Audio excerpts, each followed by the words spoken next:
Come Home to Me, a sweet African-American romance novel written by Imani Price, narrated by Shatrice Williams and Michael Evans. Chapter 1. You brought one suitcase. Ray was leaning against the car with her arms folded, watching Zora come down the bus steps like she was conducting a field inspection. The Peachwood station was mostly empty at this hour, just a woman on a bench with her phone and a man hauling a duffel toward the parking lot. But Ray had still managed to position herself at the exact angle where Zora would have to walk directly into her assessment. I brought two, Zora said. The other one's underneath. 2 suitcases. That's traditionally more than one. For how long? A few weeks. Ray's face did the thing their mother's face did, the thing Zora had been bracing for since she bought the bus ticket. It was a look that combined love and disbelief in proportions that should not have been chemically possible, and it landed with the accuracy of a woman who had been practicing it on her older sister since birth. A few weeks, Ray repeated. She opened the trunk. Okay, it is okay. I said okay. You said it like Mama says okay, which is not okay. It's an opening statement. Ray took the suitcase from her, then walked around to the side of the bus where the driver was pulling luggage from the cargo hold and collected the second one without being asked.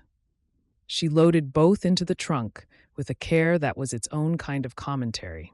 She closed the lid and turned around and looked at Zora for a long moment, and then the assessment dropped away and her face went soft, and she pulled Zora into a hug so tight it pressed the breath out of her.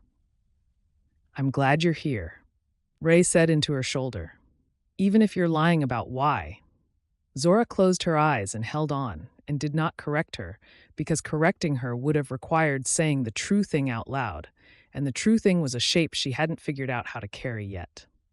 The restaurant was gone, the savings were gone, the apartment was gone, surrendered to a landlord who had changed the locks before the lease was technically up and dared her to fight it with money she no longer had.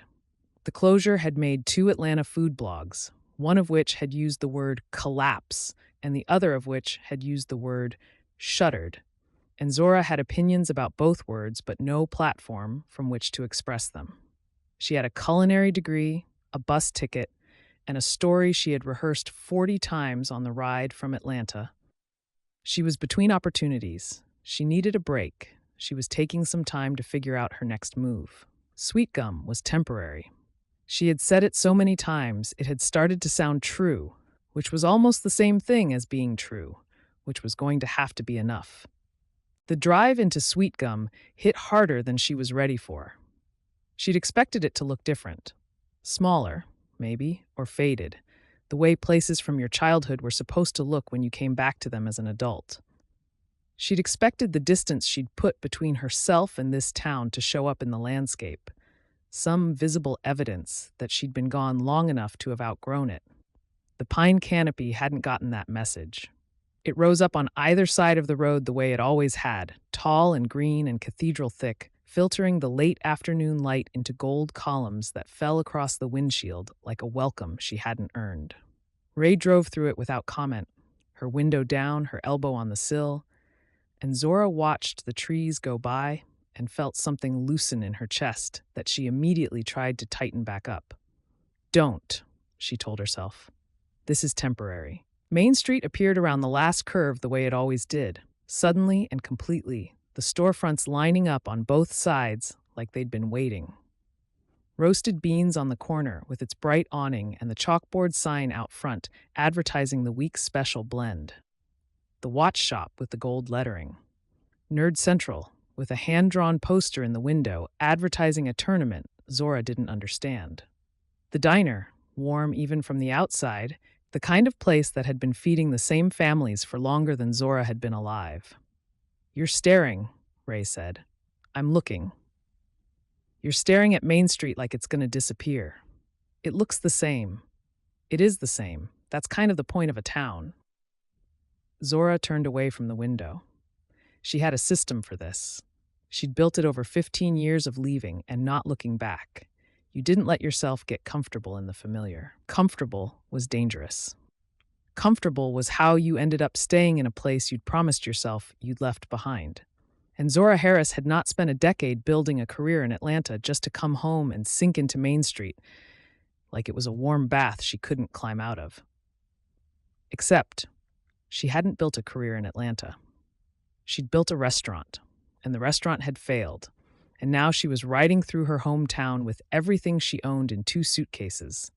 And Main Street looked exactly the same, and the familiarity wasn't dangerous. It was worse than dangerous. It was a relief, and the relief was the thing she couldn't afford, because relief was the first step toward staying, and staying was the first step toward admitting that the life she'd chased for 15 years was the wrong life, and she was not ready to admit that. Not today. Not yet. "I need to stop at the diner," Ray said. "Now?" "Mama asked me to pick up her order. She called it in this morning. You know how she is about her pot roast. Can't Mama's pot roast wait until I've had a shower and a chance to look like a person who hasn't been on a bus for 4 hours?" Ray was already pulling into a spot on Main Street. "It's pot roast, Zora. Not a press conference. Come inside or wait in the car, but I'm not going home without it." Zora watched through the windshield. Through the diner's front windows, she could see the booths, the counter, the chalkboard menu that Malachi updated every week in neat block letters. 2 women sat in a booth by the window, leaning toward each other over coffee. A man at the counter turned a newspaper page with the slow contentment of a person who had nowhere to be. The soft, warm light inside made everything glow like it belonged in a painting of the life she used to have. "I'll wait in the car," she said. "Suit yourself." Ray got out. Zora watched her cross the sidewalk and pull the diner door open, and the sound of the bell carried across the street, small and bright, and exactly the same as it had been when Zora was 12 and 14 and 17, and the sound did something to the base of her throat that she was not going to examine. She checked her phone. Nothing. Her hands drew her attention next, the nails she hadn't had time to do, the callus on her knife hand that was already softening from disuse. The floorboard of Ray's car was spotless, because Ray was the kind of person who kept her car spotless, which was one of several ways in which Ray had her life together in a manner that Zora was trying very hard not to compare to her own. She glanced up, because she couldn't help it, because the town was right there and it was pulling at her the way it always had, and that was when she saw him. Isaiah Lennox was coming out of the side door of the diner with a stack of empty crates, the kind he used for produce deliveries. He carried them the way he carried everything, with an ease that made the weight look like nothing, balanced against one arm while he held the door with the other. He set the crates in the bed of a truck parked along the side of the building, and then he stood there for a second, with one hand on the truck's edge, squinting up the street at the late sun like a man in no hurry to be anywhere else. He hadn't seen her yet. Her body knew him before her brain caught up. That was the part she wasn't prepared for. She'd expected the town to be familiar, the buildings and the streets and the light through the pines, and she'd built a defense against all of it. She had not built a defense against Isaiah Lennox, standing in the golden late afternoon light with his sleeves pushed up and his hands on a truck bed, looking like he'd grown into the exact shape of the man the boy had always promised to be.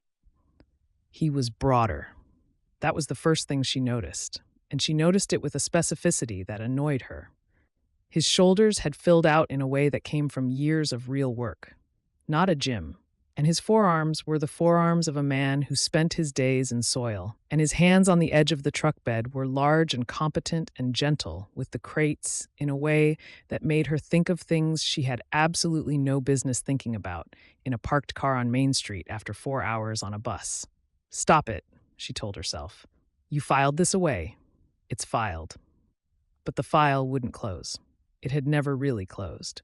She'd shoved it into a drawer at 18 and left town and built an entire life on top of it, and the entire life was gone now, and the drawer was still there, and the thing inside it was looking at her through the windshield of her sister's car. He turned. He didn't startle. His eyes found hers the way you find a season changing, something you'd been expecting but couldn't quite prepare for, and his face did something she couldn't read from this distance. And then he walked across the sidewalk toward the car with his hands at his sides and a steadiness in his stride that made her pulse do something inconvenient. She could have turned away. She could have picked up her phone or studied the dashboard or pretended she hadn't seen him.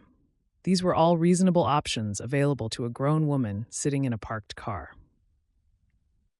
She rolled down the window instead. "Hey, Zora," his voice. She'd forgotten his voice, or she'd told herself she'd forgotten it, and those were not the same thing at all. It was low and unhurried, the kind of voice that took its time arriving and landed warm when it got there, and the sound of her name in it made her chest go tight in a way that had nothing to do with the bus ride. "Hey, Isaiah? Ray said you were coming home for a bit?" Word travels. It's Sweetgum.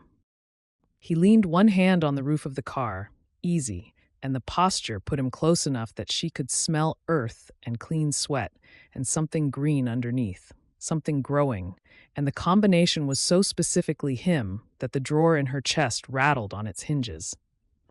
"How was Atlanta?" The question was simple, conversational. The kind of thing a person asked when they hadn't seen you in a long time and didn't know the shape of the answer.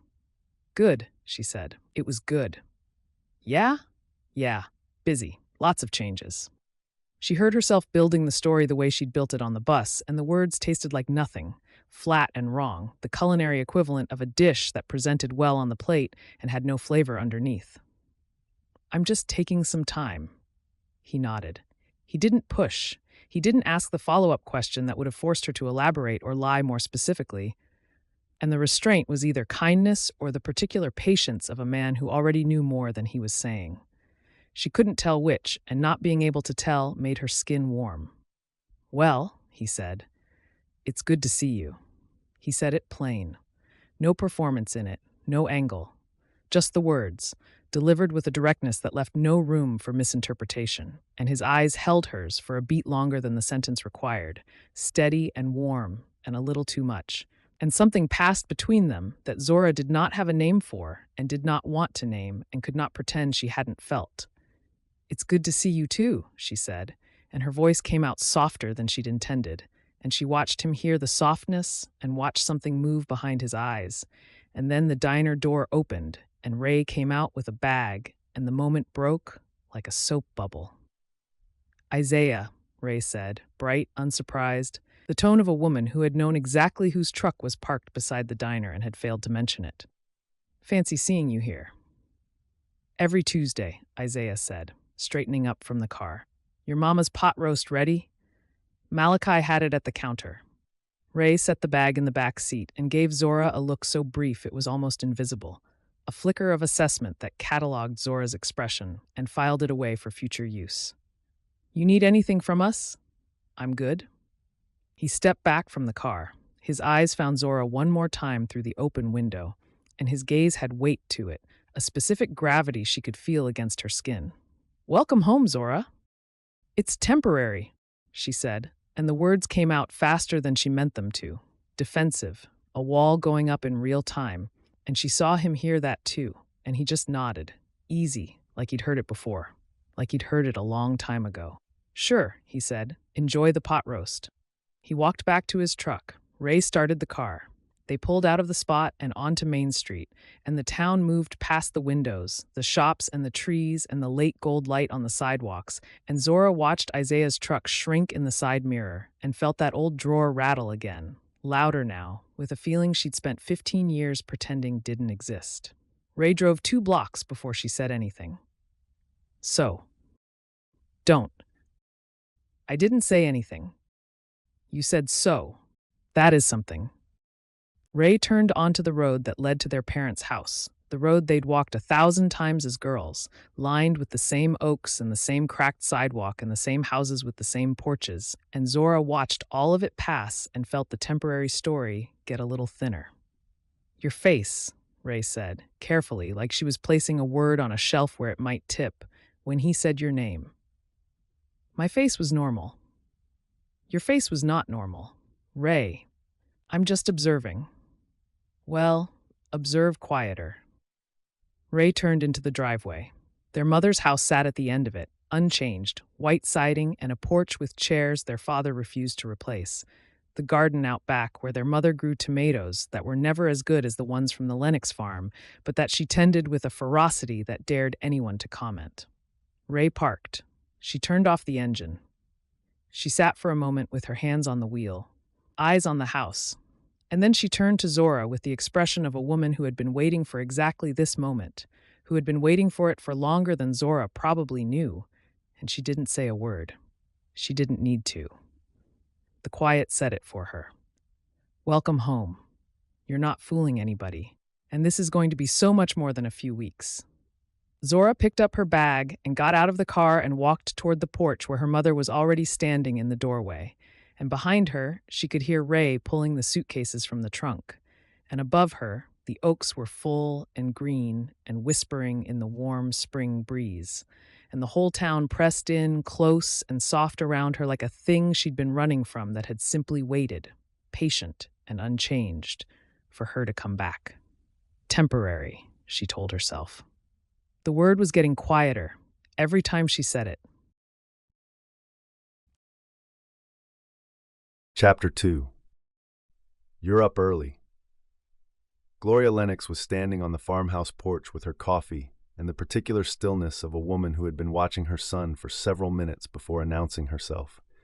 The morning was barely lit, the sky over the eastern fields that pale gray blue that came before the color arrived, and Isaiah was already halfway through loading the truck. "I'm always up early," he said. "Not this early, not on a Wednesday." He set a crate of spring greens in the truck bed and went back for the next one.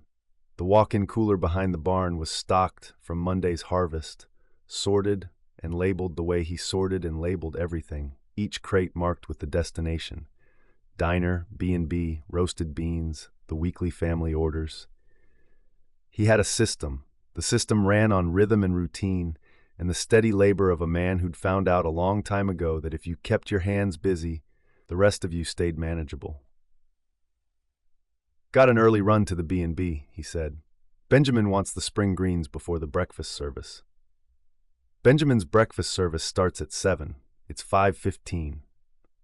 Isaiah picked up the next crate.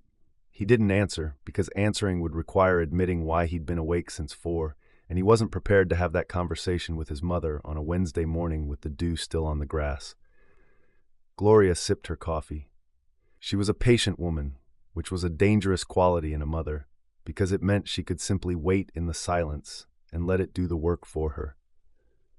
She'd raised him alone after his father passed, kept the farm running through the hardest years, and built a life that was quiet and rooted and entirely without pretense, and she had not gotten through all of that by being easily deflected. "Heard Zora Harris is back," she said. There it was. "Saw her yesterday," Isaiah said, keeping his voice even. "At the diner. Ray brought her by. Ray mentioned it to Valerie, and Valerie mentioned it at the church auxiliary meeting, and Mrs. Bridges mentioned it to Rochelle, and Rochelle called me at 8:45 last night to make sure I knew." Gloria took another sip. "So essentially the entire town found out before you got home from your delivery." "That sounds right. How did she look?" He set the crate down harder than he meant to, not with anger, with the effort of containing the answer, because the answer was not a thing he could say out loud in the gray light of a Wednesday morning without it meaning more than he wanted it to mean. How did she look? She looked tired. That was the honest answer, the one he'd been carrying since yesterday, turning it over the way he turned soil, checking it from every angle. She was tired around the eyes in a way that went deeper than a bus ride. Her jaw had been set in that particular way it got when she was holding herself together by force of will, and he knew that set of her jaw the way he knew the set of his own Rose, because he'd watched it for years, across classrooms and church pews and the kitchen at the senior class fundraiser, and it meant she was working hard to keep something from showing. She'd smiled when she saw him, and the smile hadn't reached all the way. It had gotten close. It had started in her eyes and moved toward her mouth and then stopped, like a vine that had hit a wall, and he'd watched it stop and wanted, with a ferocity that startled him, to find whatever was blocking it and pull it out by the root. He was not going to say any of that to his mother. She looked fine, he said. Gloria let the silence do its work for about 5 seconds. Fine, she repeated.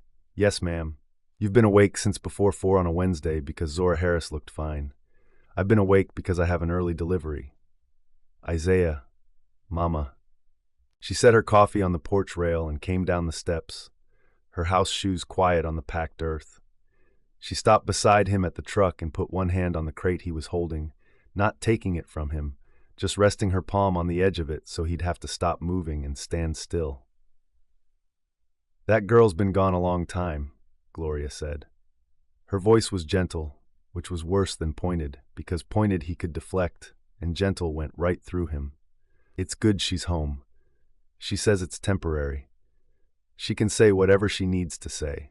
People come home for all kinds of reasons, and most of them aren't the reasons they'll admit to. Your father was going to stay in Valdosta for one summer and work his uncle's land, and he was here 40 years. She patted the crate. How a thing starts is not how it ends. She went back up the porch steps and picked up her coffee and stood there in the gray morning light with the expression of a woman who had said what she came to say and was now going to let the earth do the rest. Isaiah loaded the last crate. He climbed into the truck and pulled out of the yard and onto the farm road, and the fields opened up around him the way they did every morning, wide and green and steady, the rows of spring lettuce and kale and early squash coming up clean in the soft light, and he tried to let the land do what the land always did, which was settle him. It was not settling him. The Lennox farm sat on 40 acres at the edge of town, past the residential streets and the church and the turnoff to the lake, where the land opened up and the soil went dark and rich. Isaiah's grandfather had cleared the original 20. His father had added the rest, buying the adjacent parcel from a neighbor who'd moved to Macon and had spent every year of his life turning red Georgia clay into something that grew. Isaiah had taken it over at 19, not because he'd chosen to, but because there was no one else. His father's heart had given out in the field on a Tuesday morning in April, quietly, the way the man had done everything. And Isaiah had found him near the far rows with his hands still in the soil and his face turned toward the sun. He'd been planning to take classes at the community college. He'd been thinking about a degree in agricultural science maybe, or land management, something that would make sense of the work he already knew in his bones. After the funeral, he put the brochures in a drawer and didn't open it again. He wasn't bitter about it. He'd made a choice, and the choice had given him a life that was good and rooted and his. The farm supplied half the town. Malachi's kitchen ran on his greens. Benjamin's B&B breakfast service built its menu around whatever Isaiah brought that week. Joanne carried his herbs at roasted beans, bundled in twine, sitting in small jars of water beside the register. The families in town placed standing weekly orders. Collards for the Harrises, bok choy for the Zhangs, sweet potatoes for Mrs. Bridges and the rest of the power walking crew who pooled their order every Friday. It was a life, a full one. He'd built it with the same patience his father had built everything, one season at a time, and it held together, and he was proud of it. The part he didn't examine was the part where the life had exactly one person in it, and that person was his mother. And the house had 4 bedrooms, and only one of them was used. And the table in the kitchen could seat 6, and he ate alone most nights. He didn't examine it because examining it led to the same place it always led, which was a girl on his street who laughed with her whole body and cooked like the food was a conversation she was having with someone only she could hear, and who had left this town 15 years ago and taken something with her that he'd never been able to name and never been able to replace. He pulled into the B&B lot and cut the engine and sat for a moment with his hands on the wheel. Zora, her name in his mouth. He'd said it yesterday at the car window, and the syllables had come out like they'd been stored in a sealed jar for 15 years, and the seal had cracked and the air had gotten in, and now he couldn't put them back. 2 syllables. He'd said them 1,000 times when they were young, in hallways and across church aisles and over his mother's kitchen counter when she came by with Ray to pick up the weekly order for Valerie, and it had always cost him something to say them. some small piece of composure he'd have to rebuild afterward. And yesterday at the car window it had cost him the same and more because she was right there, close enough that he could see the pulse in her throat. And when she'd said his name back, her voice had gone soft in a way that had knocked every careful thing out of his head. He climbed out and unloaded the crates, carrying them to the kitchen door where Benjamin appeared with a towel over his shoulder and 2 mugs of coffee. "Morning," Benjamin said, handing him one. "Morning. You're early. Everybody keeps telling me that." Benjamin leaned in the doorway and looked at the crates. "Those greens look good. Rochelle wants to do a salad course for the Friday event. I'll have her call you about quantities." "Sure." Benjamin watched him the way Benjamin watched most things, with the unhurried assessment of a man who had spent 60 years learning that the things people didn't say were usually the things worth hearing. He sipped his coffee. He didn't ask. Isaiah appreciated that more than he could express. He drove back to the farm with the windows down and the morning warming around him. The sun was fully up now, gold and clean, and the fields on either side of the road were deep green and dewy, and he could smell the soil from the open window, loam and iron and the green bite of new growth, the smell that had been the first thing he'd known as a child and the last thing he noticed every night. He parked at the barn and got out and stood for a moment at the edge of the near field, the one he'd planted last week with the early tomatoes, the Cherokee purples and the heirlooms and the little sun golds that came up bright yellow and sweet enough to eat off the vine. The plants were small yet, barely visible above the mulch, but they were healthy. He could see it in the way they held themselves, upright and reaching, the particular posture of something alive and determined. He crouched down and checked the nearest row. The soil was good, the moisture was right, the leaves were clean. He ran his thumb along the stem of a seedling and felt the small, vital toughness of it, the refusal to be anything other than what it was. And he thought about Zora at the car window, with her jaw set and her smile not quite reaching, and the way she'd said it's temporary, like a woman building a wall with the last bricks she had. He'd heard that word before. Not from her. From himself. When his father died and the farm landed on him and everybody asked what he was going to do, he'd said, "I'm just keeping things running for now." And for now had turned into a year, and a year had turned into 5, and 5 had turned into 15. And somewhere in the middle of all that keeping things running, he'd built an entire life. And the life was real. And for now had been a lie, he told himself, until the lie stopped mattering because the truth had grown up around it. He knew what temporary sounded like. He knew the particular weight of a word people used when they weren't ready to say the real one. "She's not staying," he told himself, standing up, brushing the soil from his hands. "She came home to regroup. She'll leave again. She always leaves." You know this. You've known it since you were 17 and watched her walk across the graduation stage with the scholarship envelope in her hand, and the whole town cheering and your hands in your pockets because clapping would have meant letting go of something you were holding on to so tight your fingers ached. He went into the barn. The table he used for sorting was clean, the crates stacked, the tools hung on their pegs.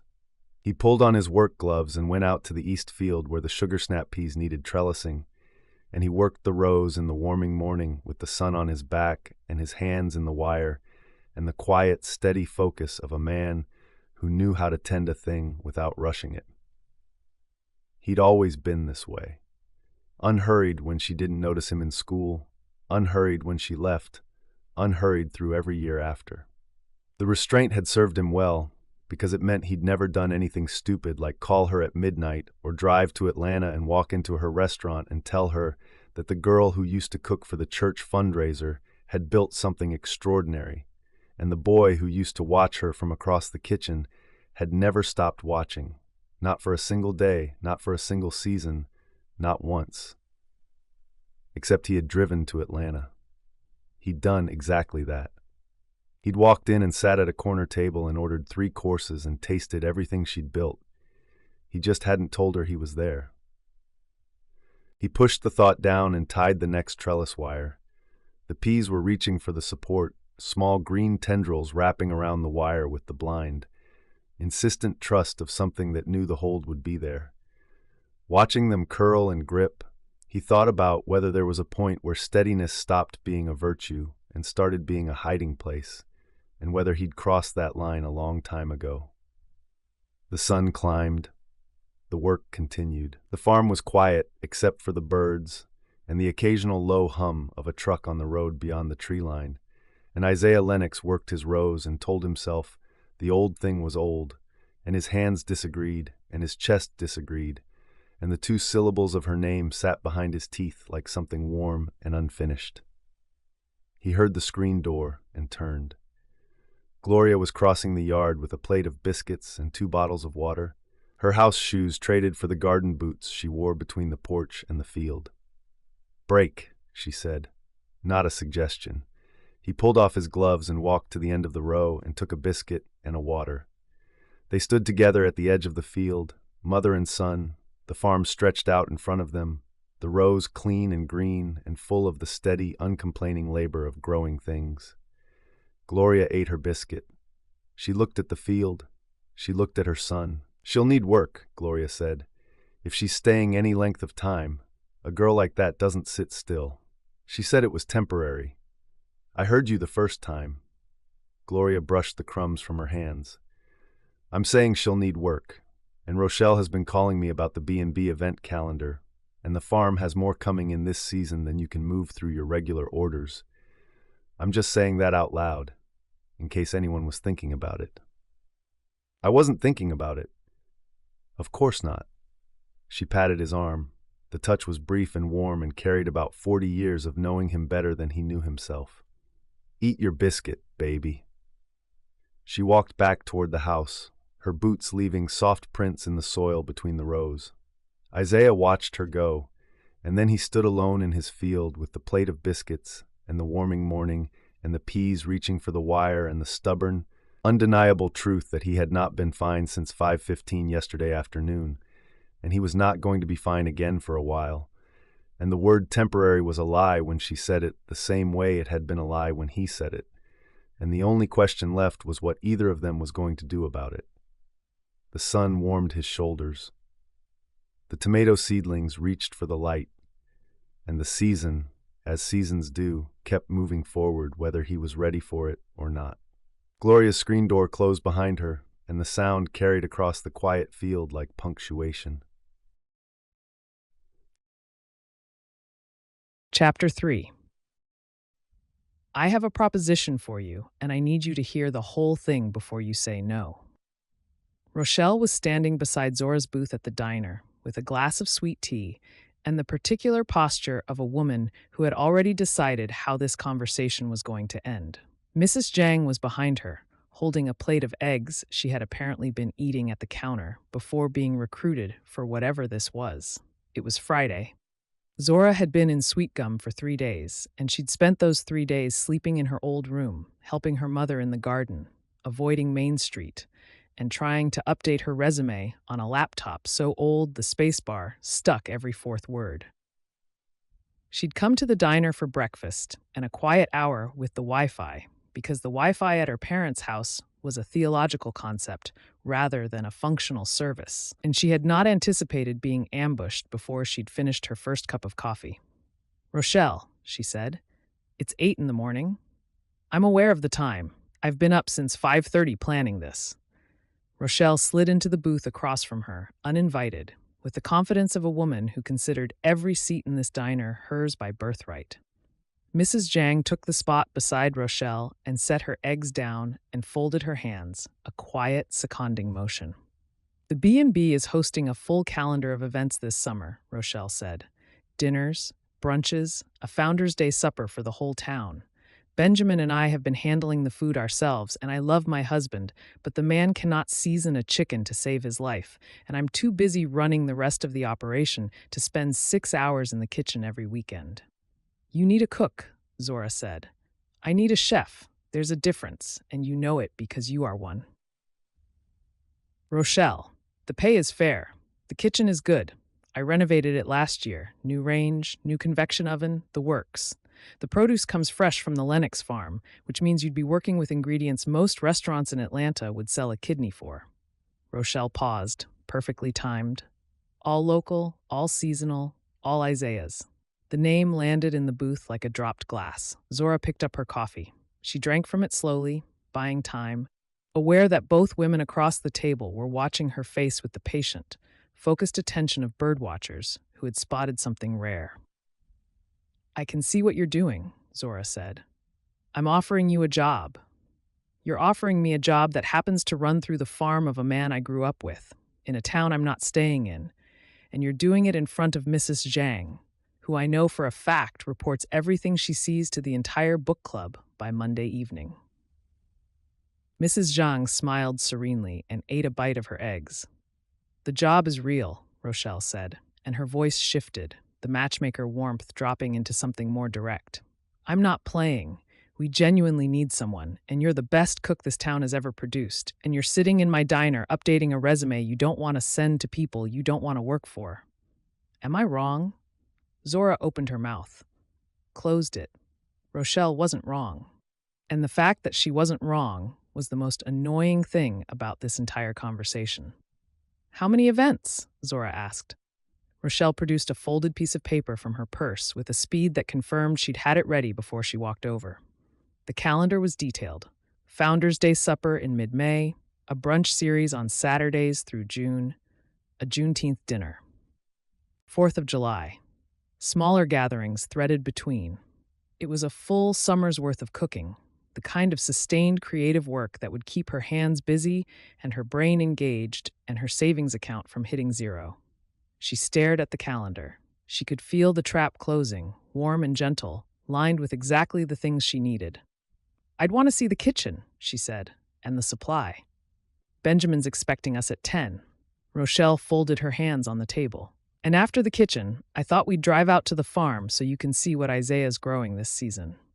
A chef should know her ingredients." "Of course you did." "Is that a yes?" Zora looked at the calendar. She looked at Rochelle, whose face held the particular satisfaction of a woman who had been waiting to play this card. She looked at Mrs. Zhang, who was still eating her eggs with the calm of a woman who had seen this play run successfully a dozen times. "It's a yes to seeing the kitchen," Zora said. "The rest is pending. That's all I need." Rochelle stood and patted the table twice, a gavel coming down. 10 o'clock? Wear comfortable shoes? The B&B kitchen was better than any kitchen Zora had worked in Atlanta, and she had worked in 3, and the admission sat in her chest like a stone she didn't want to swallow. New range with 6 burners and a flat-top griddle. Double convection oven, commercial grade. A prep island with a butcher block top that somebody had oiled and maintained with real care. Walk-in cooler off the back. Ventilation that actually worked, which was more than she could say for 2 of the 3 Atlanta kitchens. The pots were heavy-bottomed and well-seasoned.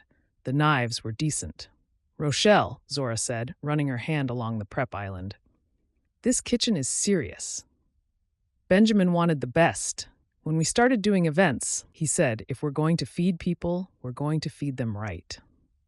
Rochelle leaned in the doorway. He built the island himself. Zora opened the cooler. It was stocked with Isaiah's produce, crates she recognized from the labels, the same neat block lettering she'd seen on the crates at the diner. Spring greens, herbs, snap peas, everything vivid and fresh, picked that morning or the day before, the kind of quality that came from soil that was loved and a farmer who knew what he was doing. Her chef's brain was already moving. She could see menus in the greens, a spring salad with shaved radish and a citrus vinaigrette, a wilted green side with garlic and good olive oil. The herbs were extraordinary, full and fragrant, basil and thyme and cilantro so pungent she could smell them through the crate. "Benjamin supplies from the Lennox farm every Tuesday and Friday," Rochelle said. "But if you need something specific, Isaiah will pull it for you. He's good about custom orders. I'm sure he is. Shall we go see the farm?" Mrs. Zhang appeared from the hallway, having apparently inspected the breakfast room, or having stood in the hallway listening, or both. She had her purse and her jacket, and the expression of a woman who was not going to miss the next act. "Let's go see the farm," Mrs. Zhang said. The Lennox farm opened up around them as Rochelle turned off the main road, and Zora, who had driven past the entrance 100 times as a teenager without ever really seeing it, felt the scale of it settle into her for the first time.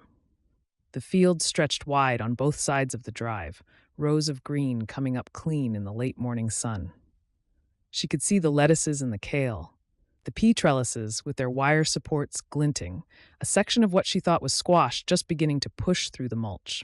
The barn sat at the center of the property, solid and weathered, with a sorting area visible through the open doors.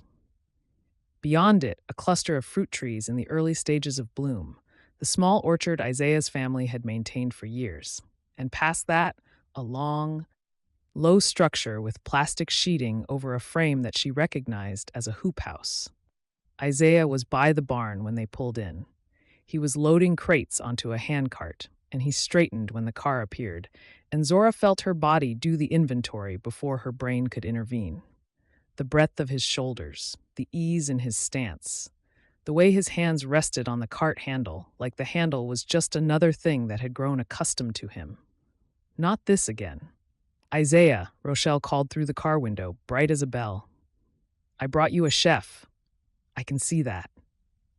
He set the cart down. His eyes found Zora in the passenger seat, and the corner of his mouth did something small and quiet that she could not afford to catalog, but cataloged anyway. Morning. Morning. She got out of the car and stood in the yard of the Lennox farm and felt the sun on her arms and the smell of the soil rising warm from the fields, loam and green growth and the particular sweetness of earth that has been tended for decades. "Rochelle says you need to see the supply," Isaiah said. "Want the full tour or just the highlights?" "The full tour," Zora said, because her chef's brain had taken over, and the chef's brain didn't care about the drawer in her chest or the warmth at the base of her throat or any of the other inconvenient things her body was doing. The chef's brain wanted to see the ingredients. Everything else could wait. Rochelle and Mrs. Zhang stayed by the car. Zora noticed this and filed it. He walked her through the operation the way he walked through everything, unhurried and thorough. The barn first, where the sorting happened. Long tables, a scale, stacks of labeled crates, a wall of tools hung on pegs. He explained the system, the harvest schedule, which crops came in on which days, who got what. Malachi's kitchen ordered greens and root vegetables. Benjamin's B&B got a mixed selection twice a week. Joanne took herbs for the coffee shop. He spoke about the produce with quiet authority, and Zora listened with the part of her brain that had spent a decade learning what good ingredients sounded like coming out of a farmer's mouth. He knew his soil, knew his seasons, knew which varieties did well in Georgia clay and which needed amending, and he talked about it the way she talked about flavor profiles, with a specificity that came from love, not performance. They walked the near field. He pointed out the spring lettuces, 6 varieties, each chosen for a different quality: texture, color, bitterness, sweetness. The sugar snap peas were climbing their trellises, the tendrils wrapping tight, and he pulled one off and handed it to her. She bit into it, standing in the field. It was sweet and crisp and green in a way that had nothing to do with color, a green that was a flavor, bright and clean on her tongue. She closed her eyes without meaning to. "Oh," she said. When she opened her eyes, he was watching her with an expression she couldn't quite name. Not pleased, exactly. Not smug. Something quieter. Something that sat behind his eyes and didn't perform for an audience. The expression of a man watching someone understand his life's work in a single bite. He turned away before she could read it fully and led her toward the hoop house. The hoop house was warm inside, the plastic sheeting trapping the spring sun into a dense golden heat. The air was thick with growth, humid and sweet, and the rows inside were different from the field rows, more intensive, the plants larger and further along, given their head start by the controlled environment. "This is where I push the season," he said.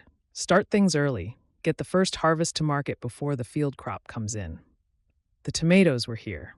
She could see them immediately, the way a cook could always spot the best thing in a room. The plants were chest-high and heavy with fruit, dark green leaves and clusters of tomatoes in various stages, some still pale and hard, some blushing toward color, and some, on the lowest branches, fully ripe. Cherokee purples. She knew them by the shape, the slightly flattened top, the way the color bloomed from green through bronze into that deep, dusky purple that looked like a bruise and tasted like a revelation. These were the kind of tomatoes she had driven 45 minutes across Atlanta to buy from specialty growers, the kind she'd built entire dishes around, the kind that made a customer stop chewing and look up from the plate. Isaiah reached into the row and cupped one in his palm, checking the weight, the give, the way the stem released. He twisted it free and held it out to her. "First of the season," he said. "Go ahead." She took it. The tomato was warm from the vine, heavy in her hand, the skin taut and slightly ridged. She brought it to her nose before she realized she was doing it. The instinct so deep it bypassed every conscious thought she had. And she breathed in, and the smell was sun and soil, and the particular acid-sweet musk of a tomato that had been allowed to ripen on the plant instead of being picked green and shipped across 3 states. Her eyes closed again. She couldn't help it. This is what I left. The thought arrived without warning, and it was not about the tomato, or it was not only about the tomato, and she opened her eyes and found Isaiah watching her, and his face was unguarded in a way she hadn't seen in the field or the barn, open and warm, and the look he was giving her was the look of a man who had just watched someone hold his whole life in their hands and treat it like it mattered. Their eyes met over the tomato. The hoop house was quiet. The humid air pressed close. She could feel the warmth of the fruit in her palm and the warmth of his attention on her skin. And the two warmths were not the same, but they were not entirely different, and the combination made her breath come up short. She looked away first. "That's a perfect tomato," she said, and her voice was steady, which was a miracle of engineering. "I know. I could build a whole menu around a tomato like that. I know that too." She wanted to say something else, something that would put distance between them, some professional observation about yield or variety selection, but her mouth wasn't cooperating because her mouth was still full of the smell of him, earth and warm skin, mixed with the tomato in her hand, and the combination was doing things to the lower part of her stomach that had no place in a professional farm tour. "We should head back," she said. "Rochelle's waiting." "She's been waiting a long time," Isaiah said, and the sentence had a weight to it that went past Rochelle, past the B&B, past the event calendar, and landed somewhere in the 15 years between the two of them. And Zora heard it, and he knew she heard it, and neither of them said anything else as they walked back out into the open air. Rochelle and Mrs. Zhang were exactly where Zora had left them, leaning against the car in the sunshine. Rochelle had a glass of something Gloria must have brought out, and Mrs. Zhang was holding a small basket of snap peas, and the two of them were watching Zora and Isaiah walk back from the hoop house with the particular, radiant satisfaction of women who had just watched the first domino fall. "So," Rochelle said, "how's the supply?" Zora was still holding the Cherokee purple. Hadn't put it down, hadn't bitten into it. Just holding it in her palm like evidence she wasn't ready to examine. "The supply is exceptional," she said. "Is that a yes to the job?" Zora looked at the tomato. She looked at the farm, the fields and the barn and the hoop house and the orchard and the man standing 10 feet behind her who had just given her the best tomato she'd held in years and said, "I know like a man who'd been waiting for someone to notice." "It's a yes," she said. Rochelle's smile could have lit the whole county. Mrs. Zhang bit into a snap pea and nodded once, as though a verdict she'd already reached had simply been confirmed. Zora saw them clearly as she turned back. Two women who had come to the farm on a Friday morning with a calendar and a purpose, and who were leaving with exactly what they'd come for, and who were not even slightly finished. Chapter 4. Rochelle says you gave the full tour. Malachi was behind the counter with a towel slung over his shoulder, wiping down the espresso machine with the easy efficiency of a man who'd taken to running a diner like some people took to breathing. The Saturday breakfast rush had thinned to a few regulars in the back booths, and the kitchen was in the comfortable lull between services. "I did," Isaiah said. "The barn, the fields, the hoop house, the whole thing. That's what a full tour is. And," Malachi set the towel down and leaned on the counter. How'd it go? Fine. Malachi gave him a look, the same look he gave people who ordered the meatloaf without asking what was in it. Patient, faintly amused, willing to wait. He'd taken over this diner from Rochelle with the same steady hand he brought to everything, and part of what made him good at it was the same thing that made him dangerous in a conversation, which was that he never pushed and he never let go.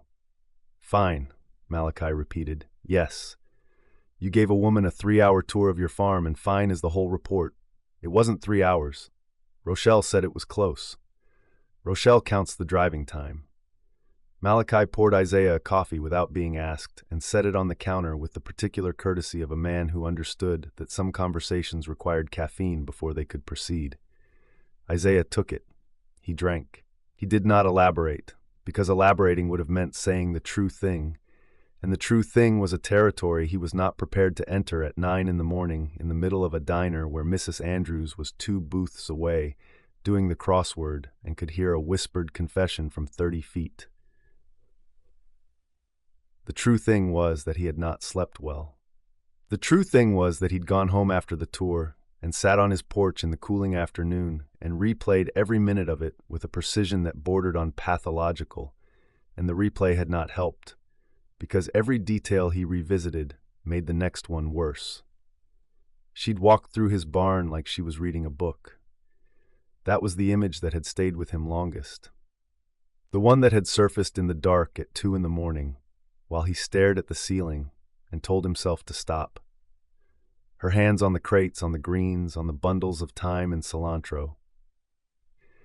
She'd touched each thing like she was learning it, not inspecting but studying, the way a person touched an instrument they hadn't played in years and were remembering how to hold. The concentration on her face, the furrow between her brows when she was thinking hard, the same furrow he'd watched across 100 classrooms, except now it was aimed at his kale, and the effect was considerably different. She'd asked questions, good ones, specific ones about soil and variety and growing season, and he'd answered them, and the ease of the exchange had startled him because it shouldn't have been that easy. 2 people who hadn't spoken in 15 years standing in a barn talking about lettuce like they'd been doing it all their lives. And then the snap pea. He'd handed it to her in the field. A casual gesture, the kind of thing he'd do for any potential buyer, except there was nothing casual about how his fingers had held the pod, or how carefully he'd watched her take it. She'd bitten into it standing in the sun, and her eyes had closed, and she'd said, "Oh," in a voice that had nothing professional in it, a voice that was all surprise and pleasure, and the involuntary honesty of a woman tasting something real after what he suspected had been a very long time without it. He'd catalogued the sound, filed it alongside every other sound she'd ever made that had stuck in him. The laugh that used to come through the kitchen wall when she was cooking at the church fundraiser, the particular note her voice hit when she was arguing with Ray in the car, the soft way she'd said, "Hey, Isaiah," at the car window 3 days ago. He'd been cataloging her sounds for 20 years. He just thought he'd stopped. "More coffee?" Malachi asked. "I'm good." "You've been staring at the counter for about a minute and a half." Isaiah picked up his mug. "I was thinking about the delivery schedule." "Sure you were." Malachi took the coffee pot back to the warmer and left him alone with the counter and the thinking, which was exactly the right thing to do and exactly the wrong thing, because alone with the thinking meant the tomato came back. The hoop house, the Cherokee purple in his hand, the first ripe one of the season, and the decision to give it to her that had felt inevitable and reckless at the same time. He could have given it to Benjamin for the B&B kitchen. He could have saved it for the diner, where Malachi would have built a special around it and sold it out by lunch. Instead, he'd held it out to a woman he'd loved since he was old enough to know what the word meant. And she'd taken it, and she'd brought it to her nose, and her eyes had closed again, and the expression on her face had been the expression of a person coming home to something they'd been missing. And he'd stood in the humid warmth of the hoop house and felt his whole careful life tilt sideways on its foundation. She'd smelled the tomato the way only a cook would. Instinctive, reverent, and the gesture had undone him more completely than anything else that day, because it meant she understood what he'd grown, not just as produce but as craft. And being understood by Zora Harris was a thing he had not been prepared to survive. "That's a perfect tomato," she'd said, and her voice had been steady, which meant she was working to keep it that way, and he'd said, "I know," and neither of them had been talking about the tomato. He finished his coffee and left money on the counter. Malachi picked it up and nodded at him, the nod of a man who had heard everything he needed in the silence between the words, and Isaiah nodded back and walked out into the Saturday morning sun, where the sidewalk was warm under his boots and the street was doing its usual weekend thing, slow and unhurried, a handful of people drifting between the shops. He passed Joanne's place and she waved at him through the window. He lifted a hand.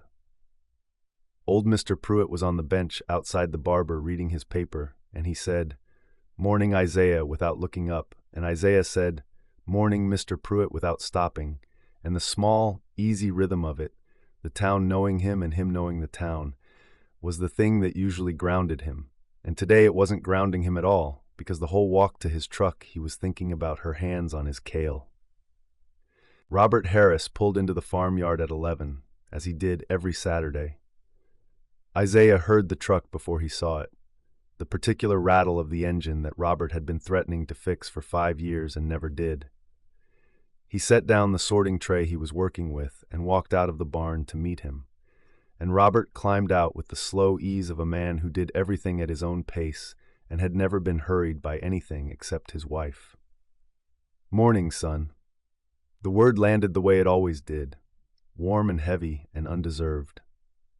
Robert Harris had been calling Isaiah son since Isaiah was 20 and showed up at the Harris house with the first produce delivery after his father died, a crate of collards he'd harvested himself because the standing order was the standing order, and the farm didn't stop because the farmer did. Robert had taken the crate and paid for it and put his hand on Isaiah's shoulder and said, "Your daddy grew a good man." He'd called him son ever since, and Isaiah had never once corrected him, because correcting him would have meant giving back a thing he needed more than he could say. "Morning, Mr. Harris. Told you about that, Robert. Robert." They walked to the cooler together, the Saturday routine so established that neither of them needed to say what they were there for. Isaiah pulled the Harris order: collards, sweet potatoes, a bunch of spring onions, a basket of the early strawberries he'd started picking this week. He added a bag of snap peas that weren't on the standing list because Valerie had mentioned liking them at church, and Robert saw the addition and said nothing about it, which was its own form of acknowledgement. "Girls home," Robert said, and the casualness of it was so perfectly calibrated that Isaiah almost missed the weight underneath. He leaned against the truck fender and looked out over the fields with the expression of a man who was choosing his words the way a farmer chose seed, carefully and with the full season in mind. "I heard," Isaiah said. "Whole house smells different when she's there. Kitchen's alive again. Valerie's happy. Ray's happy.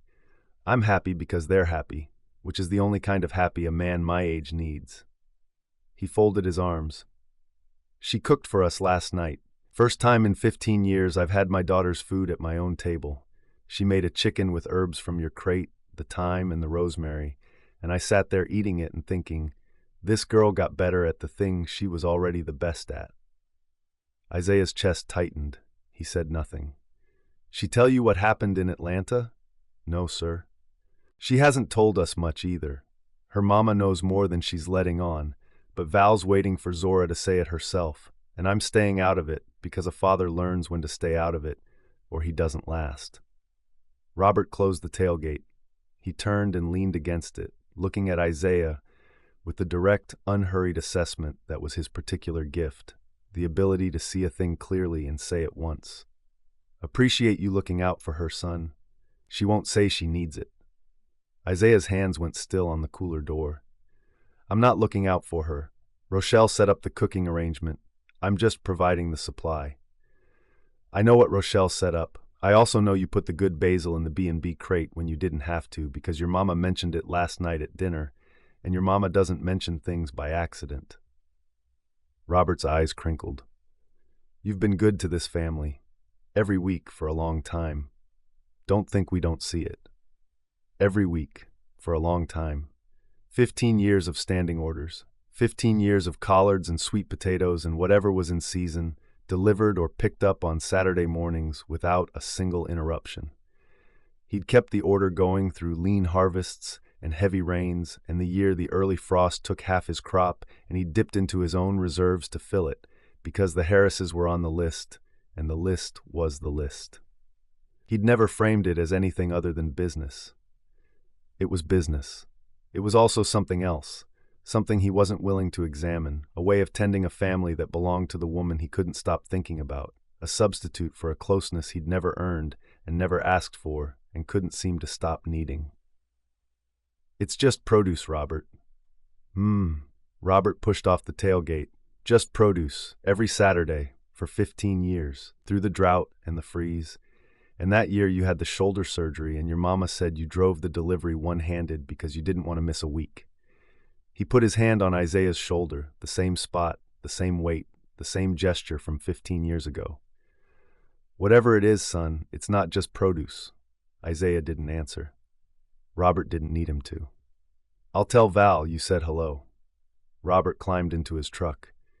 And Isaiah, that basil was a nice touch. She used to put basil in everything. The truck rattled down the drive, the engine complaining as it always complained, and Isaiah stood in the yard and watched it go and thought about the fact that Robert Harris had just seen through him in about 4 sentences, which was 3 more than Gloria usually needed. He packed the B&B crate that afternoon with more care than the task required. This was not unusual for Isaiah. He was a careful man, methodical, the kind of farmer who sorted his harvest by size and quality and destination because the sorting was part of the respect, the acknowledgement that food grown well deserved to be handled well. He always packed the B&B crate with care. He was not always this particular about it. He selected the spring greens one bunch at a time, checking each leaf, discarding anything that was less than perfect. The snap peas went in sorted by size, the fattest ones on top. The herbs were bundled in twine the way Joanne liked them, except tighter, neater, like he was wrapping a present instead of packing a delivery. He added radishes he hadn't planned to include because the color would be good on a plate, and a container of the early strawberries because the sweetness would pair with the greens. And then he went to the herb row and cut a generous bunch of Thai basil, and a second bunch of Genovese, and a third of lemon basil, which he hadn't grown for any particular reason, except that a girl he used to know had once told Ray that lemon basil was her favorite, and Ray had mentioned it to Gloria, and Gloria had mentioned it to Isaiah, and Isaiah had planted 3 rows of it the following spring and never told anyone why. He'd grown it every year since. It sold well at the Saturday market, which was reason enough. That it also happened to be the variety a specific woman preferred was a coincidence he'd maintained for over a decade with the quiet dedication of a man building a shrine and calling it a garden. He put the basil on top of the crate where she'd see it first, the lemon basil on top of that, because it was the most fragrant and because she would pick it up and smell it, the way she'd smelled the tomato in the hoop house. And the thought of her nose in his basil was not a thought he needed to be having while packing a delivery crate in his own barn. He stood there looking at the crate for a moment, at the greens and the peas and the herbs and the strawberries, all of it selected and sorted and arranged with a precision that had nothing to do with professional standards and everything to do with the woman who would open this crate in the B&B kitchen and put her hands on what he'd grown and turn it into something extraordinary. He was not going to think about that. He closed the crate. Through the barn door, the afternoon light was going gold over the fields, and he could hear Gloria on the porch, the creak of her chair, the clink of her glass. He carried the crate to the truck and set it in the bed and stood there with his hands on the tailgate, looking at the 3 varieties of basil sitting on top of the greens like a confession he hadn't made yet. Gloria's chair creaked behind him. He didn't turn around, but he could feel her watching, the way he could always feel her watching, the steady, patient attention of a woman who had been reading her son like scripture for his entire life. "That's a pretty crate," she said from the porch. "It's a regular crate." She went back to her tea. The chair creaked. The evening settled in around the farm, warm and gold, and Isaiah stood at the truck with his hands on the tailgate and the basil on the greens, and the full, impossible weight of something he'd been carrying so long it had become part of his posture, and he did not name it, and the not naming it did not make it smaller. And the crate sat in the truck bed, looking like exactly what it was. Chapter 5. You reorganized Mama's spice cabinet. Ray was standing in the kitchen doorway with a mug of tea, watching Zora the way a detective watched a suspect who just made a mistake in the interrogation room. It was 7:30 on a Wednesday morning, a week and a half into Zora's return, and the spice cabinet above the stove was no longer the chaotic jumble Valerie had maintained for 2 decades. The cumin was beside the coriander. The paprika was alphabetized by variety.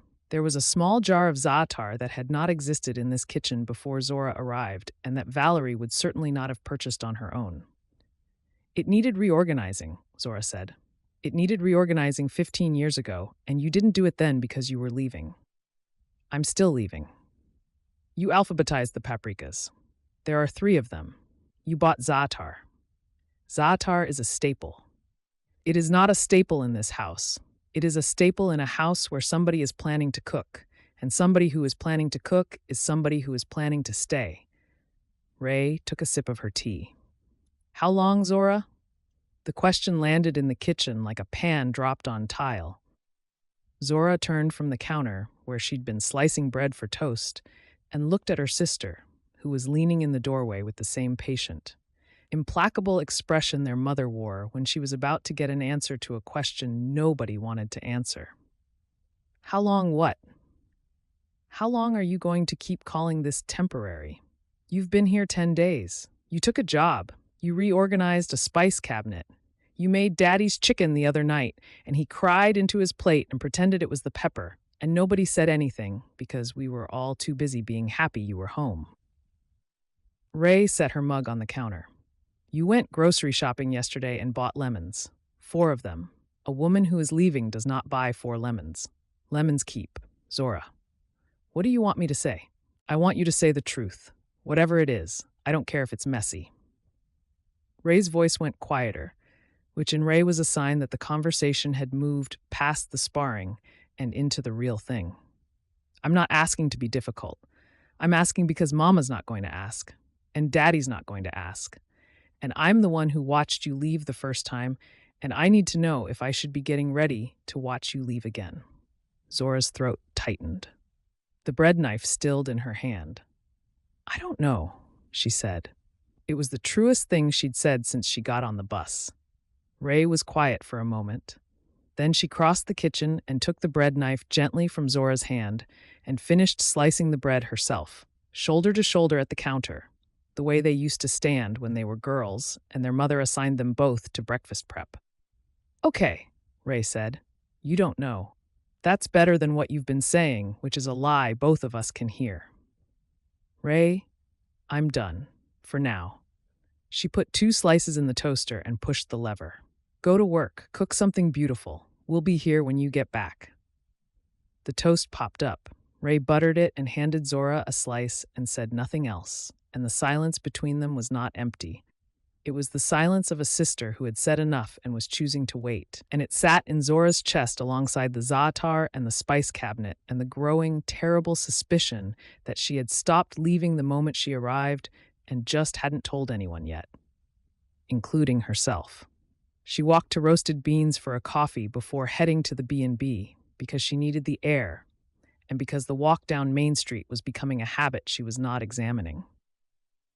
Joanne was behind the counter, moving with the crisp efficiency Zora remembered from before she left, the particular energy of a woman who ran a business the way a conductor ran an orchestra, with precision and zero tolerance for people who couldn't keep time. Zora Harris. Joanne set a cup on the counter before Zora had finished ordering. "Oat milk latte. Extra hot. Ray told me." "Ray told you my coffee order?" Ray told me you were back. The coffee order I figured out because you ordered the same thing 3 days in a row. Joanne slid the cup across the counter and waved off Zora's card. On the house. Consider it a welcome home present. You don't have to do that. I know I don't. I want to. Joanne leaned on the counter. Listen, I've been thinking.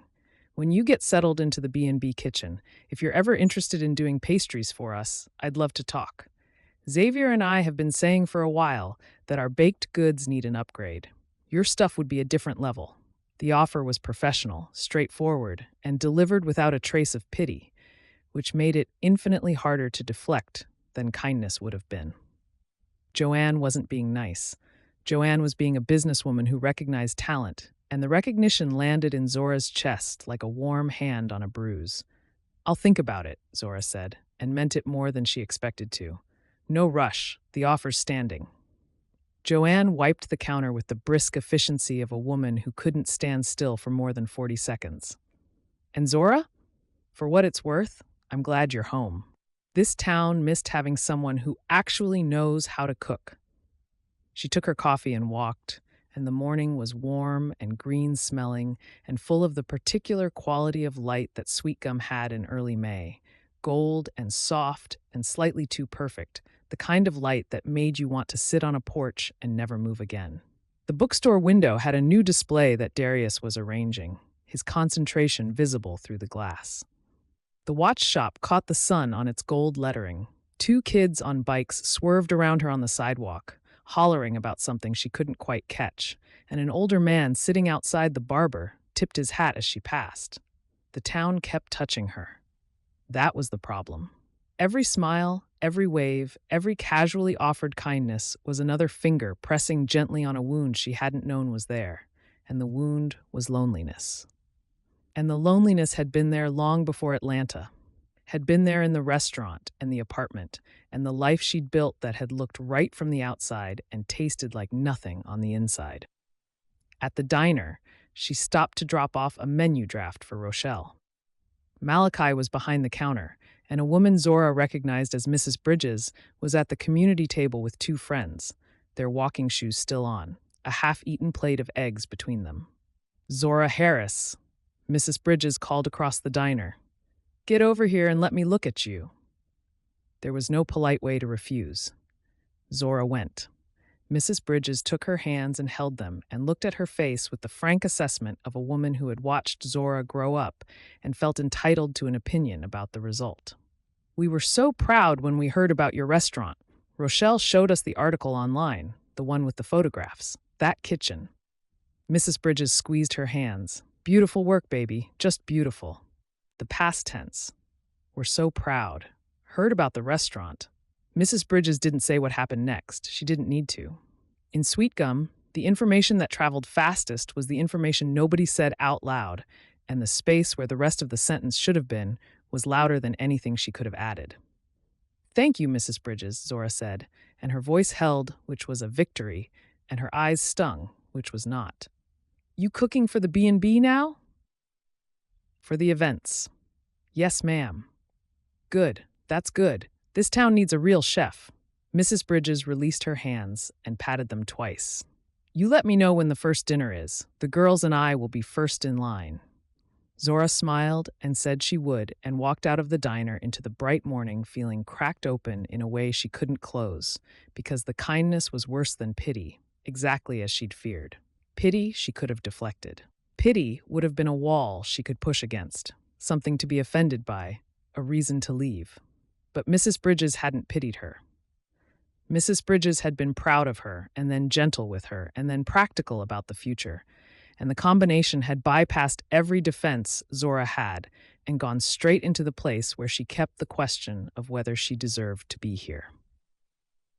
The B&B kitchen was quiet at 7 in the evening. Zora had sent Rochelle and Benjamin home an hour ago. The Friday dinner was 2 days out, and she was testing a menu, which meant the kitchen was hers, and the counters were covered in prep, and the air smelled like roasted garlic and caramelized onions, and the fresh thyme she'd stripped from the stems Isaiah had delivered earlier in the week. She was making a spring vegetable tart with the greens from the Lennox farm, and she was making it well, and the work felt like breathing for the first time since Atlanta. Her hands knew what to do. The knife moved, the vegetables released their colors onto the cutting board, the pastry came together under her palms, and for a full hour she didn't think about the restaurant or the closure or the bus ride or the spice cabinet or the word temporary, and what it meant that she couldn't say it anymore without tasting the lie. This kitchen was good to her. The B&B's range was responsive, the convection oven held its temperature, and the prep island had become her command center over the past week, the butcher block already wearing the faint marks of her knife work. She'd fallen into a rhythm here faster than she'd expected, the menu testing and the prep and the quiet satisfaction of building dishes with her hands. And the rhythm scared her because it felt like belonging. And belonging was a thing she was not supposed to want. Flavor first, then balance, then the spring onions and whether they needed more time in the pan. The answer was yes, another minute, and she gave them the minute, and the sizzle was the only conversation she needed. A sound at the back door. Not a knock. A soft thud, the weight of something being set down on the step. Then footsteps, moving away. She wiped her hands on her apron and crossed the kitchen and opened the door. A crate sat on the step. The evening air came in cool and smelling of cut grass and lake water. And beyond the step, the B&B's back garden stretched toward the willow pond. And beyond the garden, the driveway was empty except for a truck pulling out, taillights red in the dusk. Isaiah's truck. She knew the shape of it now. She was not going to think about why she knew the shape of it. She picked up the crate and carried it inside and set it on the prep island. The basil was the first thing she saw. 3 bundles, tied in twine, sitting on top of the greens like an offering. She picked up the first one, Thai basil, the leaves dark and glossy and sharp with anise. The second, Genovese, fat-leafed and fragrant, the kind that would tear into ribbons and melt into anything warm. And the third, she brought it to her nose, lemon basil. The scent hit her before the recognition did, bright and citric and sweet, cutting through the kitchen air like a high, clear note in a quiet room. This was the particular variety she'd fallen in love with in culinary school when her instructor had used it in a Thai-Italian fusion dish that had broken her brain open about what herbs could do. She'd mentioned it to Ray once, years ago, a passing comment in a phone call about what she was learning. She hadn't mentioned it to anyone else. She hadn't even thought about it in years. And here it was, in a crate on her prep island, fresh cut and fragrant and tied in twine by the hands of a man who somehow had 3 rows of it growing on his farm. Under the basil, a note, a folded square of paper, the handwriting neat and unhurried, listing the contents of the crate and the date each item was picked. Spring greens, Monday. Snap peas, Tuesday. Strawberries, Tuesday. Radishes, Wednesday. Thai basil, Genovese basil, lemon basil, Wednesday. The handwriting was careful and even, the letters formed with the patience of a man who did everything deliberately. She wouldn't have recognized it as his if she'd seen it anywhere else. She wouldn't have connected the neat block letters to the quiet farmer who'd said her name at a car window like a word he'd been holding in storage. But she knew it was his. Because who else would pack a crate like this? Every item selected and sorted and arranged with a precision that had nothing to do with business and everything to do with something she was not ready to name. She read the note twice. There was nothing personal in it. No greeting, no message, no flourish. Just the inventory and the dates, each line written with the same unhurried care. A farmer's record. Professional and complete and entirely insufficient as an explanation for why her pulse had picked up the moment she recognized the handwriting. She folded it and put it in her apron pocket. She stood in the B&B kitchen with the lemon basil in one hand and the tart cooling on the counter and the evening pressing soft and gold against the windows. And she thought about a man who grew 3 varieties of basil and left them at her door without knocking, and the thought didn't feel temporary. It felt like the opposite of temporary. It felt like a root going down. She took the basil to the counter and began stripping the leaves from the stems, and the scent rose around her, citrus and green and warm from the bundle, and she cooked with it, wove it into the vinaigrette for the salad she was testing, and the flavor was perfect. bright and grounding at the same time, and she tasted it and closed her eyes and thought, he grew this. The back door was still open. The evening air carried the sound of crickets and the distant lap of the lake against the shore. She could smell the willow pond through the open door, green water and warm earth. And underneath it, faintly, the smell of the basil still clinging to the twine where his hands had tied it. She put her hand in her apron pocket. The note was still there. From the front of the B&B, she heard Rochelle's voice, returned from wherever she'd been, calling something to Benjamin about the Friday linens. The B&B was waking up around her, the sounds of a place that held people and fed them and sent them home warm, and Zora stood in the middle of it with her hand on a note and her head full of lemon basil and the quiet, terrifying knowledge that the word temporary had stopped meaning anything at all, and she didn't know what to put in its place. Rochelle appeared in the kitchen doorway, saw Zora standing at the island, saw the crate, saw the basil spread across the counter. Isaiah's delivery, she asked. Yes. That boy packs a beautiful crate. Rochelle looked at her with the warm, knowing steadiness of a woman who had engineered 100 small beginnings and could spot one in progress. You need anything before I turn in? I'm good. Rochelle patted the doorframe. Don't stay too late, baby. The kitchen'll be here tomorrow. She left. The kitchen settled, and Zora stood alone with the note in her pocket and the basil on the counter, and the question that had been pressing at her since the morning, since Ray, since Mrs. Bridges, since the sound of a truck pulling away in the dusk. How long can you keep calling something temporary when everything about it feels like it's already yours? Chapter 6. Your bok choy is ready, Mrs. Zhang. She was already at the barn door, small and unhurried, her canvas bag over one arm and her expression carrying the specific serenity of a woman who had been watching other people's lives arrange themselves for longer than most of them had been alive. Mrs. Zhang came every Thursday morning for her order. She had been coming every Thursday morning since Isaiah's father ran the farm, and she treated the visit with the same quiet regularity she brought to everything, including, Isaiah had come to understand, the business of knowing things about people that they had not told her. Thank you, Isaiah. She took the bag of bok choy and inspected it briefly, turning a leaf between her fingers to check the stem, the way she'd checked every leaf for 20 years. Satisfied, she set it in her canvas bag and stood there in the barn doorway, looking at the sorting table where the morning's harvest was laid out in careful rows. The morning had been a good one for work. Isaiah had been in the field since 5, pulling the sugar snaps that were coming in heavy now, the vines thick on the trellises and the pods fat and crisp. The strawberries were peaking, the early varieties blushing red in the rows he'd planted along the south edge, and the lettuces were at their sweetest before the heat of full summer pushed them toward bitterness. He'd sorted everything onto the long table in the barn, the standing orders separated and labeled, the surplus stacked for the Saturday market, and the rhythm of the work had been steady and grounding and almost enough to keep his mind from wandering to the place it kept wandering. Almost. You have more basil than usual, Mrs. Zhang observed. Isaiah glanced at the table. She was right. 3 varieties, bunched and ready, more than his standing orders required. He'd planted the extra rows in February, during the stretch of mild weather that had let him get an early start in the hoop house, and the surplus was a thing he had not yet admitted the reason for, though the reason was becoming harder to ignore with every Thursday that passed. Good growing season, he said. Mrs. Zhang's eyes moved from the basil to Isaiah's face and back again with the efficiency of a woman conducting a private audit. The lemon basil is lovely. Zora must appreciate it.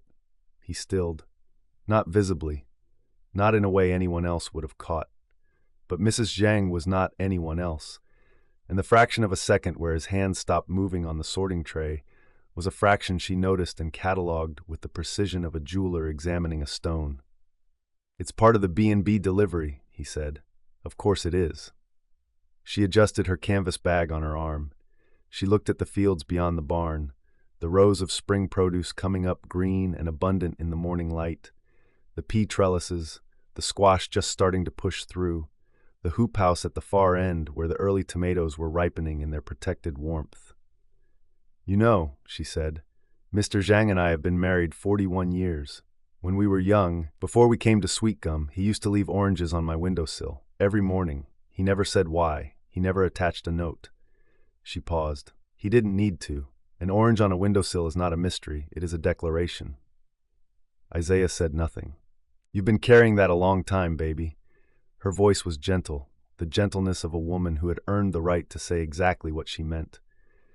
"Everybody can see it.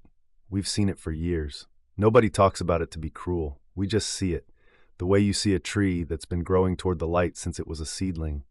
You don't comment on the direction, you just notice." "Mrs. Zhang, I'm finished." She smiled, small and complete. "The bok choy is excellent, as always. Give my best to your mother." She walked to her car, unhurried, her canvas bag against her hip. Isaiah stood in the barn and watched her go and felt the precise, surgical accuracy of what she'd said settle into him like a seed pressed into soil, and he could not argue with it, because arguing with it would have meant denying it, and denying it would have been a lie. And Isaiah Lennox did not lie. He just didn't say things out loud.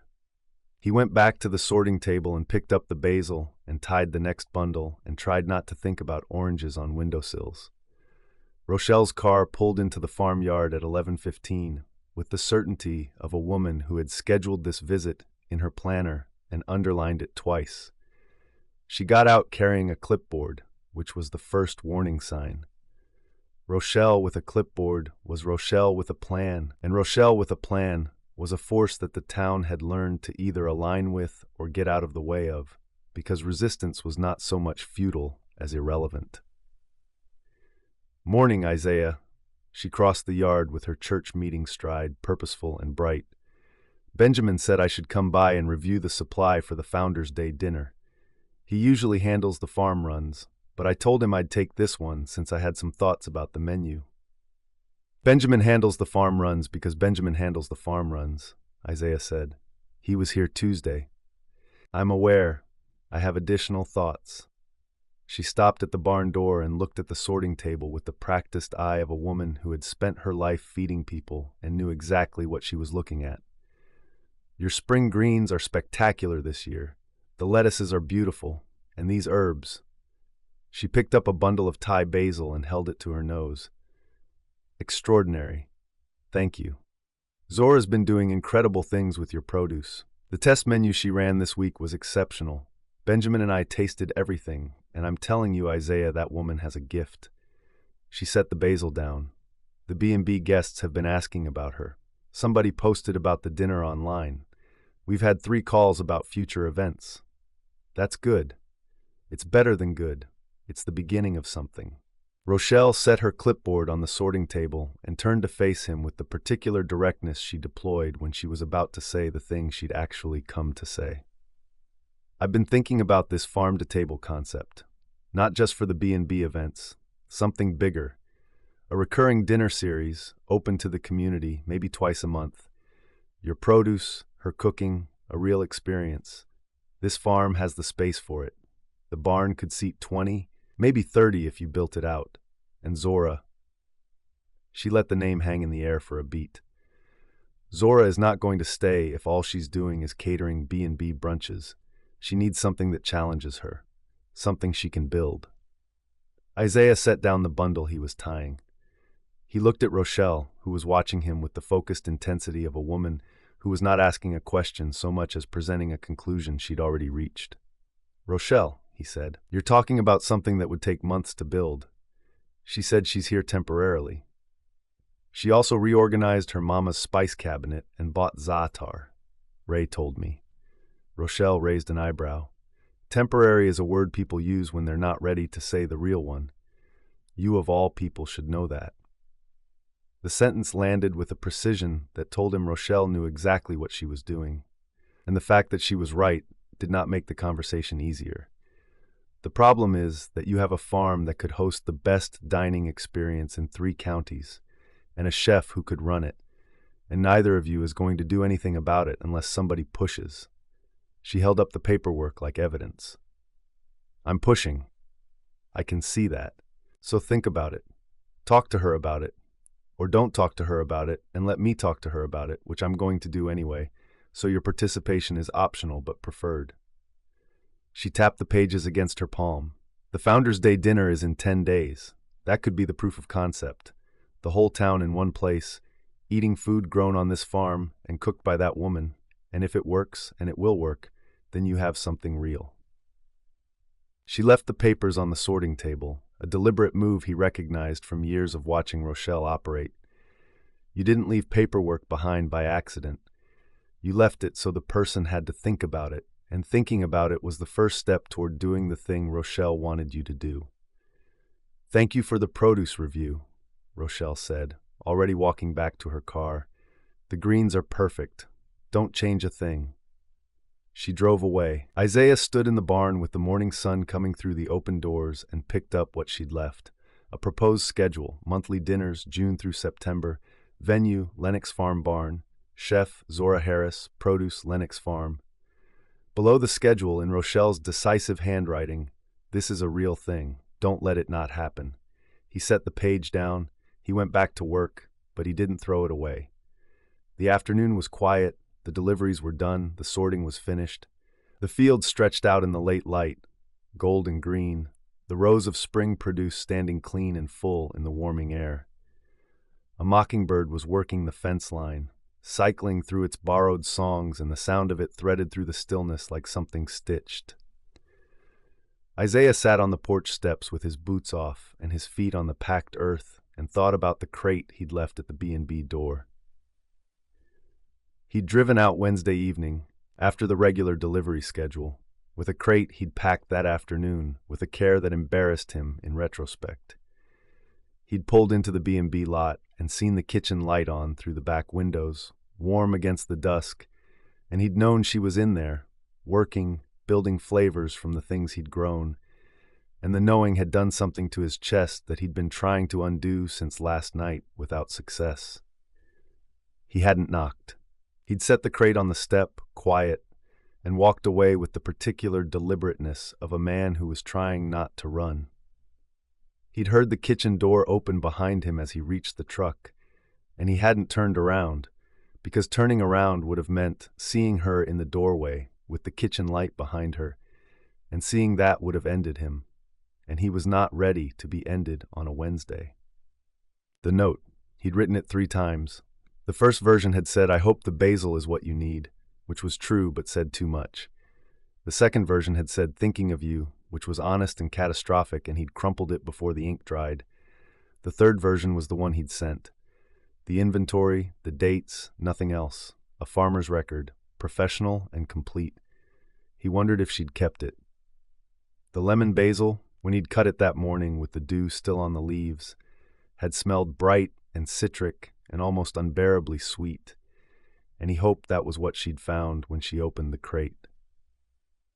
He hoped she'd held it to her nose, the way she held everything, with the full attention of a woman who experienced the world through scent and flavor before she experienced it through anything else.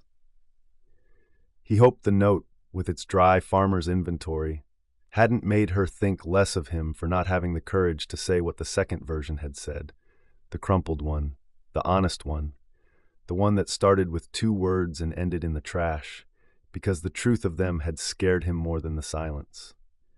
He'd put the lemon basil on top because she'd smell it first. He knew she would. He knew it the way he knew which row would produce first and which variety needed more water, with the deep, specific knowledge of a man who paid attention to the things he loved. And there it was. The word he'd been circling for 20 years, sitting in the center of the thought like a stone in a field, impossible to plow around, impossible to ignore. Love. He'd been growing things for her, not just for the B&B, not just for the arrangement, not just because Rochelle had engineered a reason for Zora to need his produce. He'd been growing things for her since before she came back. The lemon basil planted 3 years ago because Gloria mentioned her preference. The Cherokee purples in the hoop house because she'd built dishes around them in Atlanta, in a restaurant he'd driven 5 hours to eat at. The sugar snap peas, trellised with extra care, because she'd closed her eyes when she tasted one and made a sound that had rearranged the furniture in his chest. He was a man who expressed love through growing things, and he had been growing things for this woman for years, and the metaphor was no longer a metaphor. It was the plain, undressed truth, sitting on his porch steps in the late afternoon light, asking him what he intended to do about it. The Founders' Day dinner was in 10 days. The whole town would be there.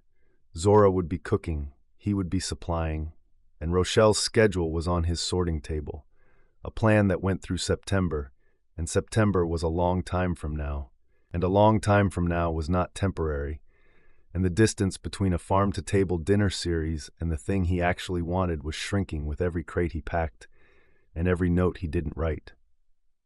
The screen door opened behind him. Gloria came down the steps with 2 glasses of sweet tea, the ice clinking against the sides. She handed him one and sat beside him on the step, and they looked at the fields together, mother and son, the way they'd looked at these fields 1,000 times in every season, through every loss and every growing year. The tea was cold and sweet, the light was gold, the farm was quiet.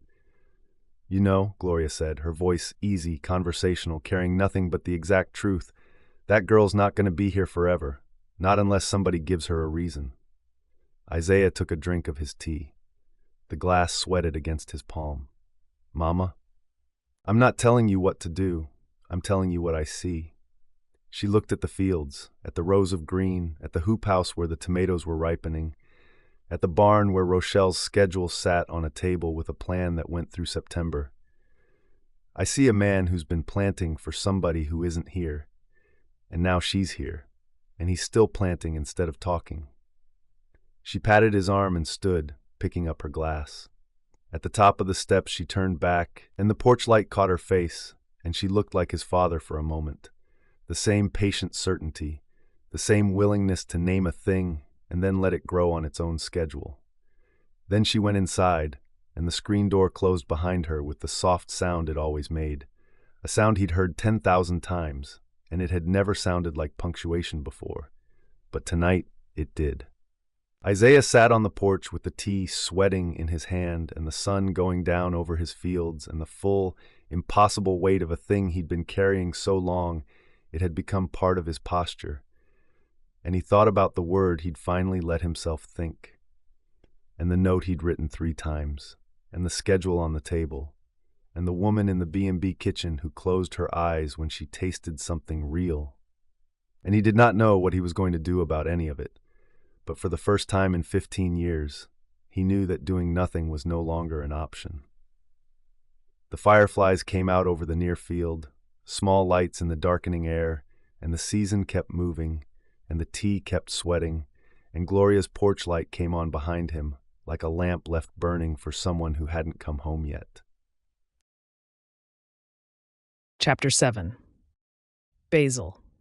Already on your left. Zora's hand found the bundle without looking. He'd placed it exactly where she would have placed it, the herbs within reach, at the 10 o'clock position on the cutting board, stems facing out for easy grabbing. She hadn't told him to put it there. She hadn't told him anything about how she organized a prep station. He'd walked into the B&B kitchen at 6:30 this morning, asked what she needed, and then moved through the space like he'd been working beside her for years. It was Founders' Day. The whole town was going to eat what they cooked today, and the B&B kitchen smelled like roasted garlic and fresh thyme and the Cherokee purples that Isaiah had brought from the hoop house at dawn, a full crate of them, the deep purple skins catching the morning light like something precious. He'd also brought strawberries, radishes, 3 kinds of lettuce, and enough herbs to scent the entire building, all of it picked before sunrise, all of it arranged in the crate with the careful precision she'd come to recognize as his signature.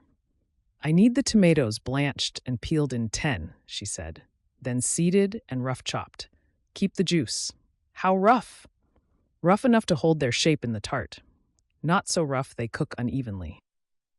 He nodded and took the tomatoes to the sink, and Zora watched him work for 3 seconds longer than was professionally necessary, because the sight of Isaiah Lennox blanching tomatoes with the quiet competence of a man who understood food from the dirt up was doing something to the base of her spine that she was choosing not to investigate. They'd never cooked together before. She'd cooked with his produce. She'd cooked in the kitchen where his deliveries arrived. But they had never stood in the same kitchen at the same time and built a meal together. And the ease of it was the thing she hadn't been prepared for. He anticipated.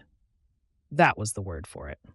She reached for the olive oil, and it was already uncapped. She needed a clean towel, and one appeared on the counter before she'd opened her mouth. He moved through her space without colliding with it, finding the gaps between her movements, the way water found the gaps between stones. And the synchronicity wasn't learned. It was instinctive, and the instinct terrified her because instinct meant something deeper than professional rapport. And something deeper than professional rapport was a territory she had been carefully, deliberately refusing to enter. Onions, he asked. Caramelized, low and slow, 45 minutes minimum. I'll start them now. He started them. She went back to the pastry, pressing it into the tart pans, trimming the edges with the practiced efficiency of a woman who'd done this 1,000 times. The kitchen filled with the sound of the onions hitting the warm pan, the low sizzle that would deepen over the next hour into the sweet, golden collapse that made caramelized onions worth the patience. She built the rest of the menu around his produce, pulling from the crates he'd brought that morning. The mixed greens for the salad, the strawberries she'd slice thin and fan across the top, the radishes she'd shave with a mandoline until they were translucent. The herbs went everywhere, woven through every dish. His thyme in the chicken marinade, his Genovese basil torn and scattered, his lemon basil reserved for the vinaigrette because that was the dish where it would shine the brightest, and she wanted the town to taste what he grew at its absolute best. She did not examine why she wanted that. She was not going to examine it today. He was patient. She'd always known that about him. But watching his patience in a kitchen was different from watching it in a field. In a field, patience was expected. In a kitchen, patience was a choice. And he made it with the same quiet deliberation he brought to everything, stirring the onions at the exact right intervals, adjusting the heat without being told, tasting from the wooden spoon, and nodding to himself with the serious, private assessment of a man who took feeding people as personally as he took growing for them. "Taste this," Zora said. She held out a spoon with the tomato filling she'd been building. The Cherokee purples reduced with the caramelized onions and the fresh herbs and a thread of good balsamic, the whole thing fragrant and deep and layered in a way that made her chest tight with the particular pride that came from making something right. Isaiah took the spoon. He tasted. He was quiet for a moment. His face did something she'd never seen before. The composure that he carried like a second skin shifted, cracked, and underneath it was something open and unguarded and raw. The expression of a man tasting something that had been made from the thing he'd grown and transformed into a thing he hadn't imagined. And the transformation moved him in a way he couldn't hide and didn't try to.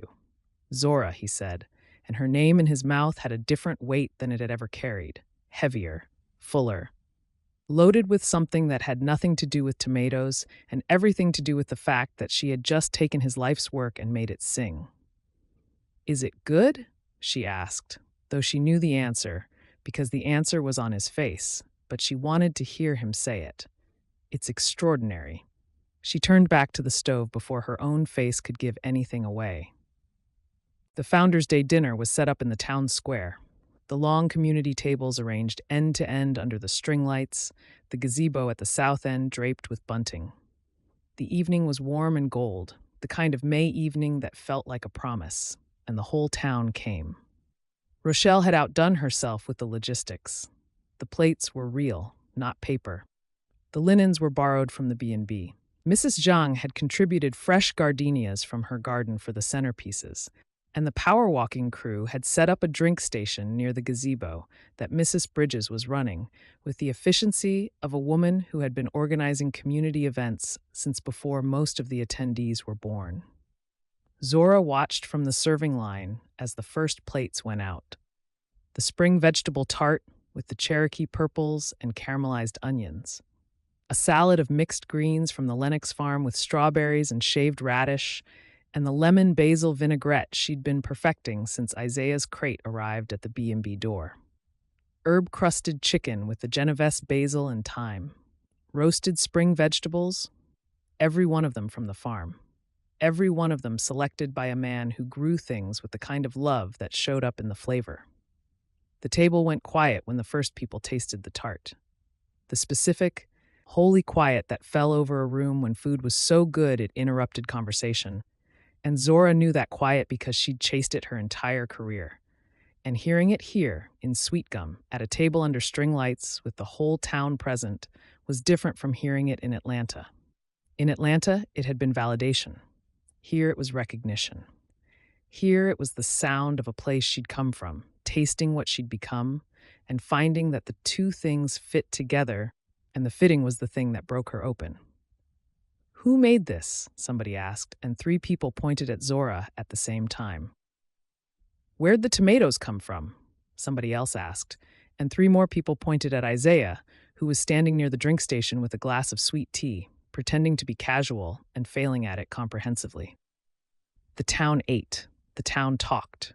The conversations wove between the tables, the sound of forks and laughter, and the particular hum that a community made when it was gathered and fed and content. Robert Harris sat at the far end with Valerie and cleaned his plate twice and caught Zora's eye across the table and nodded once. The nod of a father who did not need words to say what he meant. Gloria Lennox was beside Mrs. Zhang, and the 2 of them were eating the tart with the focused appreciation of women who had been feeding families for decades and knew exactly what they were tasting. Mrs. Bridges told Rochelle, loudly enough for the entire square to hear, that this was the best Founders' Day dinner in 30 years, and Rochelle said, "Thank you. I'll pass that along to the chef," and looked at Zora with the satisfaction of a woman watching a plan come together. Benjamin stood at the edge of the square with his hands in his pockets, already calculating how many more dinners like this they could do over the summer. He caught Rochelle's eye and raised his eyebrows, and Rochelle nodded, and the entire future of the supper series was decided in a single silent exchange between 2 people who had been married long enough to conduct business negotiations through facial expressions alone. Joanne found Zora near the serving table and squeezed her arm. "That vinaigrette," she said. "What was in that vinaigrette?" "Lemon basil." "Lemon basil. Where did you find lemon basil?" "Isaiah grows it." Joanne looked at her and then across the square at Isaiah and then back at Zora with an expression that said she understood something Zora was not ready to have understood. "Of course he does," Joanne said. She squeezed Zora's arm again and walked away, and Zora stood in the warm evening with the town around her and the taste of the vinaigrette still on her tongue, and thought about a man who grew lemon basil for no reason anyone had ever asked about, and the not asking was starting to feel like its own kind of answer. The cleanup took 2 hours.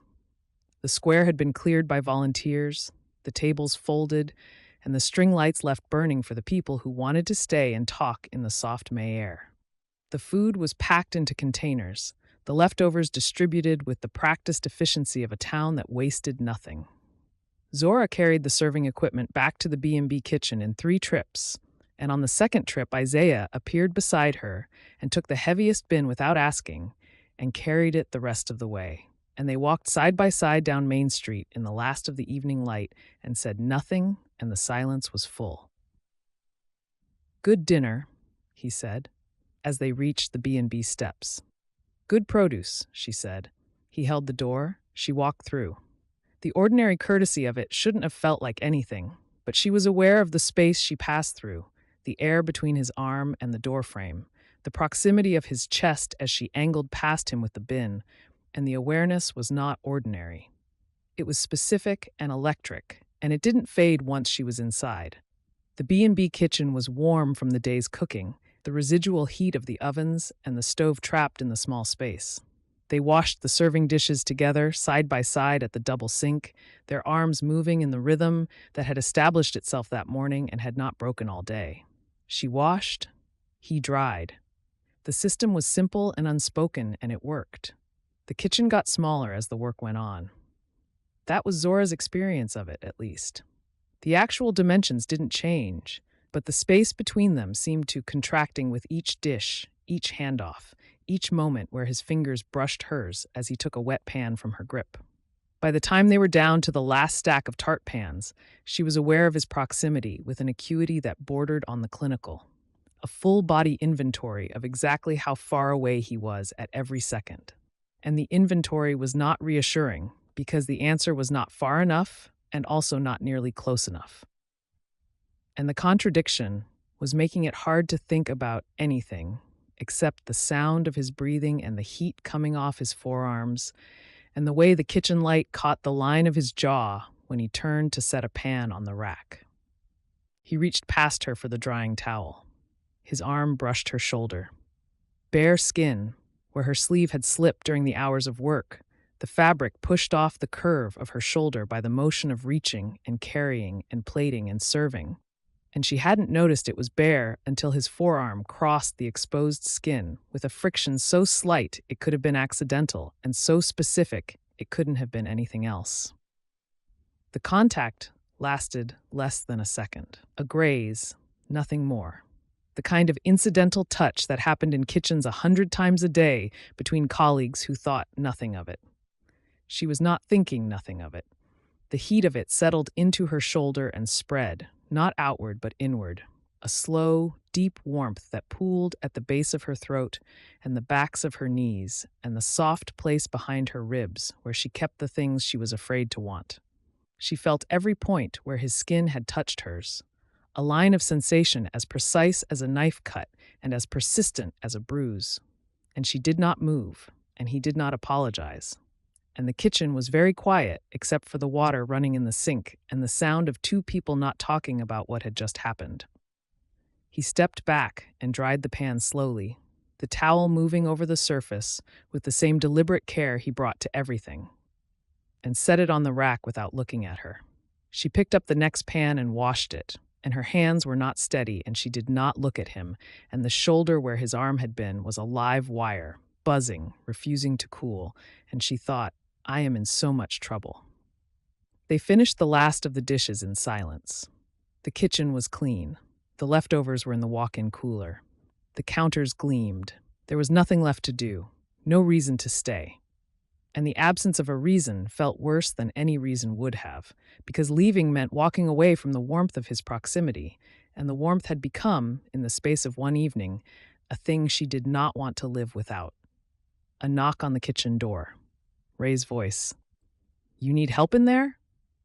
We're done, Zora called, and her voice came out almost normal, which was an achievement she'd be proud of later when she could think clearly again, which was not now. Ray appeared in the doorway. Her eyes went to Zora first, then to Isaiah, then to the clean kitchen and the space between them, which was not large and not small, but vibrated with something that Ray, who had been reading her sister since birth, identified immediately and completely. Her eyebrow went up. 1 millimeter. Just enough. Zora shook her head. Ray smiled. The smile was small and knowing and full of a satisfaction so deep it was practically geological. And she said nothing. And the nothing said everything. And Ray Harris stood in the doorway of the B&B kitchen with the warm May evening behind her and the full, undeniable truth of what she was looking at written plainly on her face. Good dinner, Ray said. I'll drive you home. Zora untied her apron. She folded it, she set it on the counter and walked past Isaiah without looking at him, because looking at him would have required acknowledging the shoulder and the heat and the trouble. And she was not ready, not yet, not tonight. Good night, Isaiah, she said. Good night, Zora. His voice followed her out the door and down the steps and into the car where Ray was waiting with her hands on the wheel and her smile firmly in place, and the sound of her name in his voice sat on her skin next to the memory of his arm on her shoulder. And neither of them faded. And the night was warm, and Ray drove her home without saying a word, which was the loudest thing Ray had ever said. Chapter 8. 6 calls this morning, Malachi said. 6, before I finished the breakfast service. Isaiah was at the counter with a coffee he hadn't touched, watching the steam curl off the surface in the quiet diner. The Saturday morning regulars were in their usual spots, and the conversation at every table was the same: the Founders' Day dinner. "People want to know when the next one is," Malachi continued, wiping down the espresso machine with the towel that seemed permanently attached to his shoulder. Mrs. Andrews called from her car.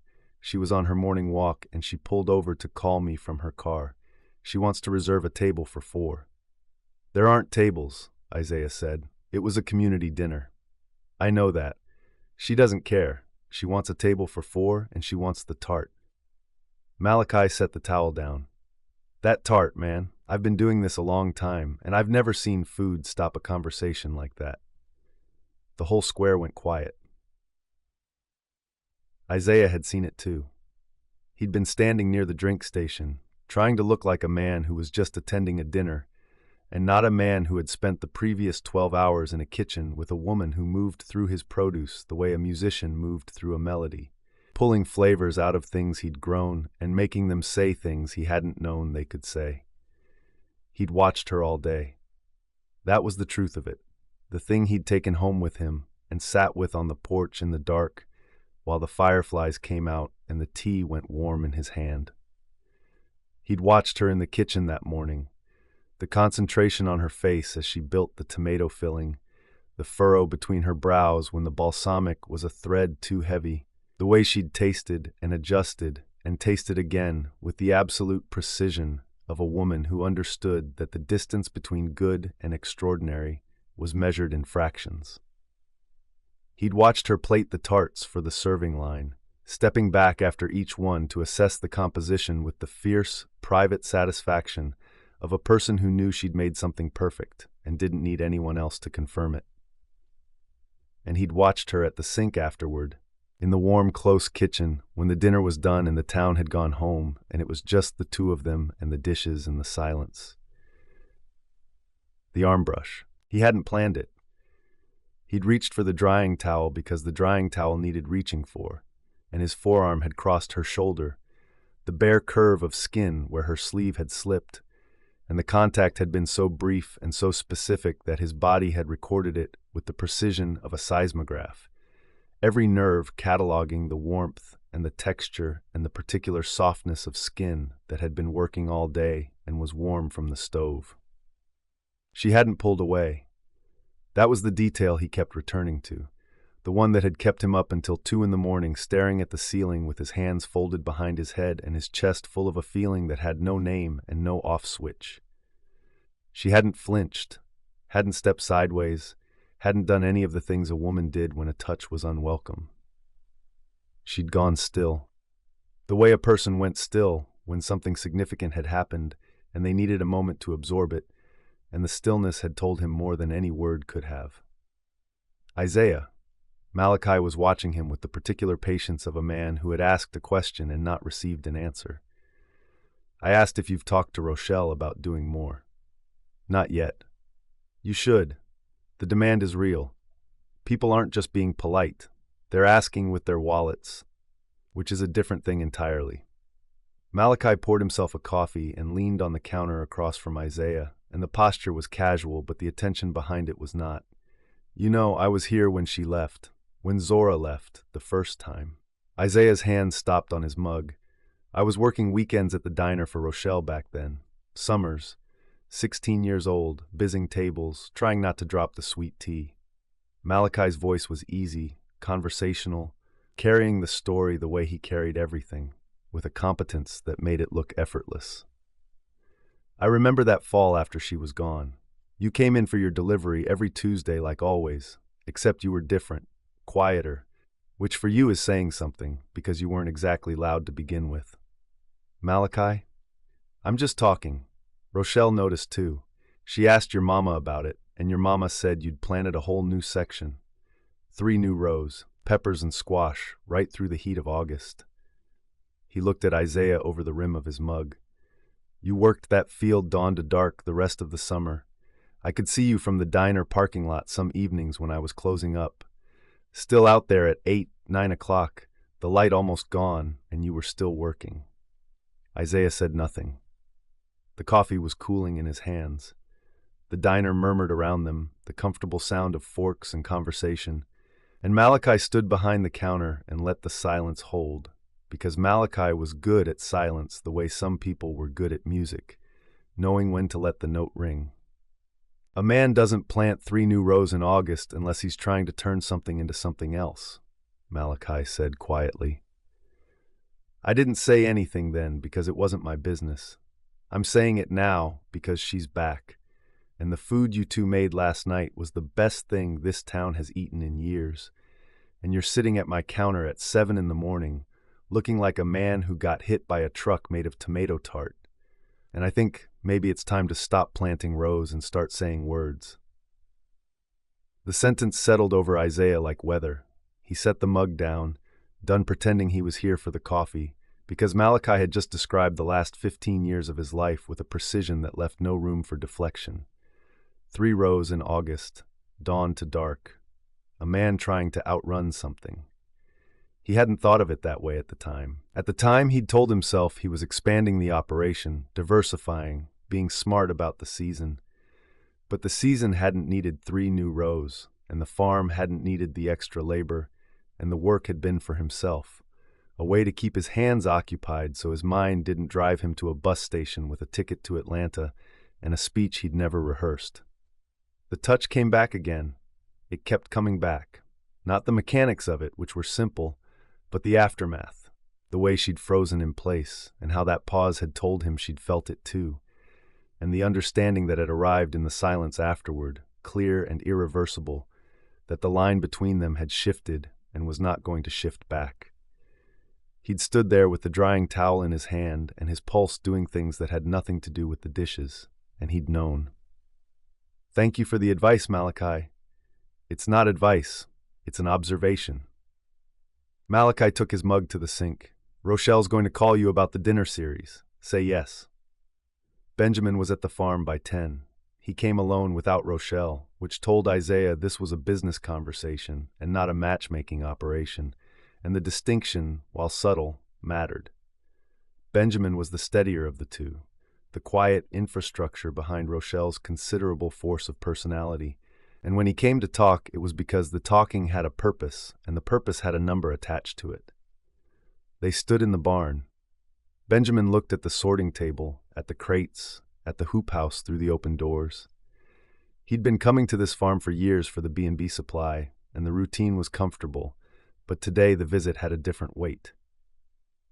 We want to do a dinner series, Benjamin said. Monthly, June through September, here at the farm. The barn can seat 30 if we configure it right. He pulled a folded paper from his pocket, and Isaiah recognized Rochelle's handwriting from the schedule she'd left on this very table 2 weeks ago. Rochelle worked up the logistics. I worked up the budget. The B&B will cover the overhead, the kitchen equipment rental, the linens. You supply the produce at cost. Zora cooks. We split the ticket revenue 3 ways. 3 ways? You, Zora, and the B&B. Equal thirds. Rochelle was very specific about that. She said if Zora doesn't have an ownership stake, it's just another job, and she's got enough of those. You've already talked to Zora? Rochelle's talking to her this morning. Benjamin refolded the paper with the careful precision of a man who kept his tools organized. I'm talking to you because this is your farm and your barn, and nothing happens here without your say. Isaiah looked at the barn, the sorting table, the crates on the wall, the open doors that let in the morning light and the smell of the fields. The space was functional, built for work, and it would take effort to turn it into a dining venue. Tables, lighting, some kind of staging area for the kitchen equipment. He'd need to build the long table he'd been thinking about since Rochelle first mentioned the concept, the one he'd been sketching in his head during the quiet hours on the porch, the one that would seat the whole room at a single surface so everybody ate together. Yes, he said. Benjamin looked at him. You want to think about it? No. He didn't want to think about it. Thinking about it would mean examining why he was saying yes. And examining why he was saying yes would mean admitting that the reason had less to do with ticket revenue and more to do with the woman who would be in his barn every month, cooking his food, building something that needed both of them, creating a reason to stay, that was bigger than a B&B catering job and more permanent than the word temporary. He was building a table for a woman who might leave. The pattern was old and familiar, the same one that had driven him to plant 3 rows in August and grow lemon basil for a decade, and drive to Atlanta alone and sit in a restaurant and leave without saying a word. Building things, growing things, pouring his wanting into the physical world, and letting the objects speak for him, because the objects were safer than the words. The words were the things he couldn't say. The not saying was the thing that was going to break him if he let it go on much longer. But the table was different from the basil and the crates and the produce deliveries, because the table was permanent. You could stop growing a variety. You could stop making a delivery. A table once built stayed. A table was a declaration, the same way an orange on a windowsill was a declaration, and Mrs. Zhang's voice echoed in his head as he stood in the barn and looked at the space where 30 people would sit and eat what he and Zora made together. An orange on a windowsill is not a mystery. He said yes anyway, because the alternative was watching the one thing keeping her in Sweetgum dry up and blow away, and he had spent 15 years watching her be somewhere else, and he could not do it again. Not from this close. Not when her shoulder still felt warm under his arm. All right, Benjamin put the paper back in his pocket. First dinner, second Saturday in June. That gives us 4 weeks to get the barn ready. I can help with the build-out on weekends. I'll start on the table this week. What table? The long one. One table. The whole room. Everybody eats together. Benjamin considered this. The idea settled into his face the way good ideas did, quietly, without fanfare, taking root. That's good, Rochelle will love that, I know.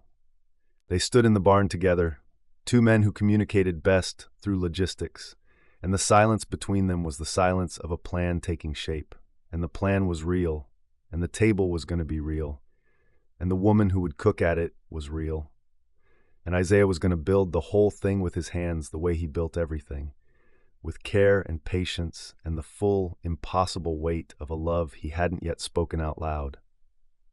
Isaiah, Benjamin said, on his way to the truck. He stopped at the barn door and turned back. The dinner last night, the way the town responded, that was something special. You and Zora, what you 2 made together. He paused, choosing his words with the deliberation of a man who didn't waste them. That's not just a business arrangement. You know that, right? I know. Benjamin nodded. He put his hands in his pockets, a gesture Isaiah recognized as the man's version of settling a thought. You know, when I met Rochelle, I spent the first 6 months building shelves for her house. She didn't ask for shelves. She had shelves.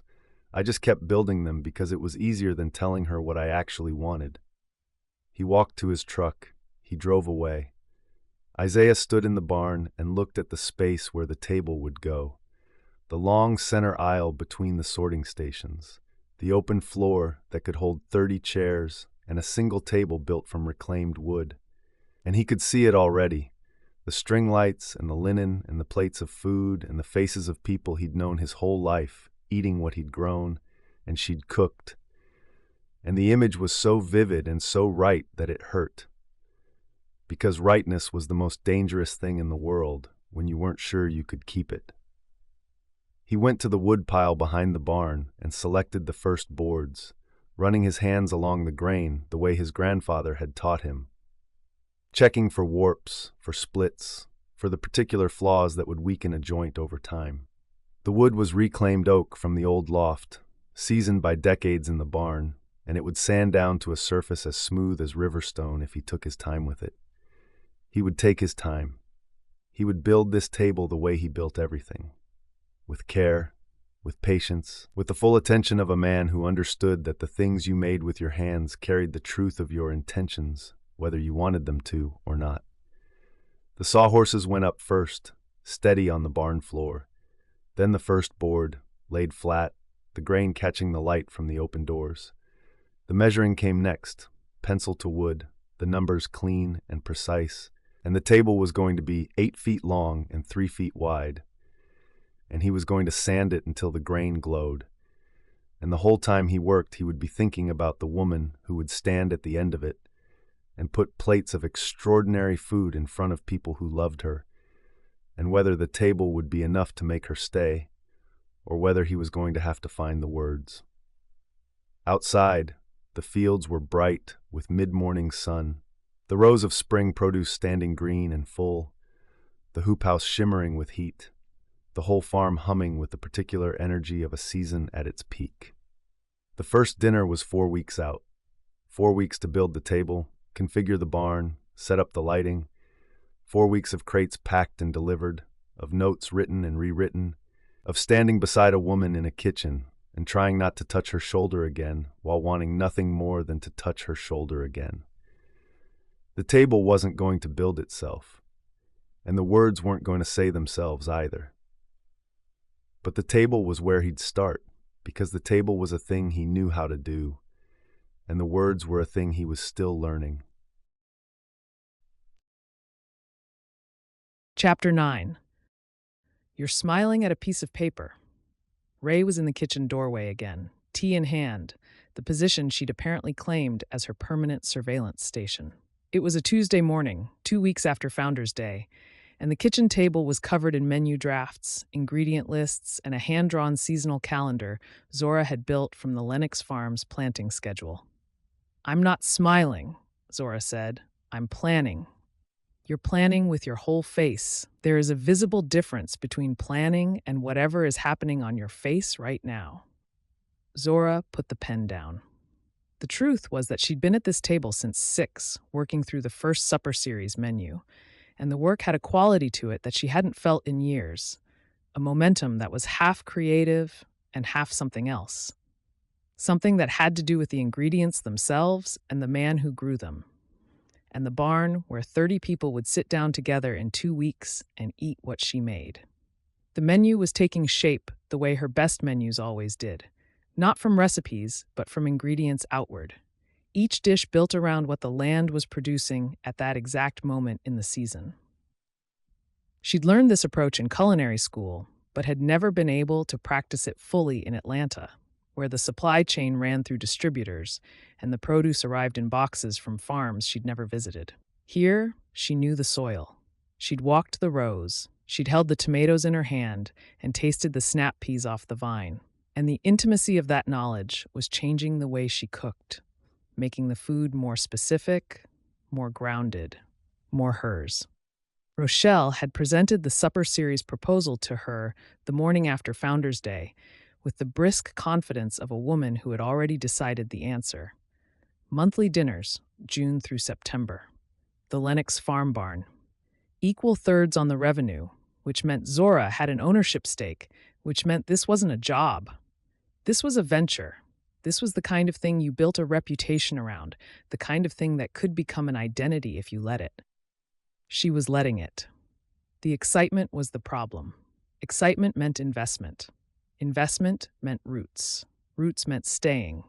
And staying, despite everything, despite the spice cabinet and the lemons and the morning walks down Main Street, was a word she had not yet said out loud, because saying it would make it real, and real was terrifying when you'd spent 15 years telling yourself you belonged somewhere else.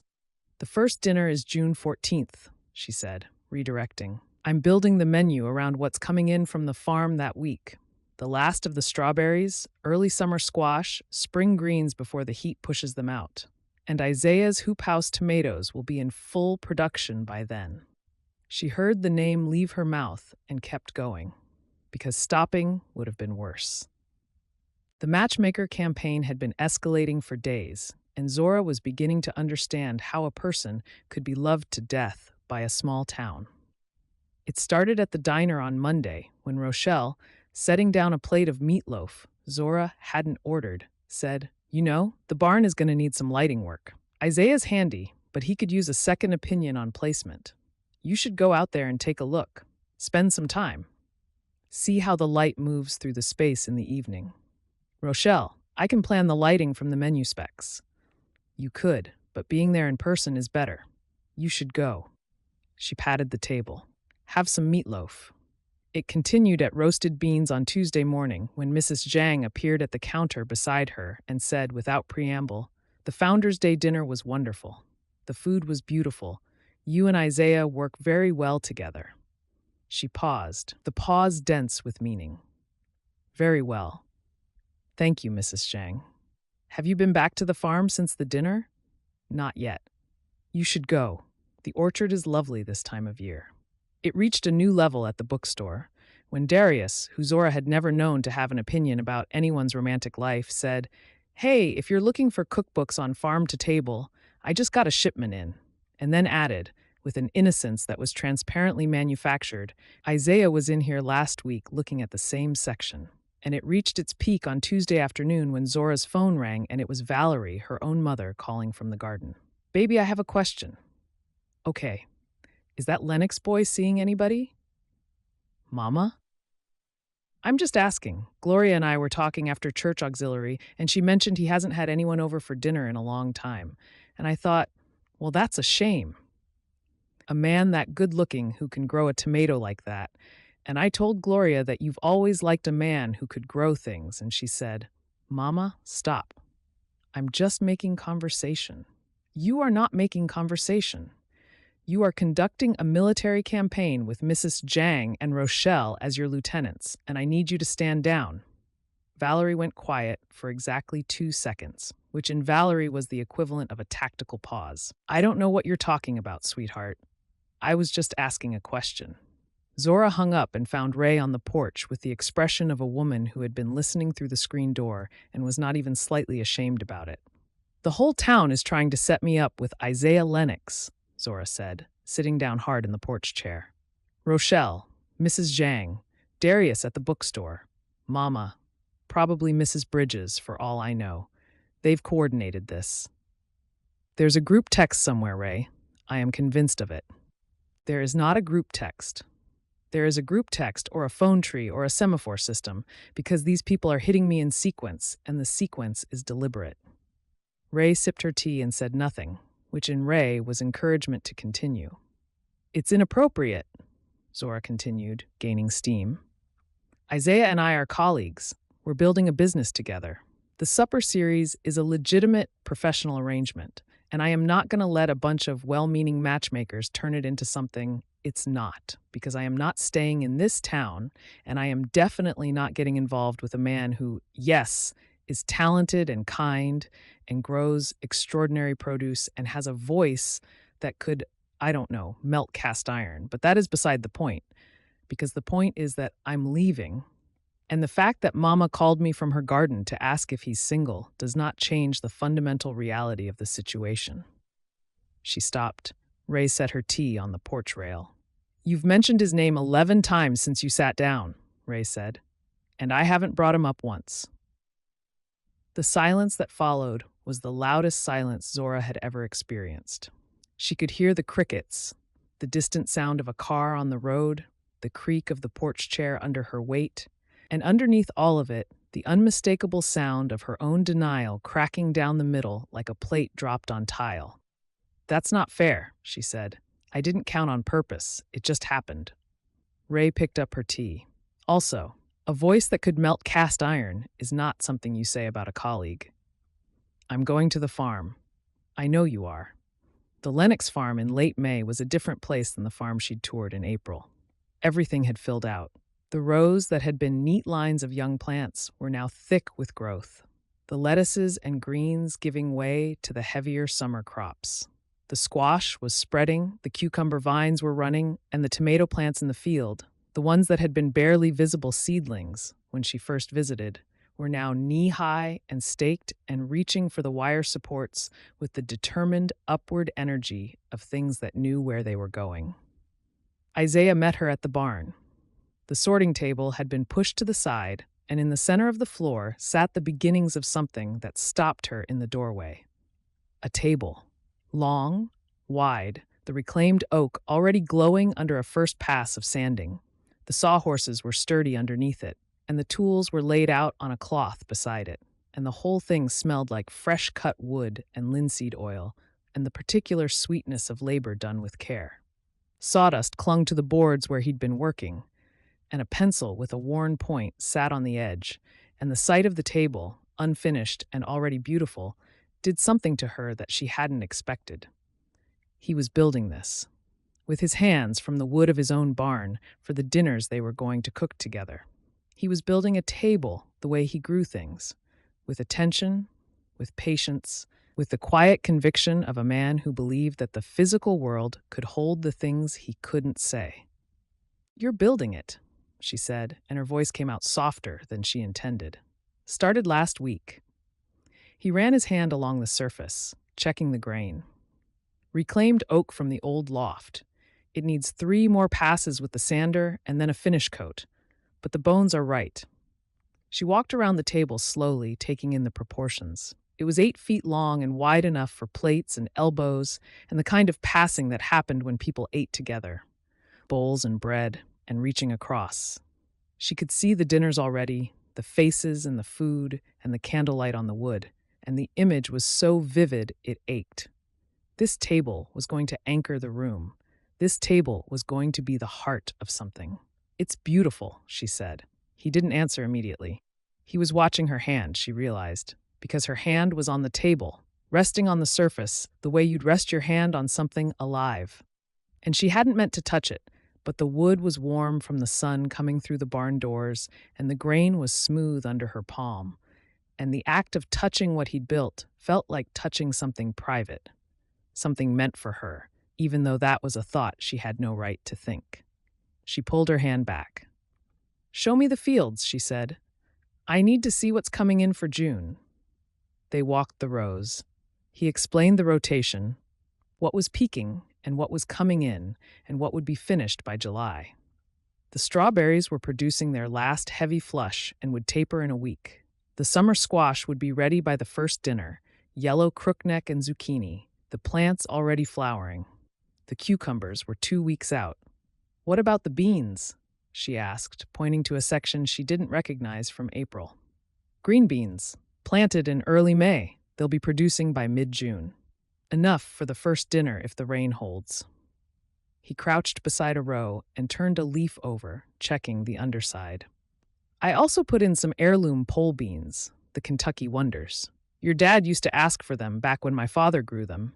I haven't planted them in years, but I thought they might work for the dinner." Something caught in her throat.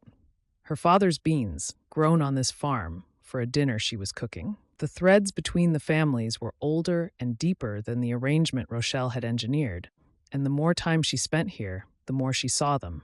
The herbs were at their peak, every variety fragrant and full, and she made notes in her notebook and tried to concentrate on the ingredients and not on the man beside her.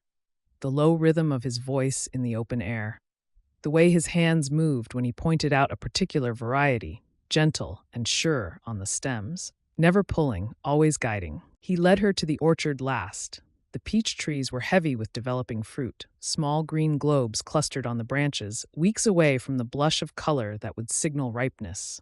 The trees were lush with leaves, the canopy dense enough to filter the afternoon sun into dappled light on the ground between the rows.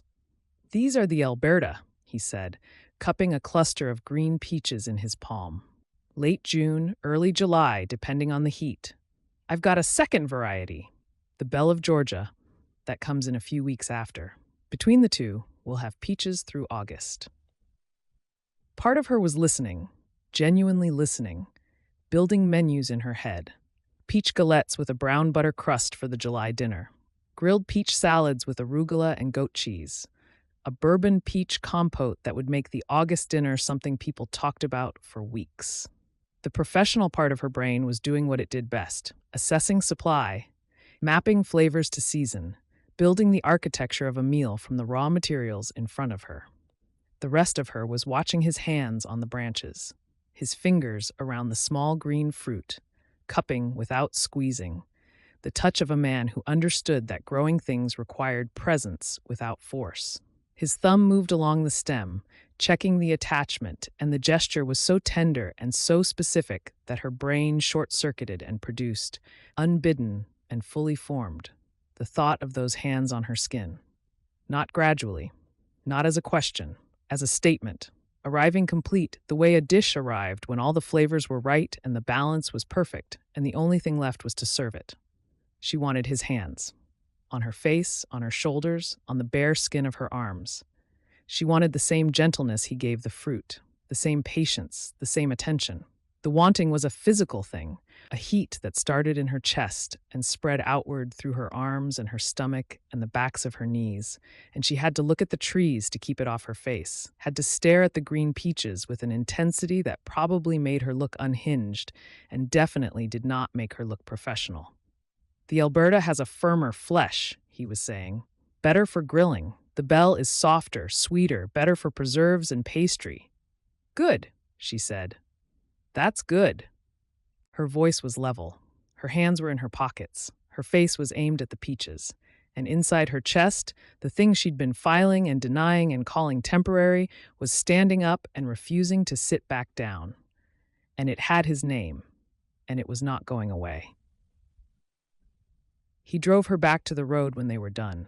The truck cab was small and warm, and she was acutely aware of the distance between his arm on the armrest and her knee, which was about 8 inches, which was too far and not far enough, and she kept her fists curled in her lap and her eyes on the dashboard and her breathing as normal as she could manage. "I'll have the first menu draft to you by Friday," she said as she got out, keeping her voice level, keeping her hands hidden, keeping her eyes on the gravel driveway instead of on the forearms resting on the steering wheel. "We can adjust based on what's coming in that week. Sounds good?" He paused. "Zora? Yeah? The table seats 30, but I built it to feel like one family eating together. I wanted you to know that." She nodded because speaking would have been a risk and walked to the Harris house on legs that were not entirely reliable. Ray was on the porch, exactly where she'd left her, tea in hand, chair creaking. "How were the fields?" Ray asked. "Fine." Ray's signature sound, the one that carried entire conversations in 2 syllables that said, "I see you and I know, and you're not fooling anyone, least of all yourself." And Ray sat on the porch with her tea and her smile and said nothing else, because nothing else was needed. And the evening settled in warm and gold and full of peaches that weren't ripe yet, and a wanting that was. Chapter 10. You're sanding that board like it owes you money. Benjamin was on a ladder near the barn's east wall, running new wiring for the string lights they'd planned for the dinner.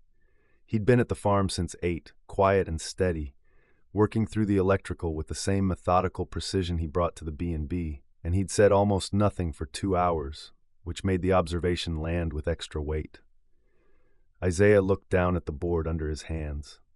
The sander had been running for 20 minutes on the same section, a 2-foot stretch of oak near the center where a knot sat just below the surface, and he'd been working it with a focus that had nothing to do with the knot, and everything to do with the fact that Zora was coming by this afternoon with the final menu draft, and he hadn't seen her in 4 days, and the 4 days had felt like a geological age.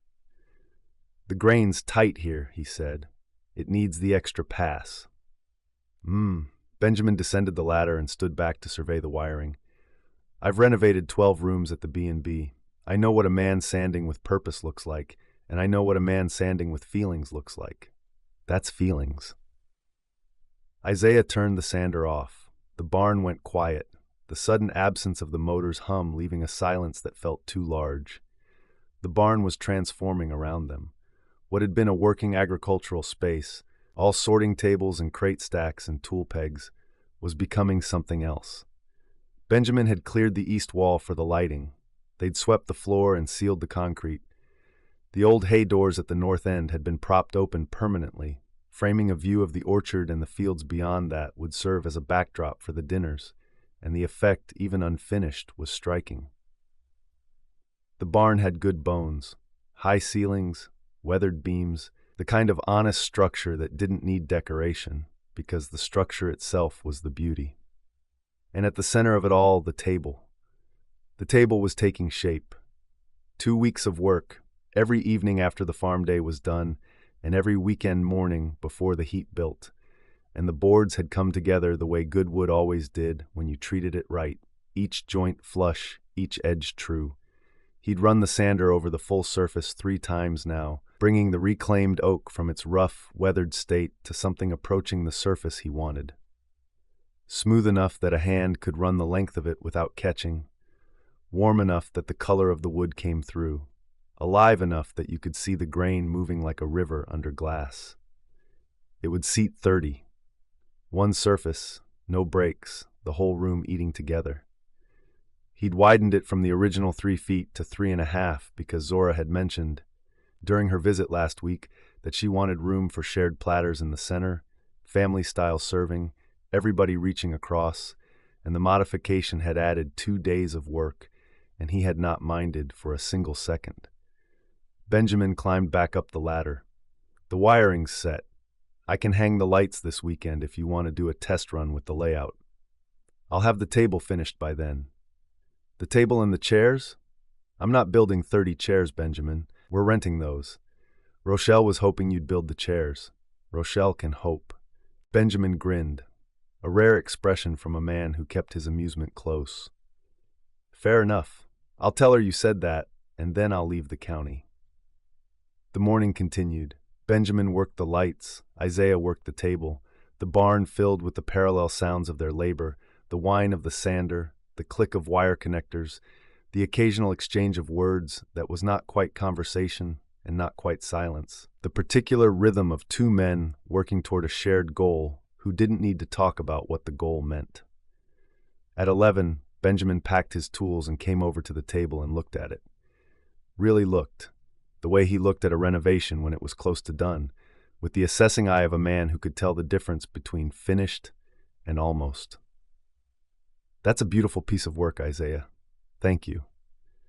Rochelle's going to cry when she sees it. Rochelle cries at furniture? Rochelle cries at what furniture means. Benjamin picked up his toolbox. I'll be back Saturday. You need anything before then, call. He left.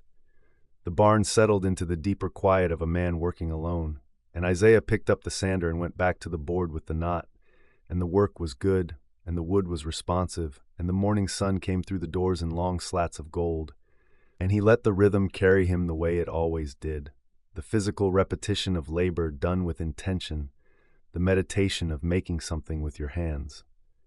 Gloria came at noon with lunch. She appeared in the barn doorway with a plate of sandwiches and a jar of tea, and she stood there for a moment without speaking, looking at the space. The transformation was visible even to someone who'd been watching it happen gradually. The barn had shed its purely agricultural identity and was becoming something softer, something that invited gathering, and the table at the center of it anchored the whole room the way a hearth anchored a house. Oh, Gloria said. She set the plate on the sorting table, which had been pushed to the far wall to make room, and walked to the center of the barn. The sawdust was thick on the floor. Isaiah's arms were coated with it, the fine powder clinging to the sweat, and the barn smelled like oak and linseed oil, and the particular sweetness of wood that had been worked until it released its deep fragrance. Gloria ran her palm along the surface from one end to the other, slowly, the way you'd run your hand along something you were memorizing, and the gesture was so familiar that Isaiah's chest constricted, because his father had done exactly the same thing every time he worked with wood. The market stand that had served the Saturday farmers market for 20 years, the shelves in the kitchen, the porch rail he replaced the summer Isaiah was 8. Always the same gesture, hand flat, fingers spread, a slow pass from one end to the other, reading the surface like Braille. Isaiah had grown up watching those hands, sitting on the barn floor sorting nails into jars, while his father loved the material into the shape he wanted. Your father built the first market stand the same way, Gloria said, her hands still on the surface. Spent 3 weeks on it. Oak, like this, from a barn up near Peachwood that was being torn down. I asked him who it was for, and he said, everybody. She paused. Her voice went quieter, the way it did when she was visiting a memory that lived close to the surface. And I knew right then he was lying, because a man doesn't sand wood that smooth for everybody. He sands it that smooth for the person he wants sitting at the head of it. Isaiah said nothing. The sander was quiet in his hand. I was right, of course. We were married 6 months later. Gloria lifted her hand from the wood and turned to look at her son, and her eyes were bright with the particular sheen that came from holding a memory so vivid it was almost present, and the look she gave him was not accusation or advice. It was recognition. The wood he used had a knot in the center, just like yours. He spent an extra day on that knot. I asked him why, and he said because the knot was where the tree had been hurt, and the hurt was where the strength was, and if you sanded it right, the knot became the most beautiful part of the whole surface. She picked up a sandwich and handed it to him.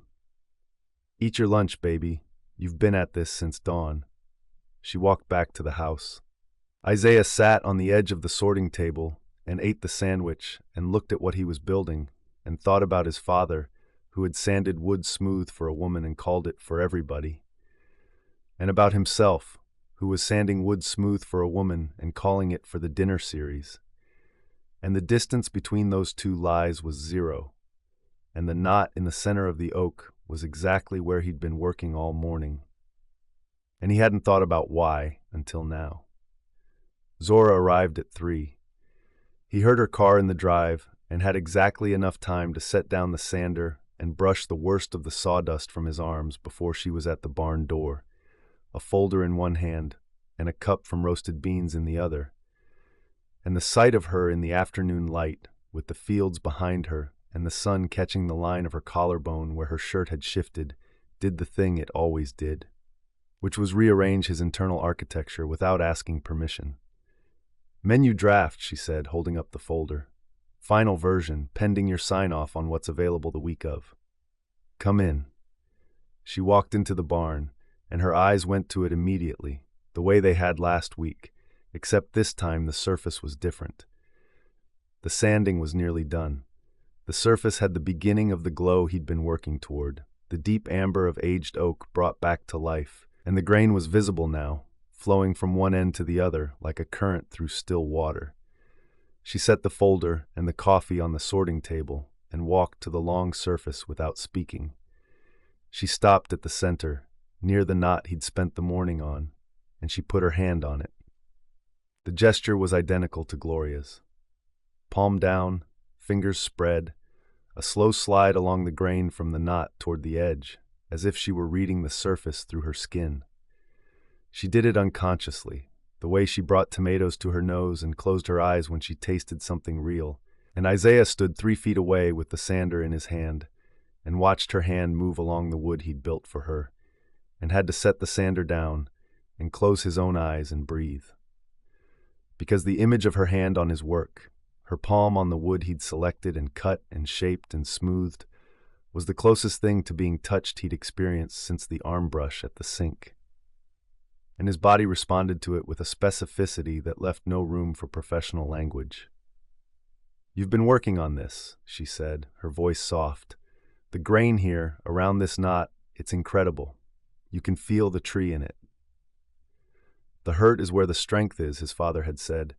If you sand it right, the knot becomes the most beautiful part. It's where the wood is densest, he said, because saying the other thing would have meant saying everything. Takes the most work, but holds the best polish. She looked up at him.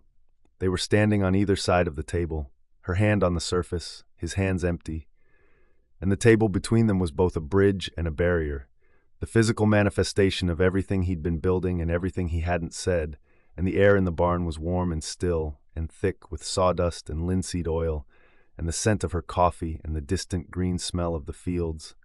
And he held her gaze because looking away would have been a different kind of cowardice than the kind he was already practicing. And for a moment the barn was perfectly quiet and perfectly full. She pulled her hand back first. The menu, she said, and crossed to the sorting table and opened the folder, and they spent the next hour going through the dishes, course by course, ingredient by ingredient. She'd built the first course around his summer squash, a grilled crookneck with herb oil and shaved pecorino. The main was a braised chicken with the Kentucky Wonders Isaiah had planted for her father, and a sauce built on the hoop house tomatoes. Dessert was a strawberry shortcake using the last of the season's berries, with the lemon basil folded into the whipped cream. The lemon basil in the cream, he said, reading the dessert description. That's going to work. It's going to be the thing people remember. She pointed to the note she'd written in the margin. Half a cup, chiffonade, folded in at the last second so it doesn't bruise. The heat of the strawberries releases the oil, and the cream carries it. Trust me. He trusted her. That was the problem, and the gift, and the whole impossible situation. Standing in a barn with sawdust on his arms, and a woman whose mind moved through food the way his moved through soil, building flavor the way he built rose. And the work was real, and the planning was good, and the food was going to be extraordinary. And the whole time they talked about produce and portions and plating. His hands remembered the wood, and her hand on it, and his father's stand and his mother's bright eyes. And the word he'd let himself think on the porch was sitting in the barn with them like a third person, patient and present and waiting. Through the open barn doors he could see the farmhouse porch. Gloria was in her chair, a glass of tea on the rail, her face turned toward the barn. She couldn't hear them from that distance. She didn't need to.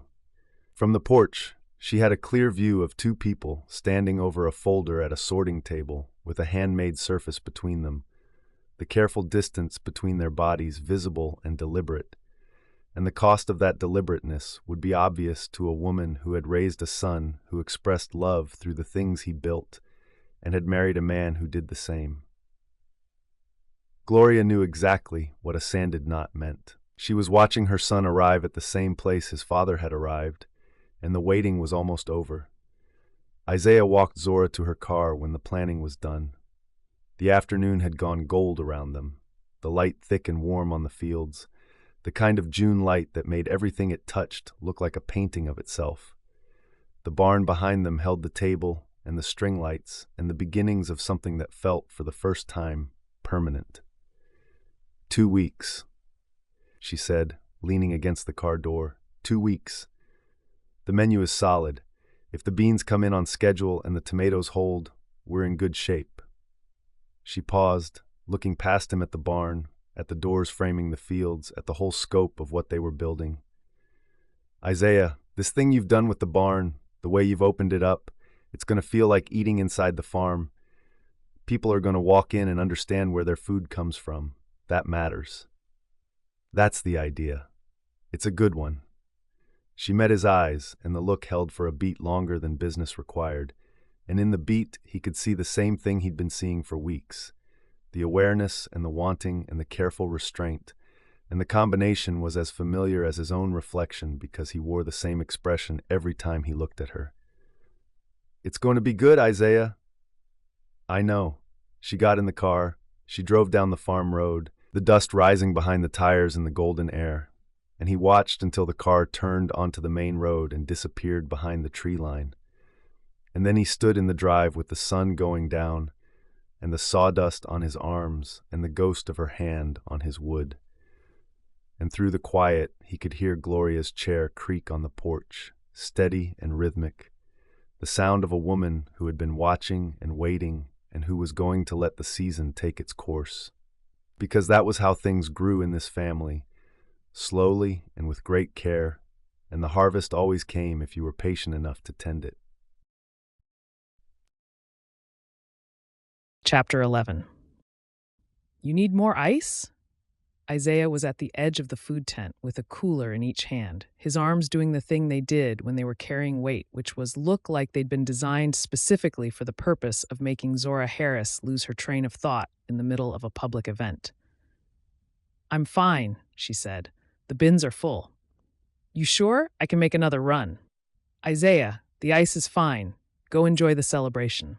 He set the coolers down anyway, because Isaiah Lennox did not leave a task undone, regardless of whether the task had been requested, and Zora watched him stack them neatly beside the tent pole and straighten up and brush his hands on his jeans, and the afternoon sun caught the line of his forearms, and she forgot what she'd been doing with the serving spoons and had to start over.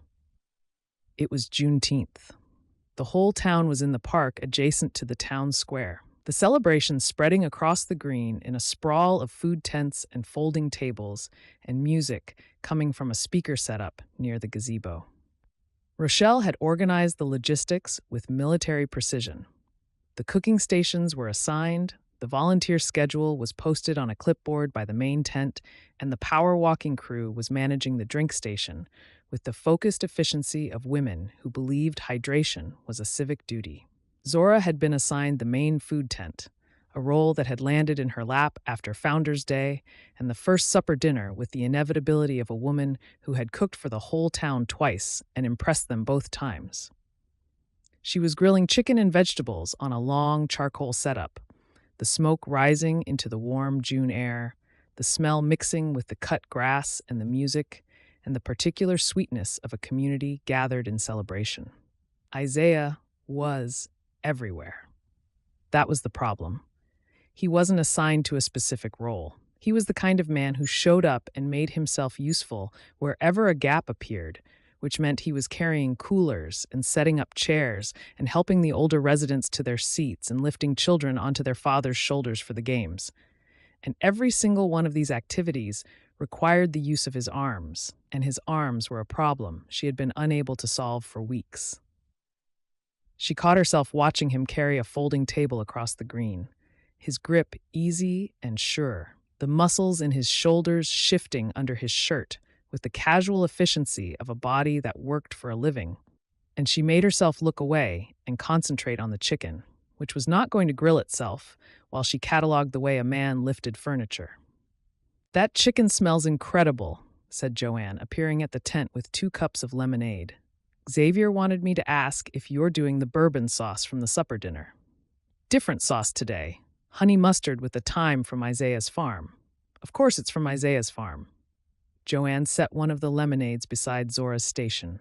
"Everything you make is from Isaiah's farm. Has anyone pointed this out to you?" "Multiple people, repeatedly." "Good, just checking." Joanne smiled, the smile of a businesswoman who was also a friend who was also a member of a town-wide conspiracy. Zora was no longer pretending didn't exist. "The supper dinner last weekend was spectacular, by the way. Xavier and I are already asking about the July date. Second Saturday. We'll be there, along with everybody else in the county, if the wait list Rochelle's been managing is any indication." Joanne took her lemonade and left. And Zora turned the chicken and thought about the supper dinner and the way the barn had looked with the string lights on and the table set and 30 people eating her food off Isaiah's wood. And the evening had been everything Rochelle had predicted and more. And the more was the part that kept her up at night, because the more was Isaiah standing at the far end of the barn, watching her work with an expression she was running out of ways to misread. The afternoon unfolded the way Sweetgum celebrations always did, in layers of food and conversation and the comfortable rhythm of a community that had been gathering like this for 160 years. The games were in the field behind the gazebo. Sack races for the kids, a horseshoe tournament that Mr. Pruitt had been winning for a decade and showed no signs of relinquishing. A tug-of-war that divided the town roughly along generational lines, and that the younger generation won in 1 minute and 40 seconds, to the vocal displeasure of everyone over 50. The music shifted from gospel to R&B as the afternoon deepened, and people danced on the grass near the speakers, and the air smelled like charcoal and citronella, and the particular sweetness of cut watermelon being served from a table near the gazebo steps. Robert and Valerie were at a blanket under the shade trees. Gloria was with Mrs. Jang at the community table, the two of them deep in a conversation that paused every time Zora and Isaiah passed within sight and resumed the moment they moved on. Ray was with a group near the horseshoe pits, and she caught Zora's eye at one point and tipped her cup in the direction of Isaiah's back. And Zora shook her head, and Ray shrugged with the exaggerated innocence of a woman who was going to outlast this denial by sheer endurance.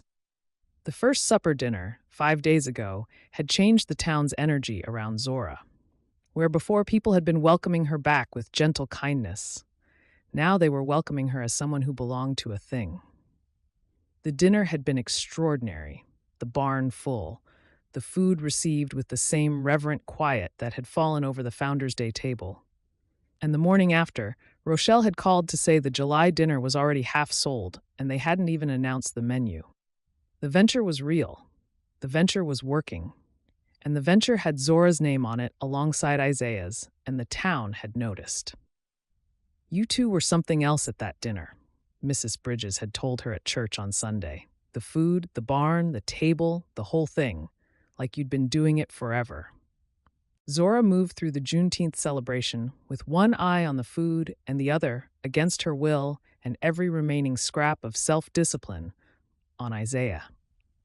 He was helping Mr. Pruitt to a chair near the shade trees, and then tossing a football with two teenagers on the far side of the green, and then standing with Malachi and Benjamin near the drink station, his laughter carrying across the grass in a low, warm sound that hit Zora in the sternum every time she heard it.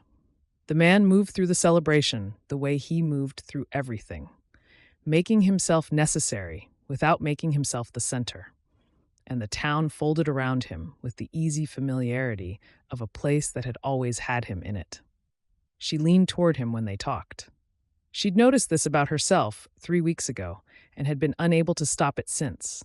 When he came to the food tent for a plate, she angled her body in his direction without meaning to, closing the distance between them by inches, a tilt of her shoulders that was involuntary and obvious, and that she corrected the moment she caught herself doing it. And then she did it again. He caught her watching him. She looked away too fast. Then she looked back, because she couldn't not look back, and he was still watching, and the directness of his gaze was not an accident and not a challenge. It was a statement, the same kind of statement the lemon basil had been, and the crate at the door had been, and the table in the barn had been. He was looking at her because he wanted to look at her, and he was not hiding it, and the openness of that should have been terrifying, and instead was the warmest thing she'd felt all day. Mrs. Zhang found her at the lemonade refill station near 4 o'clock, appearing with the quiet inevitability of a woman who materialized at significant moments the way weather materialized before a storm.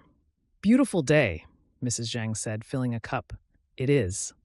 Beautiful food, beautiful celebration, beautiful to see you and Isaiah so comfortable together." "Mrs. Zhang." "I'm making an observation." She sipped her lemonade. "The supper dinner was lovely. The whole town is talking about it. Gloria tells me Isaiah built the table himself." "He did." The single syllable carried the weight of a doctoral thesis on romantic intention. "A man who builds a table, that's not nothing, Zora." She drifted away before Zora could respond, replaced almost immediately by Mrs. Andrews and Mrs. Bridges, who were doing a lap of the celebration in their walking shoes with the focused velocity of women on a mission. "There she is," Mrs. Bridges said. "The chef. Girl, that chicken is divine." "Thank you, Mrs. Bridges." "You know, Mrs. Andrews and I were just saying." Mrs. Bridges gestured between herself and Mrs. Andrews with the casualness of a woman about to deliver a prepared remark. "Those two have been circling each other since middle school. Isn't that right, Dorothy?" "Since at least 8th grade," Mrs. Andrews confirmed. "I used to watch him watch her across the church pew. That boy had it bad before he knew what bad was." The heat that rose in Zora's skin was not embarrassment. Embarrassment was a surface reaction, a skin-deep reflex, and what she felt was deeper and more specific. It was recognition, the kind that came from hearing a truth she'd been avoiding, spoken out loud by women who had watched the whole thing from the beginning and were tired of waiting for the ending. "We're colleagues," Zora said, and the word sounded hollow even to her. Said Mrs. Bridges, and the sound was so similar to Ray's signature that Zora nearly laughed. The evening thinned. The music stopped. The families went home, trailing children and leftover plates and the pleasant tiredness of a day spent in the sun. The green emptied gradually, the volunteers folding chairs and collecting trash, and by 8 o'clock the celebration had reduced to the last scraps of cleanup and the long gold light of a June sunset stretching across the grass. Zora was at the food tent breaking down the grill when she realized Isaiah was the only other person still working. Everyone else had gone. Malachi had left with the drink station equipment. Rochelle had departed with her clipboard and Benjamin's arm around her shoulders. The power walking crew had marched off in formation. Ray had texted that she'd come by in 20 minutes. 20 minutes. Just them. The green was golden and empty and quiet, except for the crickets starting up in the hedgerow and the distant sound of a car on the main road. The light was doing the thing June light did in the hour before sunset, going soft and thick and impossibly warm, turning everything it touched into a version of itself that looked like a memory even while it was still happening. He was stacking the folding chairs against the gazebo wall, moving through the task with the unhurried efficiency she'd come to recognize as his default. She watched him for a moment in the golden light and felt the full weight of a day spent in his orbit press against the inside of her ribs. His shirt was darker at the back, where the sun had made him sweat, and his arms were brown from the day. And the sound of the metal chairs clicking together as he stacked them was rhythmic and steady and entirely too pleasant to listen to. She was losing this fight. She'd been losing it for weeks, maybe longer, maybe since the moment she'd rolled down the car window on Main Street and said his name, and the losing was not gradual. It was a series of specific surrenders, each one sharper than the last. The arm brush, the hand on the table, the overlap of their fingers on every surface they'd shared. And now this, watching him stack chairs in the sunset and feeling her whole body orient toward him the way a plant oriented toward light. "I can get the bins," he said, crossing toward the tent. "You shouldn't be lifting those. I've been lifting bins all day. I know. You shouldn't have been." He reached for the bin she was holding. His hands closed over the handles, and her hands were already there.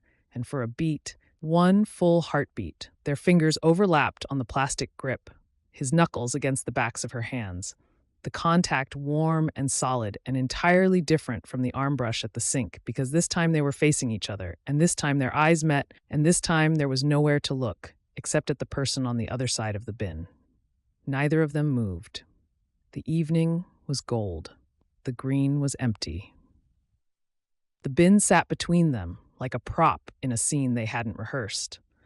And his hands were on her hands, and her hands were not pulling away, and the air between them went thick and close, a density that had nothing to do with the June humidity and everything to do with the fact that two people were standing 3 feet apart with their fingers intertwined on a storage bin, and neither of them was breathing normally. She could feel his pulse through his knuckles, or maybe that was hers. She couldn't tell anymore where his hands ended and hers began, and the overlap was a small thing, a nothing thing, a moment of logistics and a cleanup routine. And it was also the most intimate contact she'd had with another person in years. And the intimacy of it was so sharp she could taste it, salt and heat and the particular ache of wanting something you could almost reach. She pulled away first. It took effort, visible effort, a conscious uncurling of her fingers from the handles, a deliberate step back that required her to override every nerve in her body that was saying, "Stay, stay, stay." And he saw the effort. She knew he saw it, because his eyes tracked the movement of her hands, leaving his with an attention that was not casual and not professional, and not anything she could pretend to misunderstand. "I've got the rest," she said. "Thank you." "Zora." "Thank you, Isaiah." He nodded and let the bin go and stepped back, and the distance between them returned to something survivable. And she picked up the bin and carried it to the pile, and her hands were shaking, and the evening light was impossibly beautiful, and she was in so much trouble that the word trouble didn't begin to cover it. Ray's car appeared at the edge of the green. She pulled up alongside the tent, her window down, her face visible in the dashboard light, and the expression on it was the expression of a woman who had arrived at precisely the wrong moment and knew it and was going to be gracious about it only because she was a good sister. "Ready?" Ray called. "Ready."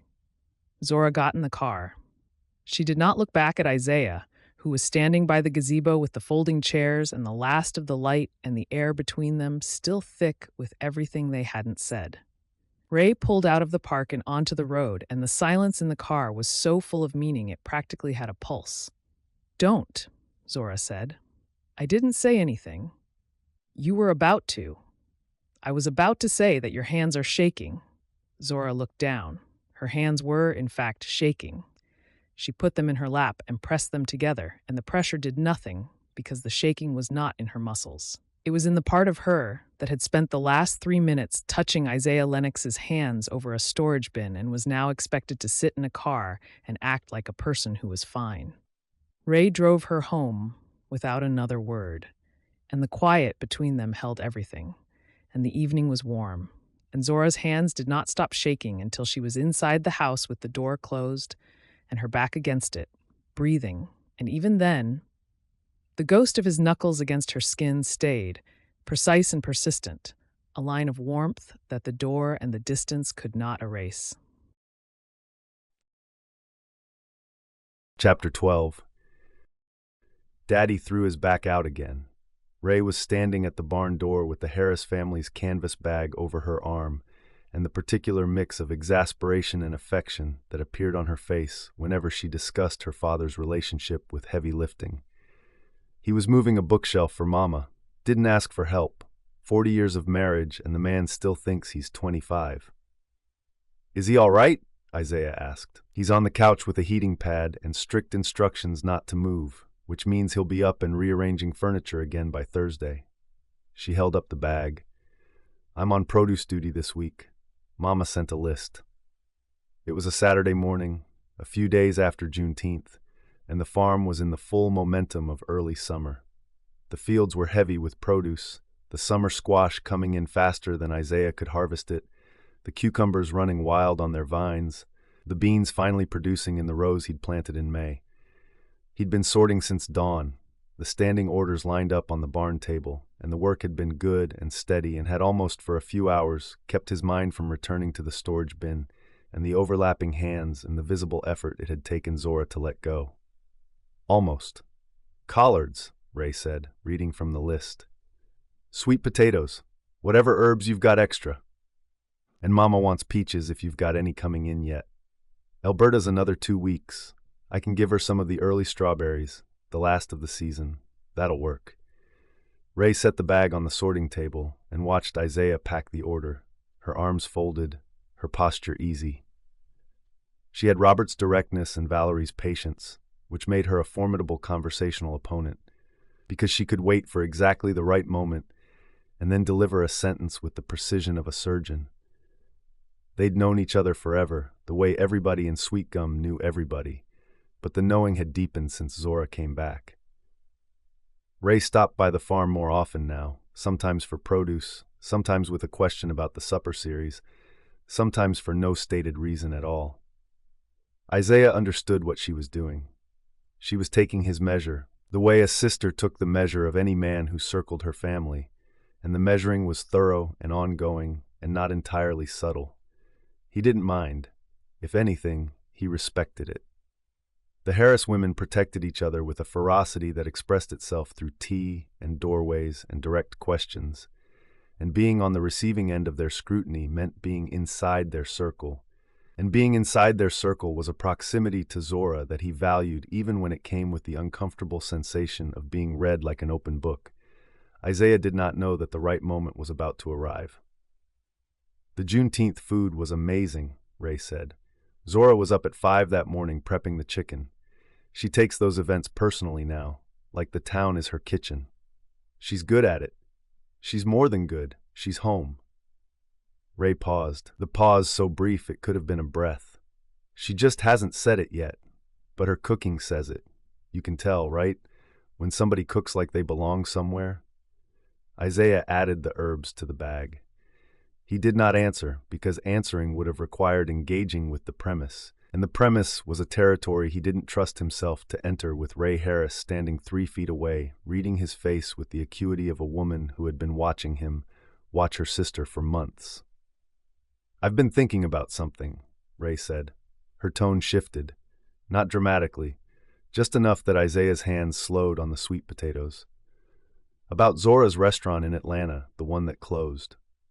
"What about it?" "She never talks about it. Not the details, not what happened, not any of it. But she kept some things. There's a box in her old room with menus and photos and a few reviews she'd printed out." Ray unfolded her arms. "And there's a receipt, from a corner table. 3 courses, cash payment. The date was about 2 years before the restaurant closed." Isaiah's hands stopped. The barn was quiet. The morning sun came through the open doors. The sorting table held the Harris order, half-packed, the collards in the bag and the sweet potatoes beside it, and the herbs bundled in twine, and Isaiah stood behind the table with his hands flat on the surface and his chest doing something that felt like the ground shifting under a foundation. Zora doesn't know you went to Atlanta, Ray said. Does she? It was not a question. It was a conclusion delivered with the same gentle, devastating precision Ray brought to everything. And Isaiah could not deny it because denying it would have been a lie, and he did not lie, and the truth was standing in the barn between them with its arms open and its teeth out. No, he said. Ray nodded. No push, no follow-up question, no demand for explanation. She stood there with her arms at her sides, watching him with an expression that held no judgment and no surprise, and something that looked, from where he was standing, a lot like compassion. How long have you known? He asked. A few months. When Zora's boxes arrived from Atlanta after the restaurant closed, Mama was organizing her room. She found the receipt and recognized the restaurant name from the reviews Zora used to send us. She asked Gloria about it. A small pause. Gloria confirmed. Gloria? Of course Gloria confirmed. Gloria had found the original receipt in his jacket pocket the night he came home from Atlanta, a couple of years ago now, with 5 hours of road behind him and the taste of lemon basil still on his tongue. She hadn't said a word. She'd just pressed her hand to his cheek and gone to bed. And in the morning she'd made his breakfast and asked about the crops and never mentioned it, and the silence had been her gift to him, a mother's understanding that some things were too private to name and too significant to dismiss. Except the silence had traveled the way silence always traveled in Sweetgum, through the quiet channels of women who loved each other's children, from Gloria to Valerie to Ray, and now it was here in the barn on a Saturday morning, and the box of things Isaiah had kept buried was open. I drove 5 hours, he said. He hadn't planned to say it. The words came out the way his hands went into soil, with the deep-rooted instinct of a man who had been carrying something too long and needed to set it down. I drove 5 hours. I parked on a side street because the lot was full, and I walked in alone, and the hostess sat me at a corner table by the window. His voice was steady, which surprised him, because the inside of his chest was not steady at all. The restaurant was small, but it was hers. You could feel it. The colors, the music, the way the tables were set. There was a chalkboard near the kitchen, with the specials written in handwriting I recognized from a dozen years of sitting behind her in class. He paused. The handwriting. He'd stood in the doorway for a full 10 seconds, staring at the chalkboard, because the looping letters were the same ones she'd written in the margins of her notes in AP Biology, the same hand that had labeled her science fair projects and signed her name on the church kitchen sign-up sheet, and seeing them on a restaurant wall in Atlanta had briefly made it impossible to breathe. I ordered 3 courses because 3 courses was what the menu offered, and I wanted to taste everything she'd built. The appetizer was a crab cake with a slaw she'd dressed with something citric, maybe yuzu, and it was perfect. The entree was a braised short rib with root vegetables and a sauce I couldn't identify, something deep and complex, and I sat there eating it and thinking, this is what she left for. This is the thing she was building when she drove away from this town and never looked back. And it was worth it. The food was worth it. She was worth everything she'd sacrificed to be in that kitchen. Ray was very quiet. The dessert was a chocolate tart with a salted caramel center and a basil garnish, lemon basil. He stopped. The lemon basil had almost broken him. Sitting in her restaurant 5 hours from home, tasting her food for the first time and finding his basil on the plate. She didn't know it was his. She'd sourced it from a local farm, probably, some Atlanta grower who had the same variety. But the taste was the same, bright and citric and sweet. And for a moment he'd been in 2 places at once, in her restaurant and in his field, and the distance between them had collapsed to the width of a garnish. I watched the kitchen door every time it swung open, he said. I saw the line cooks. I saw the sous chef. I never saw her. She was in the back, I think, or in the office. And I told myself I'd wait until she came out and then I'd leave. And then I told myself I'd leave anyway. And then the check came and I paid cash and I walked out. Why cash? Because a credit card has a name on it. And I didn't want her to know I was there. The sentence landed in the barn the way all of Isaiah's truths landed, quietly, and with a weight that pressed the air out of the space around it. He stood behind the sorting table with his hands flat on the wood, and his eyes on the collards and the full, undressed fact of what he'd done sitting in the open between them. "You drove 5 hours to eat at her restaurant," Ray said, "and you didn't tell her." "No. You tasted everything she'd built, and you were proud of her, and you paid cash so she wouldn't know." "Yes." "Isaiah." Ray's voice cracked on his name, a fracture so small he almost missed it, and when he looked up her eyes were bright. Not with tears exactly, with the particular sheen of a woman who had just heard the most devastating love story of her life told in 3 courses and a cash receipt. "Why did you go?" He looked at the barn doors. The fields were bright beyond them, green and gold, the rows of summer produce standing full in the morning sun. The farm he'd built, the life he'd chosen, the life he'd thought was enough. "Because she'd built the thing she left for," he said. "And I wanted to see it. I wanted to sit in the things she'd made and eat what she'd cooked and know, with my own eyes and my own mouth, that it was real, that what she'd given up by leaving was worth what she'd gained." He paused, and it was. The food was extraordinary. The restaurant was beautiful. She'd done everything she said she was going to do. "And you came home. And I came home. And I walked out to the field behind the hoop house where I'd been growing lemon basil for a year already, because Gloria had told me it was Zora's favorite. And I stood there in the dark, and the basil smelled exactly like the garnish on her plate, and I understood for the first time that I'd been growing it for her all along. Not because Gloria mentioned it, because of her. The lemon basil. The lemon basil that had traveled from his field to her crate, to her vinaigrette, to the supper dinner table. The thread that connected everything he'd grown to everything she'd cooked. And neither of them had ever spoken about it, because speaking about it would have meant admitting that the growing and the cooking were not separate activities. They were the same conversation, conducted in produce and flavor instead of words, and the conversation had been going on for longer than either of them had been willing to acknowledge. "Are you going to tell her?" Ray asked. "I don't know. She's going to find out. If not from you, then from Mama or Gloria or Rochelle. You know how this town works." Ray picked up the canvas bag. She weighed it in her hand, checking the heft, and the gesture was so much like Robert that Isaiah's throat tightened. "Isaiah, she kept the receipt. Do you understand that?" She didn't know whose it was. She just kept it. A cash receipt from a corner table for 3 courses, and she put it in a box with her menus and her reviews and the things that mattered to her from that restaurant. She kept it because something about it mattered, even though she didn't know why. The information settled into him like rain into dry soil, slow and deep and irreversible. She'd kept the receipt. She hadn't known it was his. She hadn't known anyone from Sweetgum had been in her restaurant. But something about a cash receipt for 3 courses from a corner table had been worth saving, had been filed alongside the things that represented her best work and her proudest moments. And the thought of that, the thought of his anonymous presence, preserved in her box of important things, was so tender and so devastating that he had to put both hands on the sorting table and breathe.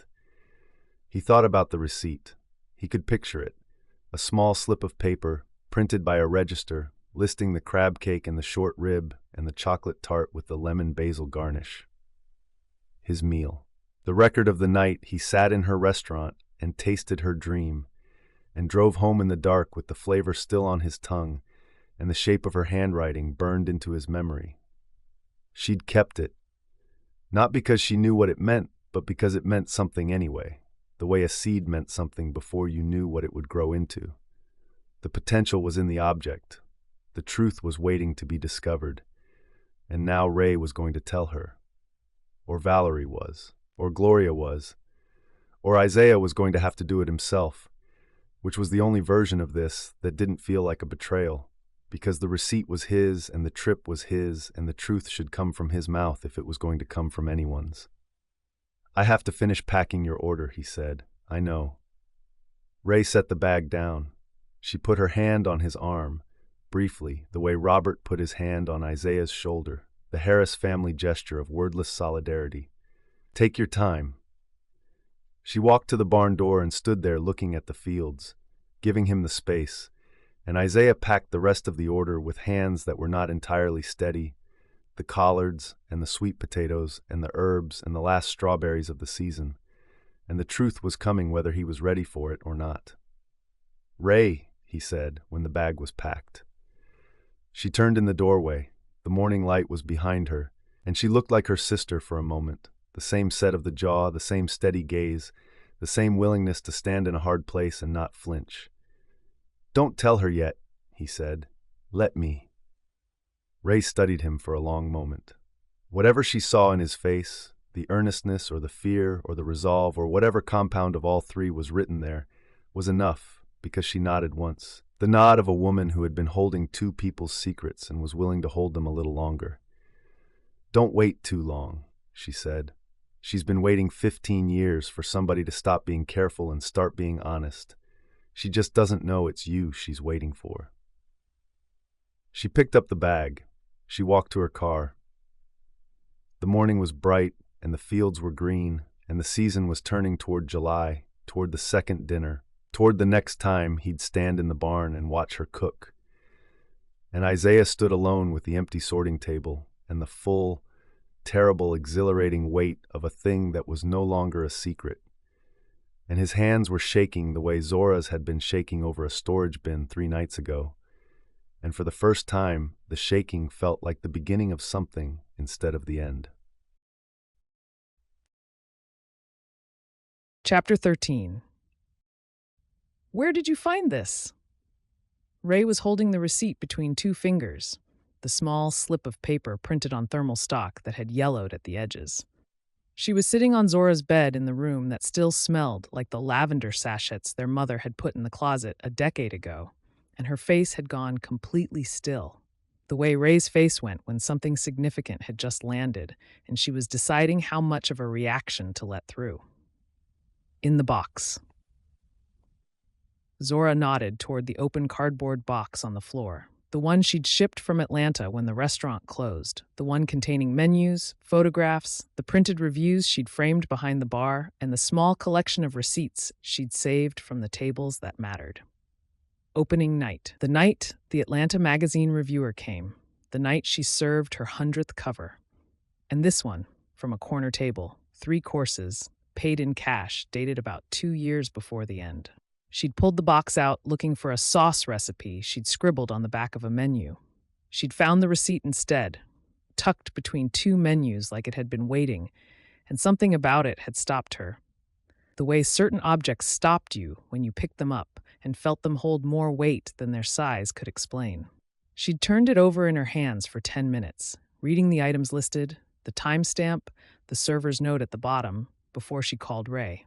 "I saved it because I couldn't figure out why it mattered," Zora said. "It's a cash receipt. No name, no credit card, no reservation. Just a corner table and 3 courses. But something about it felt different. Like whoever was at that table was paying attention to the food in a way that most people don't. The server noted it on the ticket." She pointed to the handwritten note at the bottom. "Guest asked about every ingredient, complimented each course to server, sat for 2 hours. Nobody does that. Nobody orders 3 courses alone and sits for 2 hours asking about every ingredient unless they're a critic or a chef." She paused. "Or unless they came a long way to taste something specific." Ray set the receipt on the bedspread. The way she set it down was careful, deliberate, like she was placing a document into evidence. "It was Isaiah," Ray said. The room went silent. The lavender sachets, the box on the floor, the teenage bedspread Valerie had never replaced. Everything in the room was the same, and everything in the room was different. And Zora sat on the edge of the bed and felt the ground shift under her the way the ground shifted when you learned something that rearranged every fact you thought you knew. "How do you know?" Her voice was quiet. "Mama found the receipt a few months ago when your boxes arrived. She recognized the restaurant name and asked Gloria. Gloria confirmed." Ray's voice was steady but careful. "He drove 5 hours. He ate alone. He paid cash so you wouldn't know his name. And he left before you came out of the kitchen." The math. The math of the last 15 years was rearranging itself in real time, every number shifting, every equation rebalancing. And Zora sat on her childhood bed and watched the recalculation happen and could not stop it. She had spent 15 years believing she was the one who carried the wanting. The buried thing, the filed away feeling, the drawer she'd shoved shut at 18 and driven away from without looking back. In her version of the story, Isaiah Lennox was the boy on her street who barely noticed her, who nodded when she passed and helped his mother with the produce, and never, not once, said a word that suggested she existed to him as anything more than a neighbor's daughter. The story was wrong, every line of it. Wrong from the beginning and wrong all the way through, and the wrongness was not a small correction. It was a complete demolition. He had driven across the state to sit alone in her restaurant and taste everything she'd built, ordered every course on the menu, asked about every ingredient, watched the kitchen door and waited to see her, and then left without being seen, because seeing her would have required saying something, and saying something would have required admitting what he'd carried across all those miles and all those years, and he hadn't been ready. So he'd tasted her food and paid in cash and driven home in the dark, and the receipt had sat in her box for years, unnamed and unexplained, holding the weight of his presence without her ever knowing it was there. He didn't go to check on you. Ray's voice was gentle now, the gentleness she reserved for the moments when what she had to say was going to change something permanently. He went because he was proud. You left, and he stayed, and he was still proud of you. He drove across the state to sit in the thing you built and taste what you'd made. Do you understand what kind of man does that? Zora understood. That was the problem. Understanding was not the gentle thing people imagined it to be. Understanding was a demolition. A wrecking ball swung through the architecture of the story she'd been telling herself for 15 years. The story where she left and he stayed, and neither of them felt anything, and the distance was clean, and the silence was mutual, and the whole thing had been a sensible adult decision made by two people who were never meant to be more than neighbors. The story was wrong. The distance had not been clean. The silence had not been mutual. He had been carrying her across state lines and silent years, and she had been carrying him in a box of receipts she couldn't throw away, and neither of them had said a word. And the waste of it, the sheer, staggering waste of all those quiet years, hit her in the chest like a hand pressed flat against her sternum. "I have to cook tomorrow," she said, and the sentence was absurd and true and the only thing she could manage, because the dinner was tomorrow night, and the barn was ready, and the table was set, and she was going to stand in Isaiah Lennox's barn and cook his food for his town, while knowing, for the first time, that he had loved her long enough to drive across Georgia alone, to taste what she'd made, and never tell her. "I know," Ray said. "I don't know what to do with this. You don't have to do anything tonight. You just have to know it." Ray put her hand on Zora's knee, the same gesture their mother used, palm down, steady pressure. "The doing comes later. Right now, you just sit with it. Ray, I'm cooking in his barn tomorrow. I'm going to stand at the table he built and put food on the wood he sanded and look at him across the room and know that he sat in my restaurant and tasted my food and left before I could see him. How am I supposed to cook through that? The same way you cook through everything. You put your hands on the ingredients and you let the work talk. The work isn't going to be enough, not tomorrow. Then let it not be enough." Ray squeezed her knee. "Let it be the beginning of the conversation, not the whole thing. You've been cooking for him for months, Zora. Every dish you've made since you came back has been a conversation with his produce. Tomorrow, maybe the conversation gets a little louder." Zora sat with it. The receipt was on the bedspread between them, small and yellowed, and containing the entire weight of a man's heart in a cash transaction, and a table by the window, and the room was quiet. And the lavender sachets smelled the way they'd smelled when she was 17, and packing for culinary school, and telling herself she was not leaving anything behind that mattered. She had been wrong about that too. The B&B kitchen was dark when she let herself in at 9. She didn't turn on the overhead lights. She used the under-cabinet strips, the soft glow that turned the kitchen into something intimate and warm. The kind of light you cooked by when you were cooking for yourself. She tied on her apron and stood at the prep island and breathed.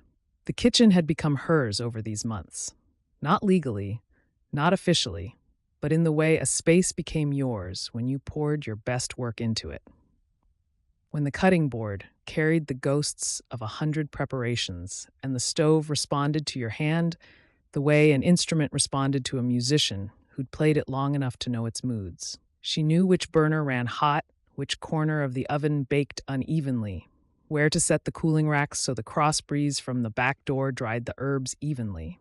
She had built a life in this kitchen, a practice, a voice, and tomorrow she was going to take everything this kitchen had taught her and carry it into a barn where a man had built a table for her with his own hands. Tomorrow night, 30 people at the table Isaiah built. The second supper dinner, the July menu, the meal she'd been planning for weeks. The first course was a chilled cucumber soup with dill and creme fraiche. The main was a roasted chicken with summer vegetables, every one of them from the Lennox farm. The dessert was a peach galette with brown butter and vanilla, using the Alberta peaches that had finally come in the first of the season, golden and heavy and fragrant, in a way that made her hands ache to work with them. But the dish she was here to test tonight was not on the menu. She pulled the Cherokee purples from the cooler. The Hoop House tomatoes were at their absolute peak now, the skins taut and deeply colored, the flesh dense and sweet and layered with the particular complexity that came from soil that had been tended for decades. She set them on the cutting board and looked at them and thought about the man who had grown them, the man who had driven across the state to taste her food, the man who had built a table with a knot at its center that he'd sanded until the grain glowed, because it was where the wood was densest and took the most work and held the best polish. And she understood now that he hadn't been talking about the wood. She sliced the first tomato. The knife went through the skin with a whisper, and the juice ran onto the board, dark and fragrant, and she brought a slice to her mouth and tasted it and closed her eyes. And the flavor was so full and so specific and so entirely his that the tears came before she could stop them. She let them come.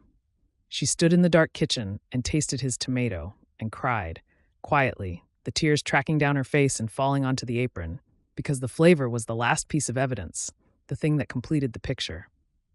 And the picture was a man who had loved her for 15 years in the only language he knew, which was the language of growing things. And she had been eating his love for months and calling it produce. She wiped her face with the back of her hand and went back to work. The crying was done. The cooking was not. Silently, steadily, the way she cooked when the food was doing the talking. A simple preparation. The tomatoes sliced thick, layered with the lemon basil from his field, and a drizzle of the best olive oil in the kitchen, and a scattering of flaky salt. No heat, no technique, just the ingredients, presented with the respect they deserved, each element speaking for itself. It was the simplest dish she'd ever made. It was also a love letter. She tasted it. The tomato and the basil and the oil came together on her tongue with a clarity that made her breath catch, the flavors clean and grounded, and layered in a way that required no explanation. The dish didn't need sauce or garnish or the architecture of a trained chef. It needed only what it was, the produce of a man's hands, prepared by a woman who understood what those hands had been saying all along. She set the spoon down. She stood in the B&B kitchen with the under-cabinet light warm on the counters and the taste of his tomatoes on her tongue and the full, undeniable, terrifying clarity of a woman who knew exactly what she was feeling and could no longer pretend otherwise. She was in love with Isaiah Lennox, had been in love with him since she was 16 years old, since before she knew what the word meant in its full, adult weight, since before she left and before she came back, and before she sat at his table, and before she stood in his orchard, and before she read a receipt on a bedspread and felt the ground give way. The love had been there the whole time, underneath the filing and the denying and the temporary and the leaving. It had been growing the way his crops grew, patient and steady and rooted in something deeper than either of them had been willing to name. She had called it so many things: a drawer, a file, a thing from the life she wasn't choosing. She had given it every label except the right one, because the right one was simple and terrifying and true. And the truth was that she had been in love with a quiet man who grew things, and she had run from that love all the way to Atlanta, and the love had followed her. And when Atlanta fell apart and she came home with nothing, the love was still there, in a crate of basil on her doorstep, and a table sanded smooth, and a receipt from a corner table that she'd kept without knowing why. The only thing standing between her and the truth was her own stubbornness, and the stubbornness was tired, and the truth was not. A sound at the kitchen door. Not Isaiah this time. The door opened, and Valerie stepped in, wearing her house robe and the soft-soled shoes she wore for late-night walks when she couldn't sleep. "Ray told me you were here," Valerie said. Her eyes moved across the cutting board, the tomatoes, the dish Zora had built, and she didn't ask what it was, didn't need to. A woman who had been married to a man who expressed love through the things he provided recognized a love letter when she saw one, even when it was made of tomatoes and basil and olive oil. "You remind me of your father," Valerie said, her voice gentle and knowing, the voice of a mother who had been waiting for this moment with the patience of a woman who understood that some things could not be rushed. "When he was courting me, all in the food. Couldn't say it, so he fed me." She paused. Took him 3 months of Sunday dinners before he used his words, but the food got there first. Zora's eyes stung. The tomatoes blurred on the cutting board. "Mama, I don't know what I'm doing." "Yes, you do, baby." Valerie crossed the kitchen and put her arms around her daughter, and the hug was the hug of a woman who had sent her child away and watched her come back and was not going to let the coming back be anything less than complete. "You know exactly what you're doing. You're just scared it's going to work."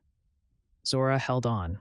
Her mother smelled like the garden and the hand cream she'd used for 30 years, and the particular warmth of a house that had held a family through every season. And the smell was the smell of home, the real one, the one she'd been trying to come back to since the day she left. The kitchen was warm and dark and quiet, and her mother's arms were steady, and the dish on the counter was waiting, and tomorrow she was going to walk into a barn and cook for a man she loved. And the fear was real, and the love was realer, and for the first time since she'd come home, the love was winning. Chapter 14. This is something else.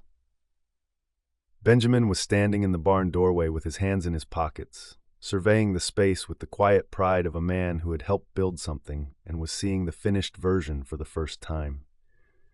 The string lights were on, looped across the beams in warm arcs that made the whole barn glow. The table ran the length of the center aisle, the reclaimed oak gleaming under the light, the place settings arranged with the kind of care that Rochelle brought to everything she touched. Real plates, cloth napkins, small jars of wildflowers that Mrs. Zhang had gathered that morning from the field behind the farmhouse. 30 chairs, one table, the whole room eating together. "Rochelle's going to take credit for this," Benjamin said. "Rochelle should take credit for this," Isaiah said. "She's the one who left a clipboard on my sorting table." "She left the clipboard. You built the table."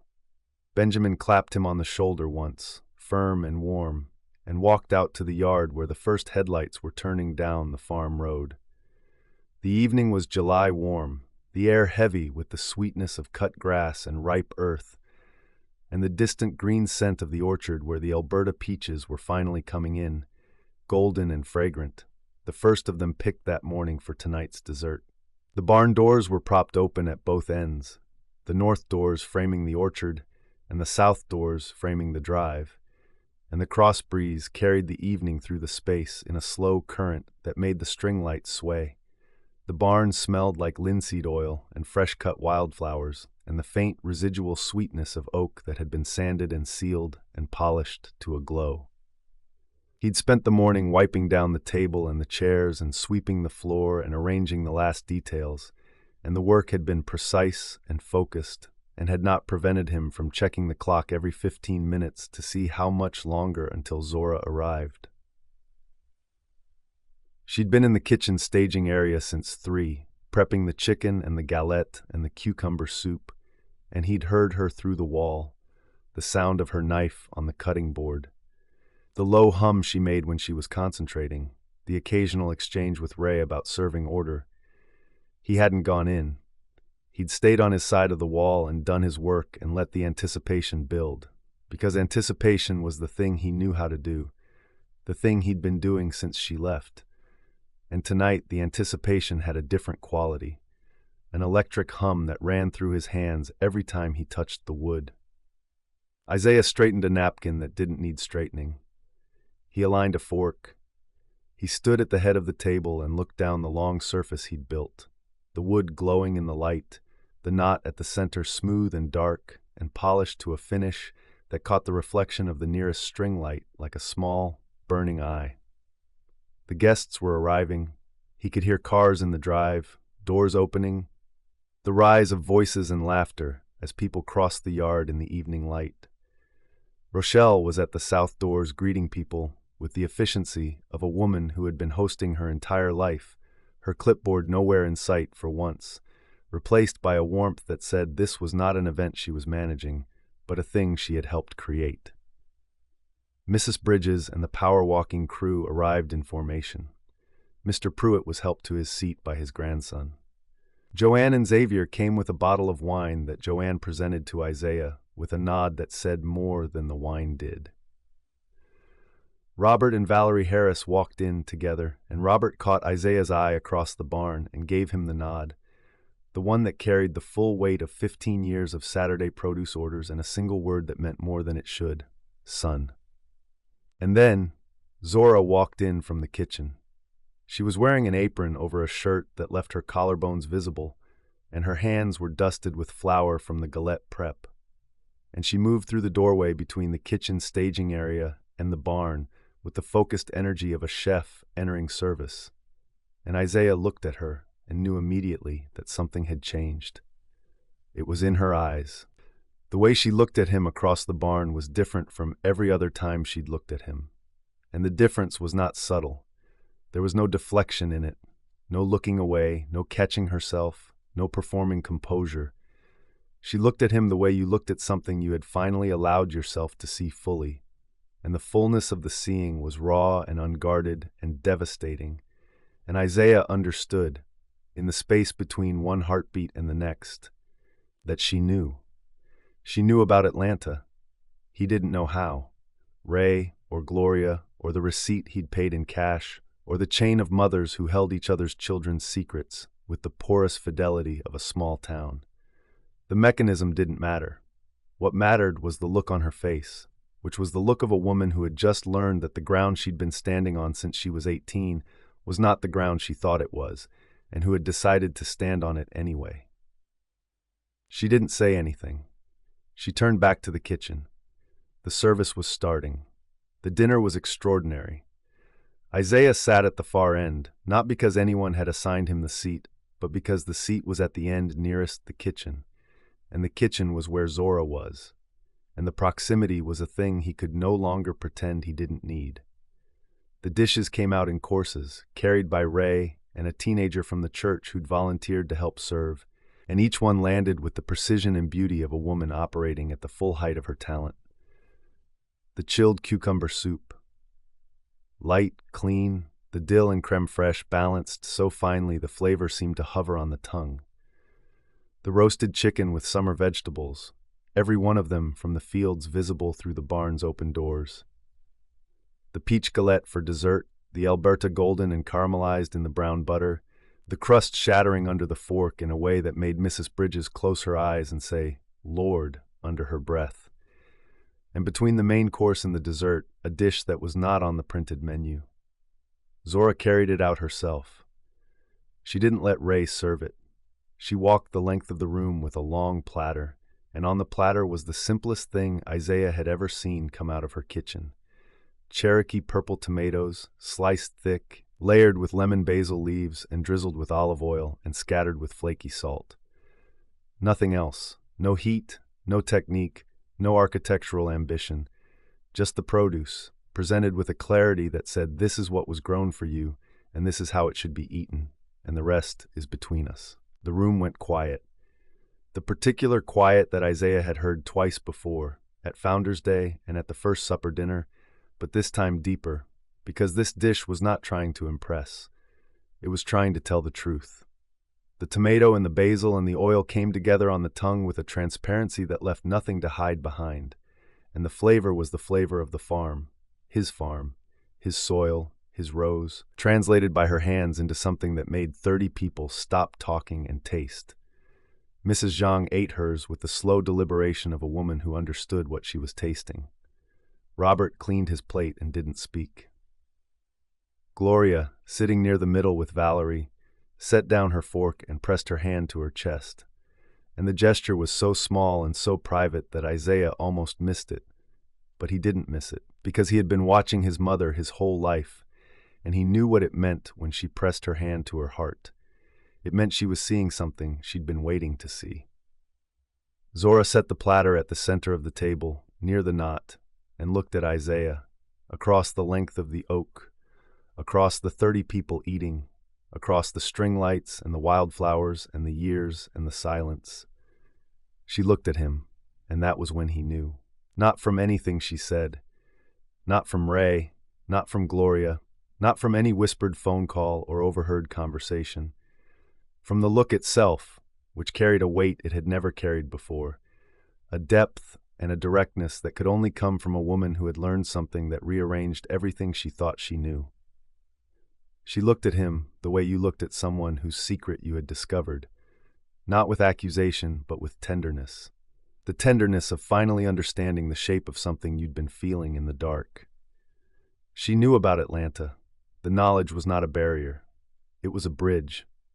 She had made the tomato dish knowing what he'd done, and the dish was her answer, the simplest and most honest thing she'd ever cooked.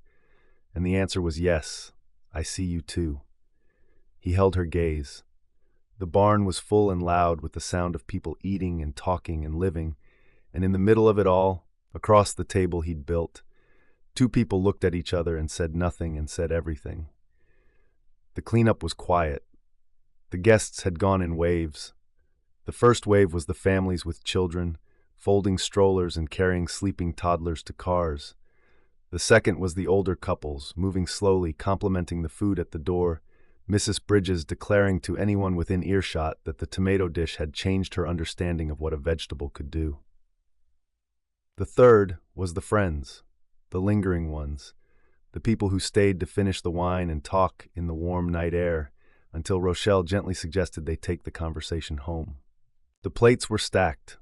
The leftover wine sat on the oak in its open bottle, catching the string-light glow. Ray had left with the serving volunteer, pressing Isaiah's arm on the way out with a squeeze that said everything words would have ruined. Rochelle and Benjamin had driven away with the linens, Rochelle's face visible through the car window, wearing an expression of such restrained satisfaction that it was practically humming. Robert and Valerie had been among the last to leave, and Valerie had hugged Zora in the doorway and whispered something Isaiah couldn't hear, and Zora had nodded, and the nod had been the nod of a woman receiving permission she hadn't asked for. The barn was empty. The string lights were still on. The table stretched between them, the long surface holding the ghosts of 30 conversations and the remains of a meal that had said more than any of the conversations had.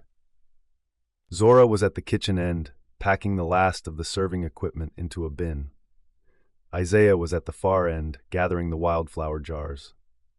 They worked in silence, the familiar rhythm of 2 people who had been cleaning up together for months, except the rhythm had a different register tonight, a frequency that hummed just below the surface of every movement, every glance, every carefully maintained distance. She carried a stack of plates toward the kitchen staging area. He crossed toward her to take the bin she was reaching for, and their paths converged at the center, near the knot, and she was holding the plates, and he was reaching for the bin, and his hands found the stack instead. His fingers closed over hers on the plates. She didn't pull away. The plates were between them, heavy and real, and his hands were on her hands, and the contact was not accidental this time. It was not a brush or a graze or an overlap on a bin handle. It was his fingers closing over hers with full intention, and she was looking up at him, and he was looking down at her, and the barn was empty and the lights were on and the oak was beside them, and there was nothing left between them except the plates and the air and the 15 years of not doing this. He took the plates from her hands.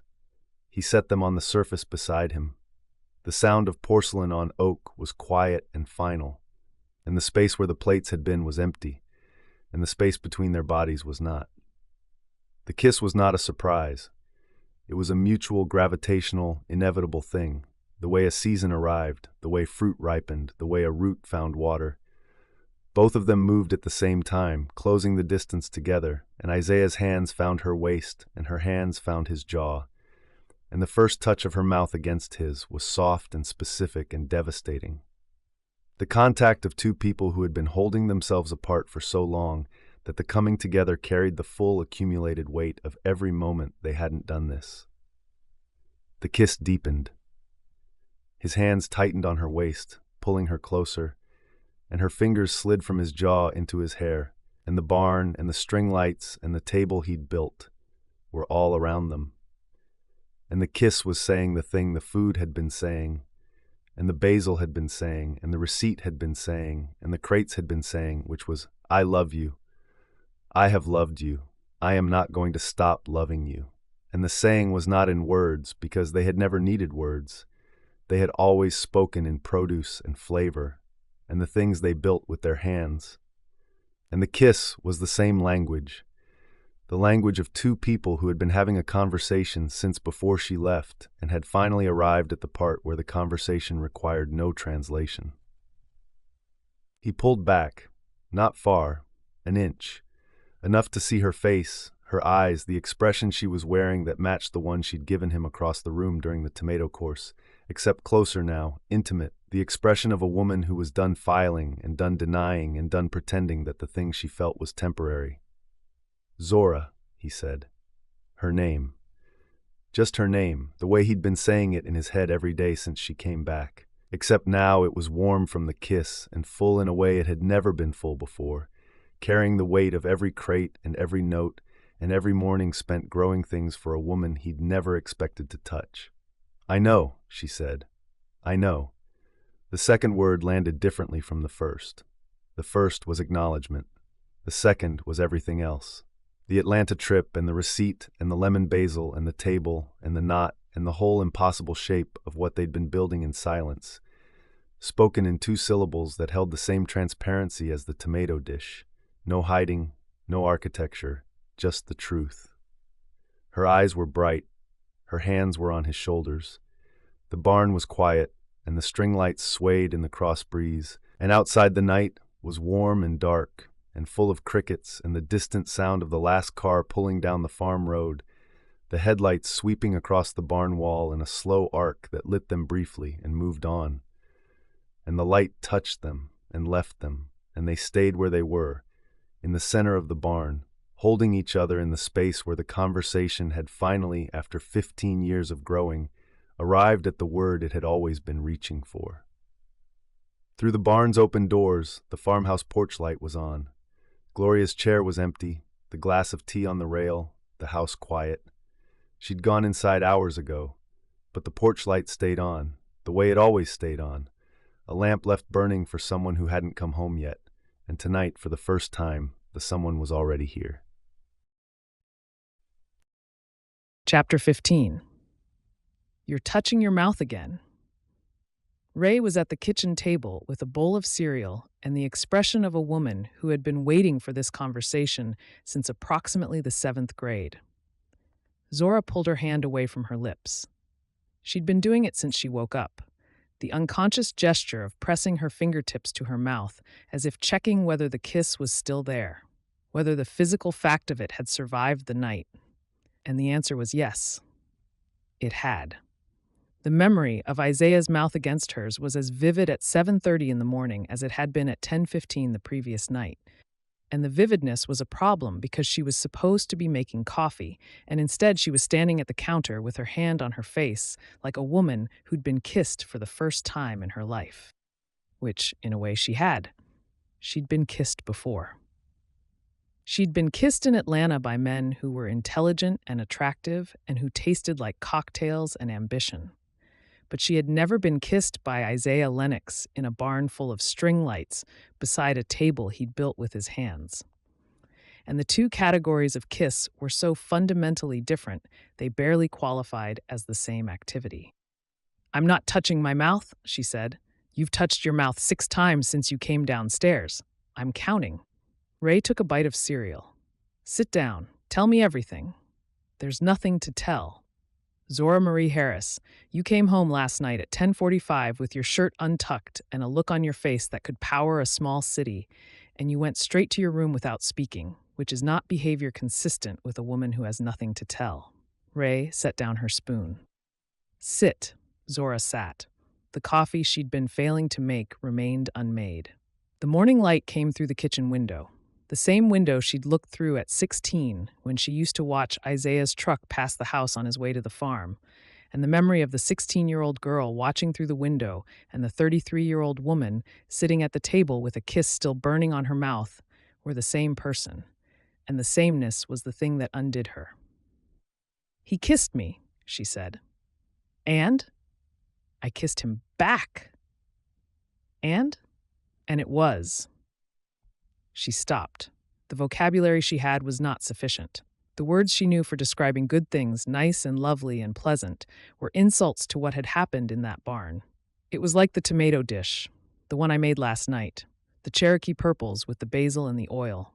Simple, no architecture, just the truth, and the truth was so clear it stopped the room. Ray set her cereal bowl aside with the deliberate care of a woman who needed both hands free for this conversation. "That's the most romantic thing I've ever heard, and you described it using a tomato metaphor. I'm a chef." "You're a chef who got kissed in a barn by a man who built her a table, and you're sitting at your mother's kitchen table the next morning describing it as a vegetable experience. I need you to understand how remarkable that is." Despite everything, Zora almost smiled.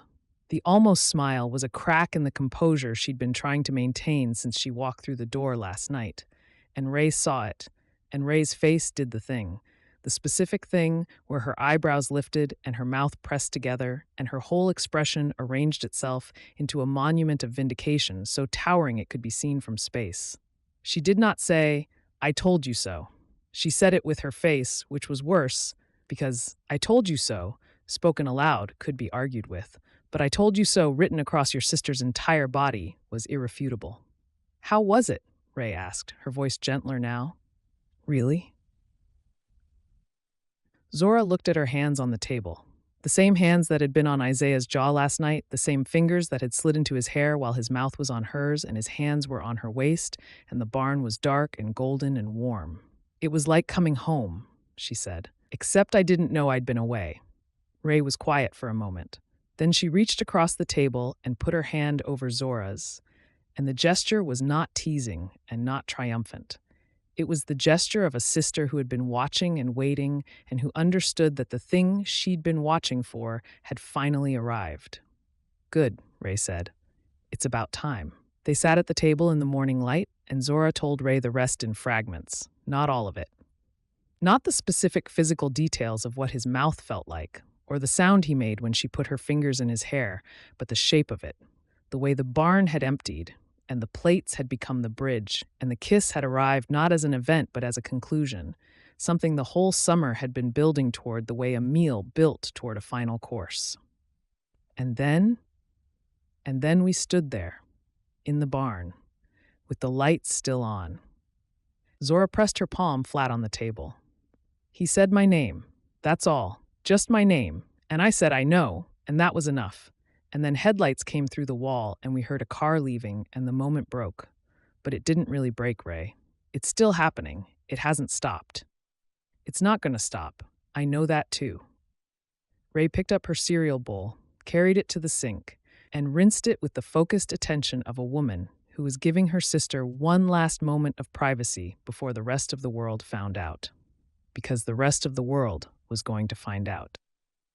In Sweetgum, the speed of gossip was faster than the speed of light.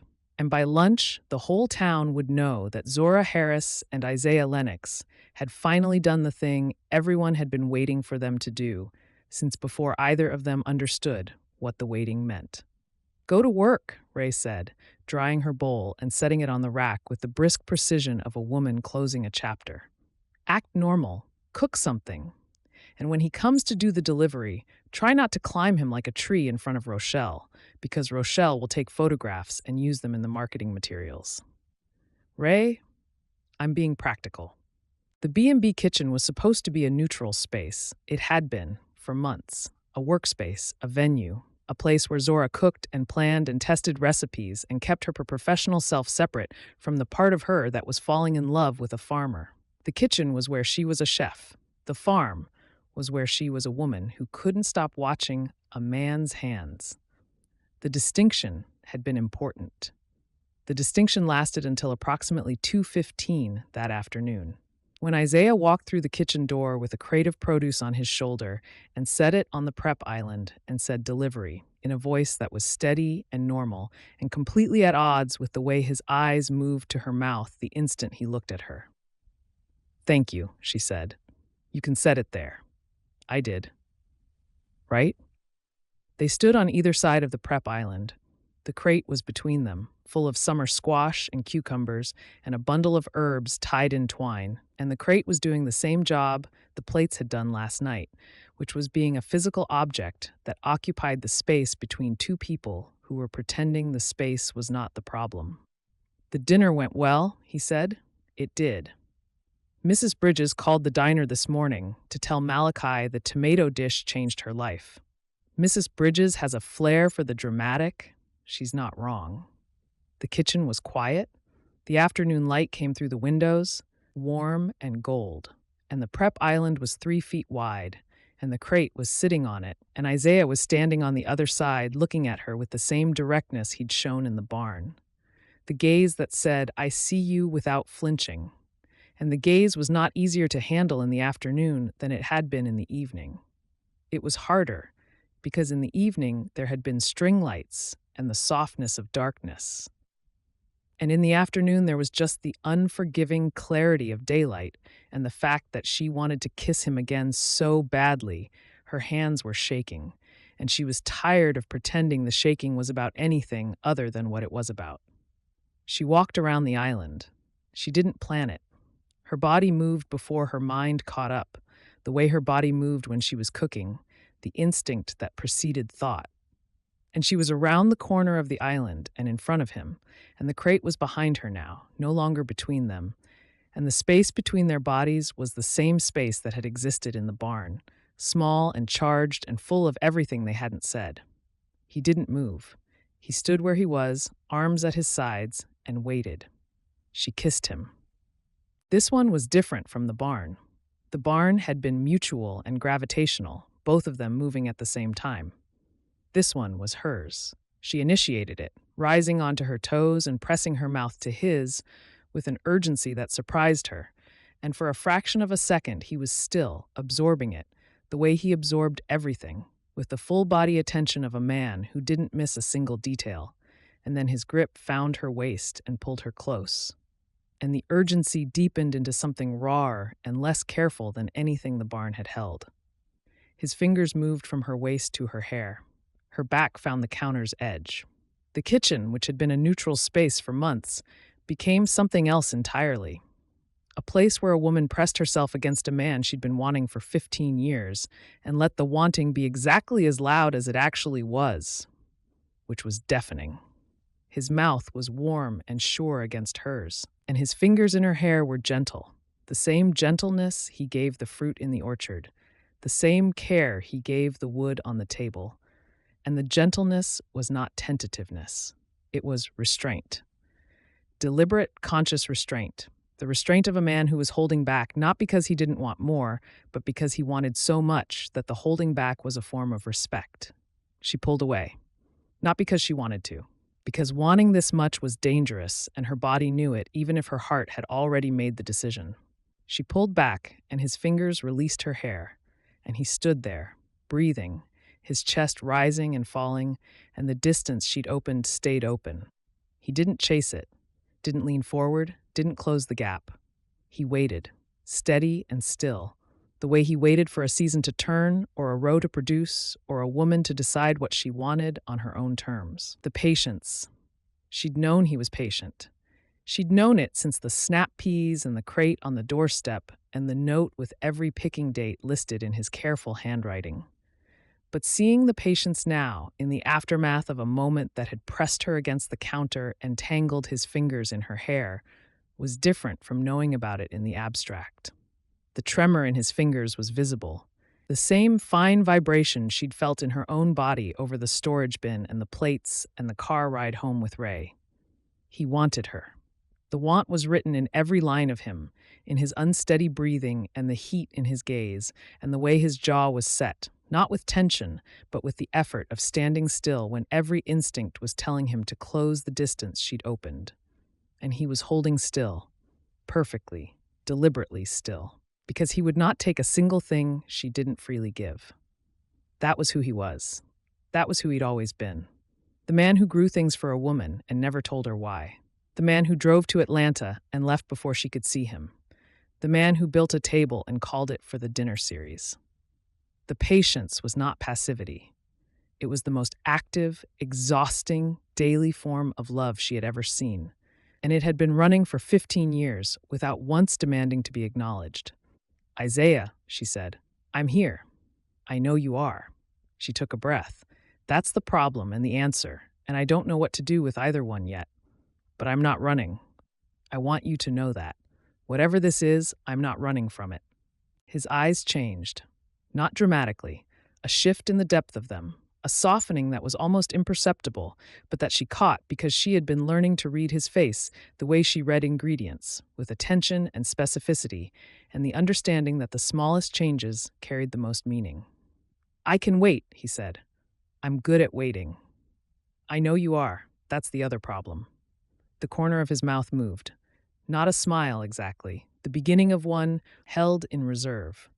And the held in reserve quality of it was so entirely Isaiah that she almost crossed the distance again, almost put her mouth back on his, almost let the wanting win for the second time in 5 minutes. But the kitchen was bright, and the afternoon was real, and the space between them needed to exist a little longer. Not because she didn't want him, but because she wanted him with a completeness that required care, required intention, required the same patience he'd been practicing. And she owed him that. She owed them both that. She picked up the crate from the island and carried it to the cooler because she needed something to do with her hands, and the herbs smelled like his field and his soil and the particular green scent that she had come to associate with the man himself. And the association was permanent now.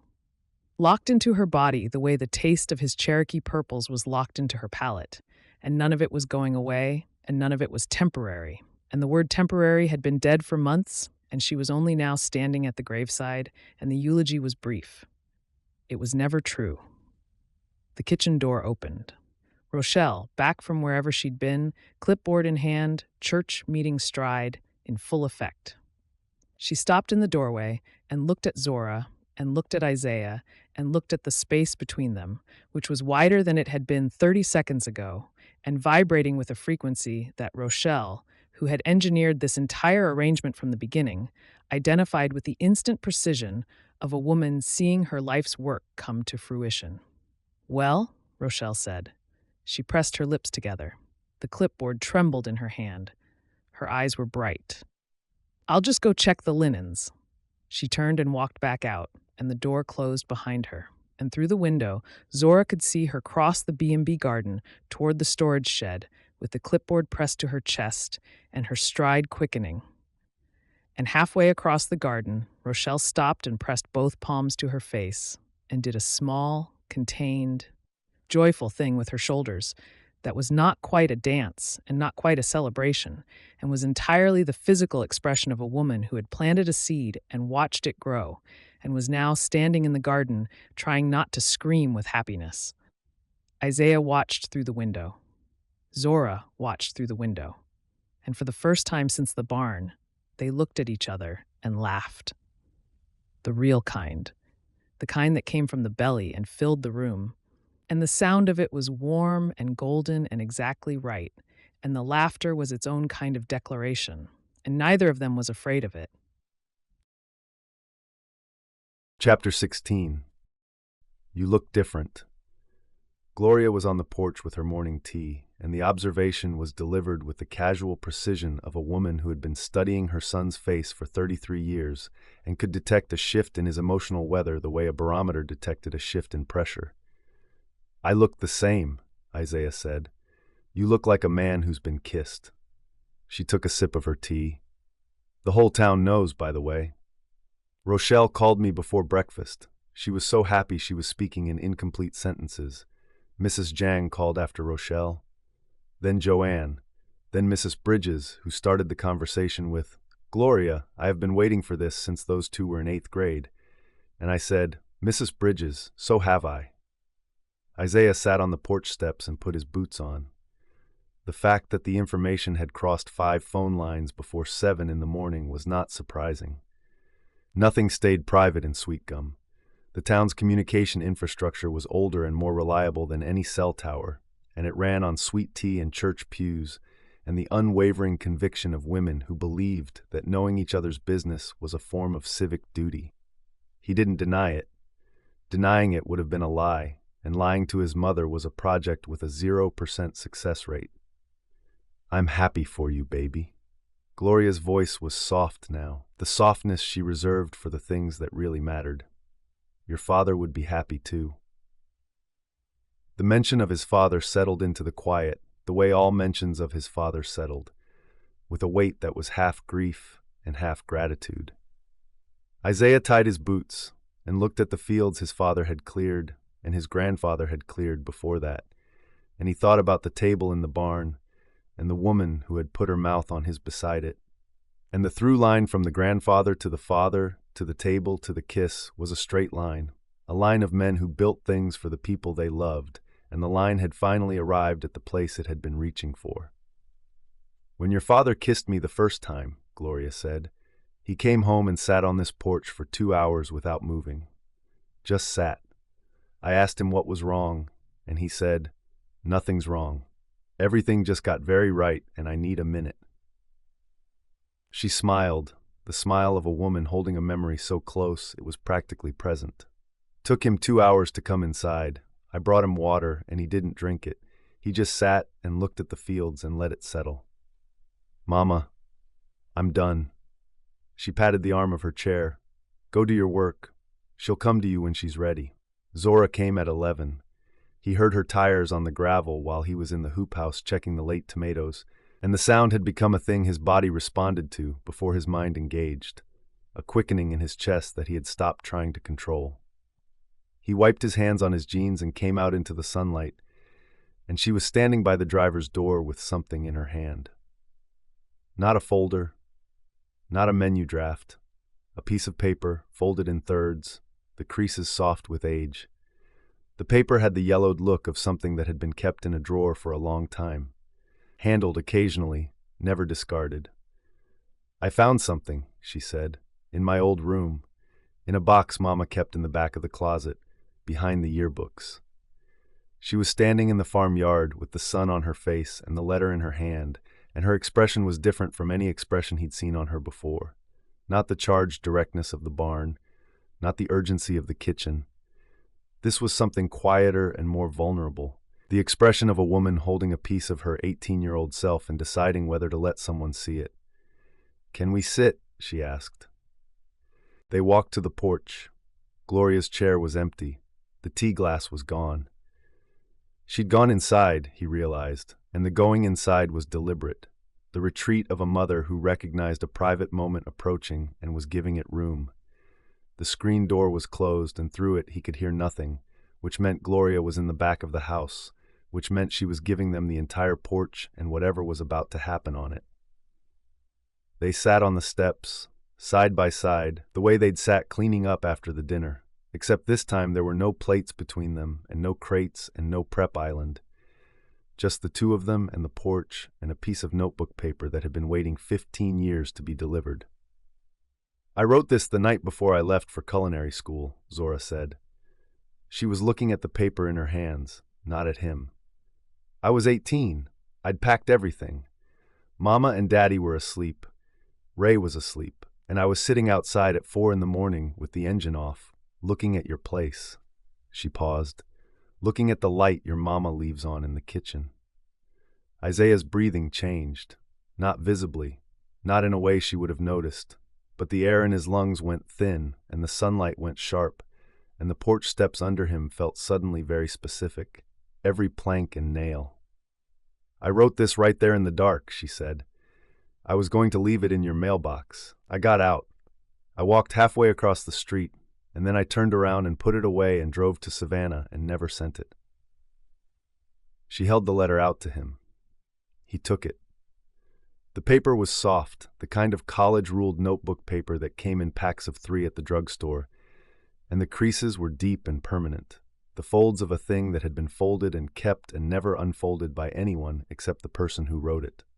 Her handwriting was the same handwriting from the chalkboard at her restaurant, the same loops and curves he'd recognized from a dozen years of sitting behind her in class, except here the letters were younger, less sure, the handwriting of a girl instead of a woman. He read. The handwriting was young, uncertain in places, pressed hard in others, the marks of a girl writing fast in the dark with a pen that was running low. He held the paper carefully, the way he held seedlings, the way he held anything that was alive and fragile and needed protecting. "Isaiah, I'm sitting in the car and everyone is asleep, and I'm supposed to leave in 2 hours, and I don't know if I can do it. I've been telling everyone I'm ready. I've been telling Mama and Daddy and Ray and myself that this is what I want, that culinary school is the plan, that Savannah is where I'm supposed to go, and all of that is true. It is the plan. It is what I'm supposed to want. But I'm sitting in the car looking at your house, and I can see the light in your kitchen, and I know it's the light your mama leaves on, and I keep thinking about knocking on your door and telling you I don't want to go. I don't know when it started. Maybe it was always there. Maybe it was the way you looked at me across the church pew when we were 13, and I pretended I didn't notice, but I noticed, every time. Maybe it was the way you carried the boxes at the food drive without anyone asking you to. Maybe it was the summer before senior year when the storm took out half the north field, and I watched you and your father rebuild the trellises in the rain, and you didn't stop until everyone was standing, and I thought, that is the strongest person I have ever known. And I never said it because I didn't know how to say things like that to a boy I'd never even had a real conversation with. I'm afraid that if I let myself want one reason to stay, I'll never leave. And I owe it to Mama, to the scholarship, to the version of myself that's supposed to be bigger than this town, to go. I have to go. I know I have to go. But I want you to know that I almost didn't. I'm sorry I never told you what you meant to me. I'm sorry I'm not brave enough to find out what would happen if I stayed. I'm sorry this letter is going in the glove compartment and not in your mailbox. Because if I put it in your mailbox, you might come after me. And if you came after me, I would stay. And if I stayed, I would never know if I could have been the thing I'm supposed to be. I hope the farm is beautiful. I hope the tomatoes are good this year. I hope you know that someone noticed you, even if she never said so. Zora. Isaiah set the letter on his knee. The morning was bright. The fields were green. The porch steps were warm under him. The letter sat on his knee with its soft creases and its careful handwriting, and the full weight of 15 years of silence pressed into a single sheet of notebook paper. And he could not speak, because speaking would have required air, and the air was occupied with the shape of everything he had just read. She had almost stayed. For him. She had sat in a car at 4 a.m. and looked at his house and wanted to knock on his door, and the wanting had been real and specific and addressed to him by name, and she had driven away from it because she was afraid that staying would mean never becoming who she was supposed to be. And he had spent 15 years growing things for her and never telling her why. Both of them, standing in the same fire for 15 years. The double reveal was complete. His Atlanta trip, her unsent letter, his 5 hours in a truck, her 4 a.m. in a packed sedan, his corner table, her glove compartment, his cash receipt, her notebook paper. 2 people who had loved each other since they were teenagers, who had been afraid of the same thing, who had carried the same silence across the same distance, who had wasted exactly the same amount of time being too afraid to say the words that would have changed everything.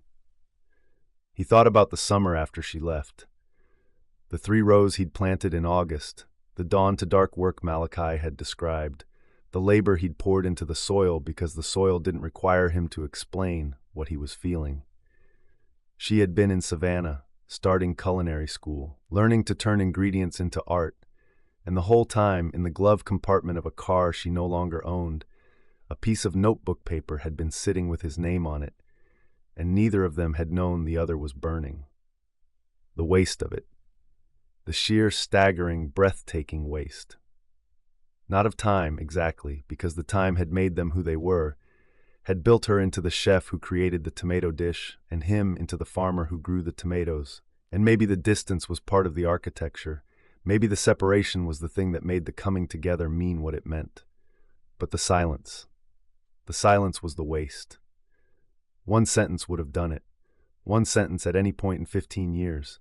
I love you. Stay. Come back. I drove to your restaurant. I almost didn't leave. Any of them. Any single one. And the whole story would have bent toward this porch years ago. I didn't know, he said. His voice was rough. I didn't know you looked at my window. I looked at it every morning for 2 years before I left. Her voice was quiet. I used to watch your truck go past our place on the way to the farm. I knew your schedule by heart. 6:15 on weekdays, 7 on Saturdays. I just never told you. The detail hit him in the chest. She had known his schedule. She had been watching from her window the way he'd been watching her from across the church pew, and neither of them had said a word. And the parallel was so precise, it was almost unbearable, because the watching had been mutual, and the silence had been mutual, and the love had been mutual, and the only thing that hadn't been mutual was the courage to say so. He turned to her. She was sitting beside him on the porch steps with the sun on her face and her hands in her lap, and the 18-year-old girl who'd written the letter visible behind her eyes, still there. Still afraid, still sitting in the dark, wondering what would happen if she crossed the street. I watched you too, he said. The words came out unplanned, the way truth came out when you stopped trying to manage it. From the church pew, from the diner counter, from the field when your family's car passed on the road. I watched you for years. I just never knew you were watching back. Her eyes filled, not dramatically, not with the theatrical overflow of a movie scene, but with the slow, steady brightness of a woman who was hearing the other half of her own story told back to her for the first time. And the hearing was the thing that completed the circuit, the last wire connected, the current finally flowing in both directions. He lifted his hand, slowly, deliberately, with the full intention of a man who wanted to give her time to pull away if pulling away was what she needed. She didn't pull away. She sat still, the way she'd sat still at every point of contact since the arm brush in the B&B kitchen, and his palm found her cheek. Just that, his palm against her cheek. Not a kiss, not an embrace, not a claim, just the simple, unadorned act of touching the face of a woman he had loved since he was a boy, and who had loved him back, and who had written a letter in the dark that said everything he'd spent a lifetime being unable to say himself. Her skin was warm under his palm. She leaned into the touch the way a plant leaned into light, an involuntary turning toward the thing that sustained it, and the leaning was the most honest thing she'd ever done in his presence. More honest than the kitchen kiss, more honest than the tomato dish, because the leaning required no initiative and no courage. It was pure surrender, and the surrender was not weakness. It was the bravest thing he'd ever seen. She closed her eyes.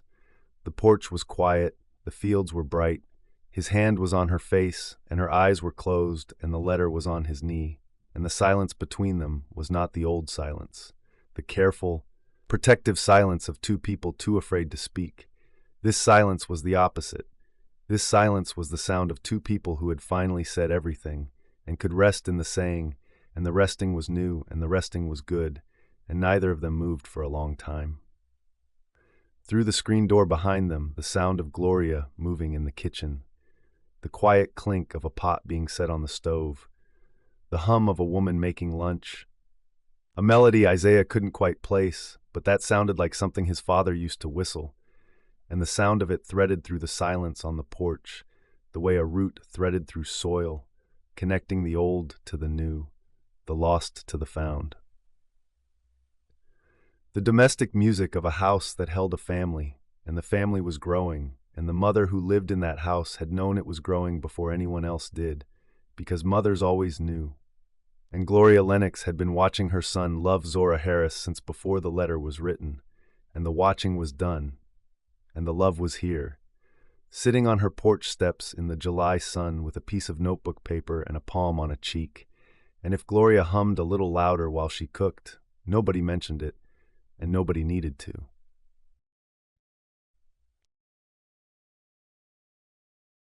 Chapter 17. She held his hand on Main Street and did not let go. It happened without announcement. They were walking from the farm to town on a Saturday morning in early August, Isaiah carrying a crate of early peaches for Joanne at Roasted Beans, and Zora carrying the folder with the dinner menu for tonight's event. And somewhere between the pine canopy at the north end of the road and the first brick sidewalks of Main Street, their hands found each other and linked, fingers interlacing with the natural fit of two pieces of something that had always been meant to go together, and neither of them commented on it, and neither of them let go. Sweetgum noticed. Mrs. Zhang was the first, coming out of Roasted Beans with a cup in each hand. Her eyes went to their joined hands, and her face did something that was not surprise and not satisfaction, but something older and quieter, the expression of a woman who had been watching the world arrange itself correctly and was pleased to see the arrangement confirmed. She nodded once to both of them and continued walking, and the nod was a blessing, and they both knew it. Mr. Pruitt saw them from his bench outside the barber and raised his paper in silent salute. Mrs. Bridges and Mrs. Andrews, executing their daily power walk in formation, slowed as they passed, and Mrs. Bridges said, clearly and with great conviction, "Knew it." And Mrs. Andrews said, "Since 8th grade, Evelyn." And they continued walking without breaking stride, and Mrs. Bridges called over her shoulder, "You're welcome, by the way," which was either a reference to the matchmaking campaign or to something more general and cosmic. And either way, she was not wrong. Darius was in the bookstore window arranging a display. He looked up, saw them, and gave a thumbs up so earnest it belonged in a different decade. Through the diner window, Zora could see Malachi behind the counter, and he caught her eye and pointed at Isaiah, and then put both hands over his heart in a gesture that was so theatrical it made Zora laugh and Isaiah shake his head. They delivered the peaches to Roasted Beans. Joanne took the crate and looked at their hands, which had unlinked only long enough for Isaiah to set the box down and which had found each other again immediately, and she said, "I'm going to need the two of you to stand right there for 1 second." And she went to the back and came out with Xavier and said, "Look." And Xavier looked and said, "Finally." And the word carried the full weight of a town that had been holding its breath. And Rochelle, who was coming out of the diner with her clipboard and Benjamin's arm around her waist, said nothing. She stopped on the sidewalk and watched them walk past, her face composed, and as they passed, she nodded, a single, measured nod. The nod of a woman who had planted a seed in April and was now standing in August looking at the flower. And the flower was exactly what she'd planned for. And the planning had taken the shape of a prophecy. And the prophecy was walking down Main Street holding hands. "The whole town is staring," Zora said. "The whole town has been staring since you came back," Isaiah said. "This is just the first time they're staring at something they approve of." "You think they approve?" Mrs. Bridges said, "You're welcome. I think approve is an understatement." She laughed.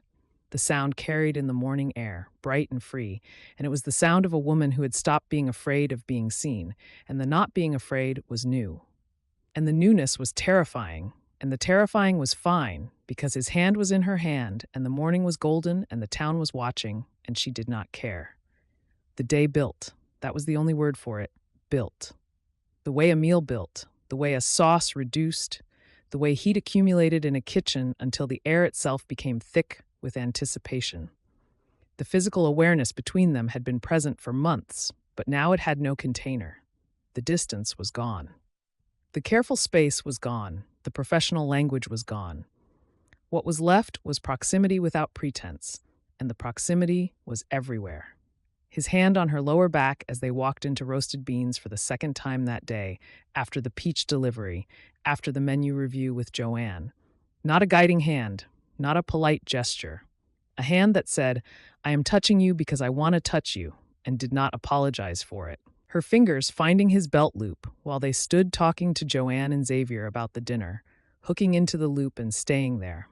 A small claim that was not small at all, a territorial gesture so subtle that only Joanne noticed.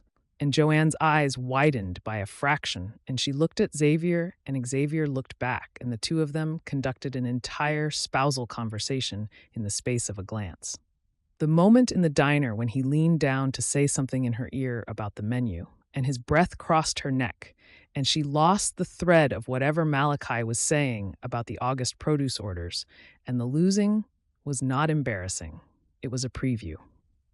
At the farm, prepping for the evening, they worked in the B&B kitchen together, and the kitchen that had once been her professional refuge was now a space where his arm brushed hers every time he reached for the olive oil, and she could smell his skin over the garlic, and the heat between them made the actual heat of the stove seem incidental. He handed her a peach for the galette, and his thumb crossed her palm as she took it, and the crossing was deliberate. And she looked up at him, and his face was calm, and his eyes were not calm at all.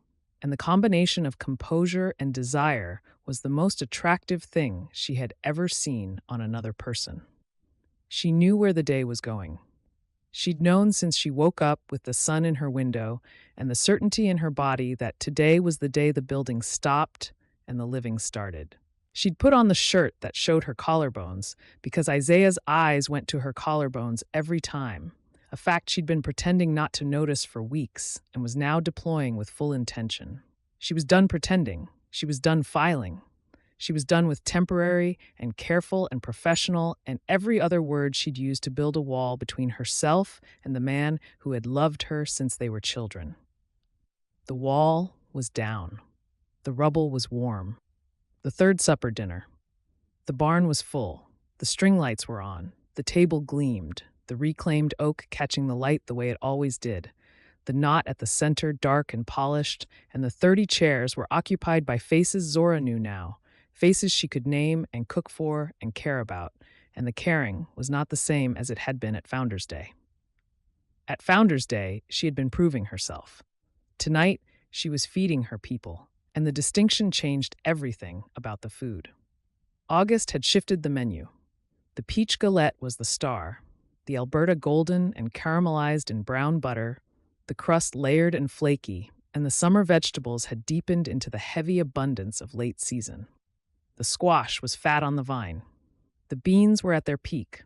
The field tomatoes had finally caught up with the Hoop House Cherokee purples, and the salad she built for the first course used both. A study in red and purple and green that looked like the farm itself translated to a plate. The main course was a grilled pork loin with a peach and bourbon glaze. The Alberta reduced to a syrup that concentrated the fruit's sweetness into something savory and complex, served on a bed of roasted summer vegetables. The side was the Kentucky Wonder Beans braised with smoked onion and a thread of apple cider vinegar. Robert ate the beans first. He ate them slowly, looking at his plate, and when he looked up, his eyes found Isaiah across the table, and the look between them was the look of two men who understood that the beans were not just beans, that the beans were a conversation between two families and two generations, and a father who used to request them from another father who used to grow them. She wasn't cooking for the town. She was cooking for him, in front of the town, and every dish was a statement she was making out loud with flavor because she hadn't made it yet with words. The lemon basil was threaded everywhere, woven through the salad and the garnish and the cream on the galette, the ingredient that connected everything, the thread that ran from his field to her hands, to the plate, to the table he'd built. And the thread was visible now, to everyone, and nobody pretended otherwise. Gloria ate without speaking, her fork moving with the deliberate attention of a woman tasting her son's love, translated through someone else's hands. Robert cleaned his plate and sat back with the expression of a man who was full in ways that had nothing to do with the food. Valerie caught Zora's eye across the table and smiled, and the smile was the smile of a mother watching her daughter become the person she'd always been. Mrs. Zhang left first, pressing Zora's hand at the door and saying nothing, because Mrs. Zhang had said everything she needed to say months ago with an orange on a windowsill.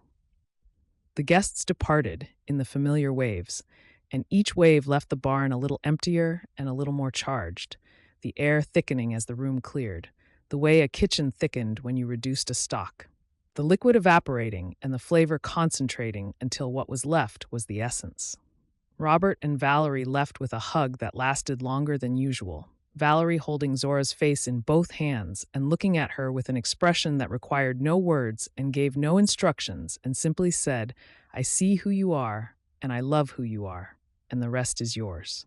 Robert shook Isaiah's hand at the door, and the handshake held for a beat, and Robert said, "Good dinner, son." And the word son had never sounded more like the truth.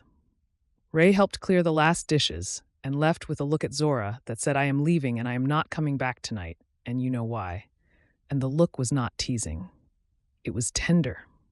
It was a sister releasing her sister into a night that belonged to someone else. Rochelle and Benjamin drove away with the linens, Rochelle's clipboard on the dashboard, Benjamin's hand on the steering wheel, both of them quiet in the way of a couple who had watched something they'd helped create arrive at the place they'd always wanted it to go. Malachi was the last. He carried a box of leftovers to his car and stopped at the barn door and looked back at Isaiah. "Good dinner, man," Malachi said. "Thank you. I mean it, all of it." He held Isaiah's gaze for a beat, and the beat carried the weight of the conversation they'd had months ago at the diner counter about planting rows and saying words. And the words had been said, and the rows were bearing fruit, and the season was at its peak, and Malachi left, and the barn was empty. The barn was empty. The string lights were still on.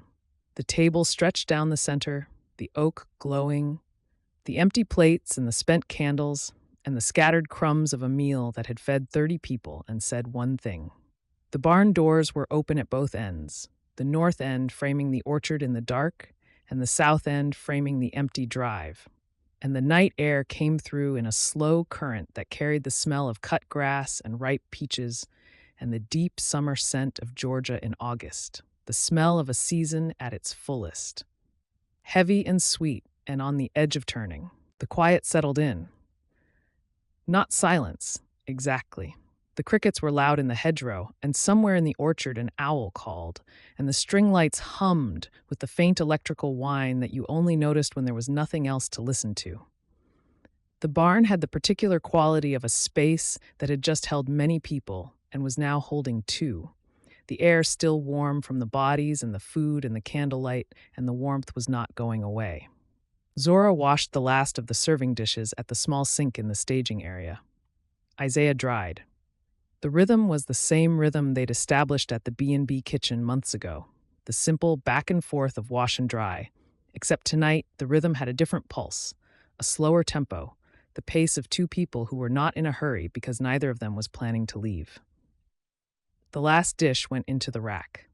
A wipe of the counter, a glance around the staging area to confirm everything was clean, and then she walked into the barn proper, the open space where the table waited, and the string lights caught her face, and she could feel the whole evening sitting on her skin like heat, the accumulation of every touch and every glance, and every deliberate proximity, the whole day's worth of building arriving at the place it had been building toward. She was reaching up to switch off the first string of lights when she felt him behind her. Not his hands. Not yet. His warmth. The heat of his body inches from her back, close enough that she could feel the air between them compress, and the compression was a physical thing, a pressure that ran from the base of her spine to the place behind her ribs where she kept the things she was no longer afraid to want. She lowered her arm. She didn't turn the lights off. His hands found her waist.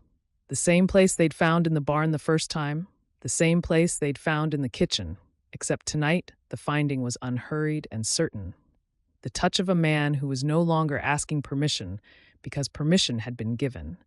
freely and fully, somewhere between the hand-holding on Main Street and the dinner and the slow accumulation of a summer spent arriving at each other. She turned into him instead of away. The turning was the choice.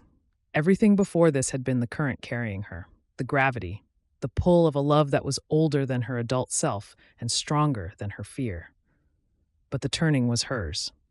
She chose it. She put her hands on his chest and looked up at him in the string-light glow, and the choice was as clear and deliberate as any dish she'd ever plated. And the clarity was not frightening. It was the opposite of frightening. It was the clearest thing she'd ever felt. "Stay," she said. The word she'd never been able to say about herself, about this town, about anything. Except now, she wasn't saying it about a place. She was saying it about a person, about tonight, about the hours between now and morning and everything those hours could hold. "I'm not going anywhere," he said, and the sentence was the same sentence he'd been saying with his basil and his crates and his table and his patience for 15 years, except now it was spoken aloud, and the speaking changed everything, because words made things real in a way that produce and wood and silence could not. "I know. Neither am I." His forehead touched hers. The contact was warm and steady, the simplest point of connection, and they stood like that for a breath, 2 breaths, the string lights painting them in gold, and the night opened around them with the patience of a season that had all the time in the world.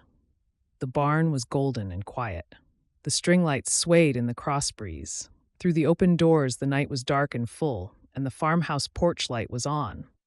And Gloria had gone inside hours ago, and the house was still, and the barn was theirs, and the night ahead was long, and neither of them was afraid of it. Chapter 18. "Tell me," she said, "about Atlanta, in your words this time."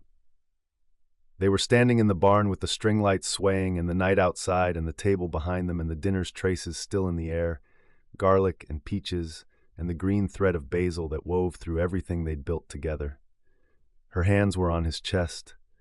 His forehead was still against hers, the point of contact warm and steady, and her voice came from close enough that he felt the words as much as heard them.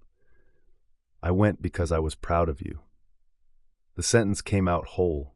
No rehearsal, no careful phrasing, no third draft crumpled in his fist.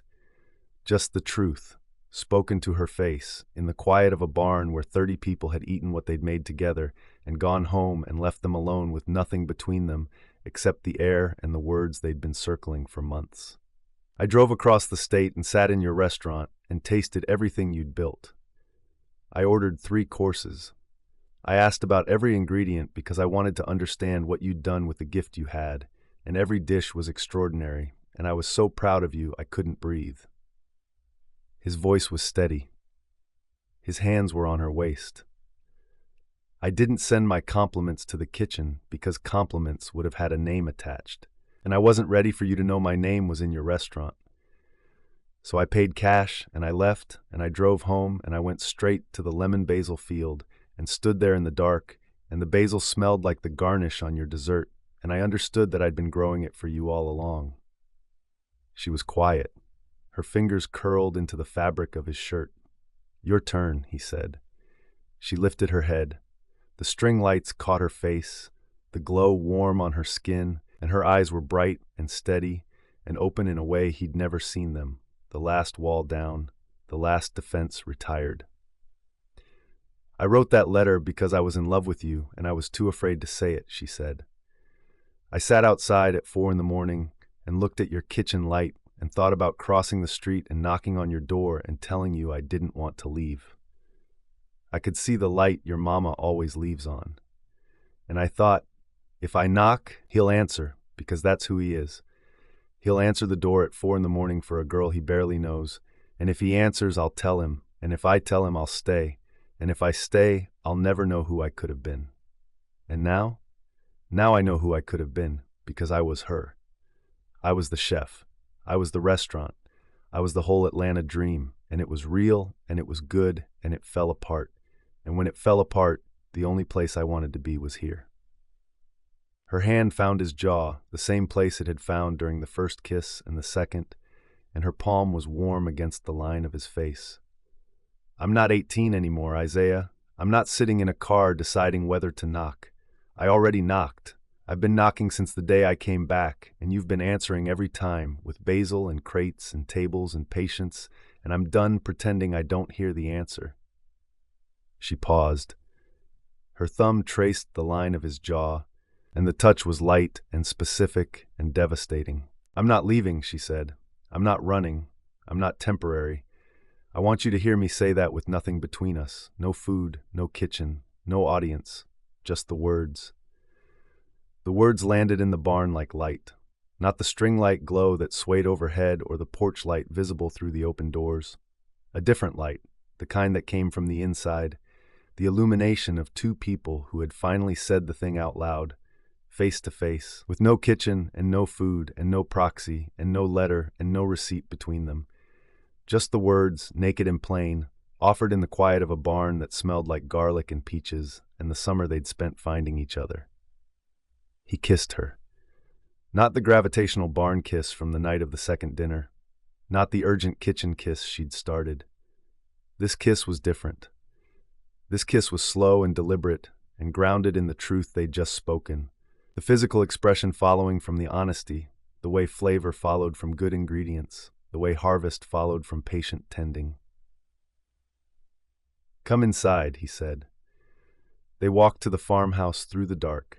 The path from the barn to the house was short, across the packed earth yard, past Gloria's garden where the tomatoes and the herbs were dark shapes against the night sky, the porch steps where Gloria's chair sat empty and the glass of tea was long since taken inside. The porch light was on. The house was quiet. Gloria's windows were dark, and the light in the kitchen, the light Zora had watched from across the street when she was 18, was burning the way it always burned, steady and patient. The light of a home that stayed lit for the people who needed to find their way to it. They climbed the steps together. His hand was on the small of her back, not guiding, just present, the way his hand had been present all day, the way his hand had been present all summer, the quiet, steady pressure of a man who touched to say, "I'm here," rather than "I want." He opened the door. She walked through. The threshold, the simple act of crossing from outside to inside, from the night to the house, from the summer to the life. Isaiah stood in the doorway for a beat after she entered, watching her move into his home, and the image burned into him with the permanence of a brand. Zora Harris walking into his house at night, choosing to be here, choosing him, and the choosing was visible in every line of her body, in the set of her shoulders and the sureness of her step, and the way she turned to look at him over her shoulder with an expression that said, "Are you coming?" And the answer was yes. The answer had always been yes. The answer had been yes since he was 13 and too shy to say so. The farmhouse was cool and dark and smelled like the linseed oil on his hands and the lavender Gloria kept in jars on the hall table and the particular deep wood scent of a house that had held the same family for generations. The house was large, built for a family bigger than the one that occupied it now, 4 bedrooms and a long hallway, Gloria's room at the far end near the kitchen, and Isaiah's at the opposite end. Enough distance that the house could hold 2 lives without them colliding. Most nights the distance made the place feel too quiet, the hallway too long, the silence of a house built for more people than it held. Zora walked through his house the way she walked through a kitchen, with attention, with presence, with the specific awareness of a woman who noticed every surface and every scent and every quality of light. She touched the doorframe as she passed it, her fingers trailing along the wood, and the gesture was unconscious and intimate, and it undid him because the doorframe was a thing he'd walked past 10,000 times without thinking, and her fingers on it made it new. His bedroom was at the end of the hall. The door was open. The window let in the faint glow of the porch light, enough to see the bed and the dresser and the jar of wildflowers Gloria had put on the nightstand that morning, which meant Gloria had known, the way Gloria always knew, and the knowing was not intrusion. It was preparation. It was a mother making sure the room was ready for the thing she'd been watching arrive. They stood in the doorway. "Isaiah," she said, his name. The way she'd said it at the car window and at the B&B kitchen and at the barn and on the porch when he held the letter. Every time she said his name, it meant something different. And tonight, it meant everything. Every version of his name she'd ever spoken collapsed into a single syllable that carried the full weight of what was about to happen. "I'm here," he said. The same words he'd said in the kitchen after the second kiss. The same words that meant the same thing that had always meant the same thing. "I'm not going anywhere. I'm not leaving. I'm here, and here is where I want to be, and here is where I'm going to stay." What followed was theirs. The night was warm and dark, and the house was quiet. And what happened in that room was not a culmination, but a beginning. The first chapter of a conversation they'd been having in produce and flavor and wood and silence, translated at last into the language of skin and breath, and the slow, devastating tenderness of two people who had waited 15 years to touch each other without restraint. He learned the geography of her the way he'd learned his fields, with patience and attention, and the deep respect of a man who understood that the things worth knowing took time. She learned him the way she learned a new ingredient, with her hands and her mouth, and the full sensory attention of a woman who experienced the world through touch and taste before she experienced it through anything else. The urgency of the kitchen was gone. In its place was something slower and deeper. The pace of a man who had been patient for 15 years and was not going to rush the thing he'd been patient for. The pace said, "I have wanted this for so long that the having of it deserves every second I can give it." And she met his pace, matched it, the way she'd matched his rhythm in the kitchen the first time they cooked together, the anticipation that didn't need words, because the rhythm spoke for itself. The porch light burned outside the window. The wildflowers on the nightstand caught the glow, and the house that had been too quiet and too large and too empty was, for the first time in Isaiah's memory, exactly the right size. The morning came in gold. He woke to the sound of someone in his kitchen. For a disoriented moment he thought it was Gloria, the years of habit producing the assumption before his mind caught up. But the footsteps were different, lighter, quicker, the particular rhythm of a woman who moved through a cooking space the way a musician moved through a song. He lay in bed and listened to Zora Harris making coffee in his house, and the sound of it rearranged everything around a center of gravity that had shifted overnight and was not going to shift back. The bed still held her warmth. The pillow beside his smelled like her, something floral that wasn't any product he owned, a scent that belonged to her and was now also, by the laws of proximity and cotton, a scent that belonged to his house. He pressed his face into the pillow and breathed, and let the scent and the sound of her footsteps and the morning sun through the window add up to a reality he had not allowed himself to imagine until it was here. He found her at the stove.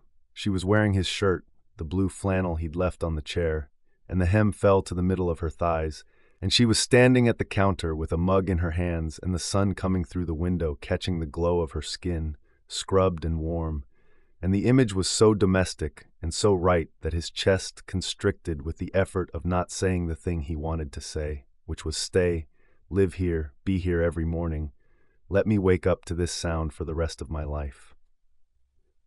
He didn't say it, not yet. Not because he didn't mean it, because the weight of it was too large for a first morning, and he wanted to give her the space to arrive at permanence on her own schedule, the way he'd given her the space to arrive at everything else. "Your coffee is terrible," she said without turning around. "I know. I'm going to fix that." "I know that too."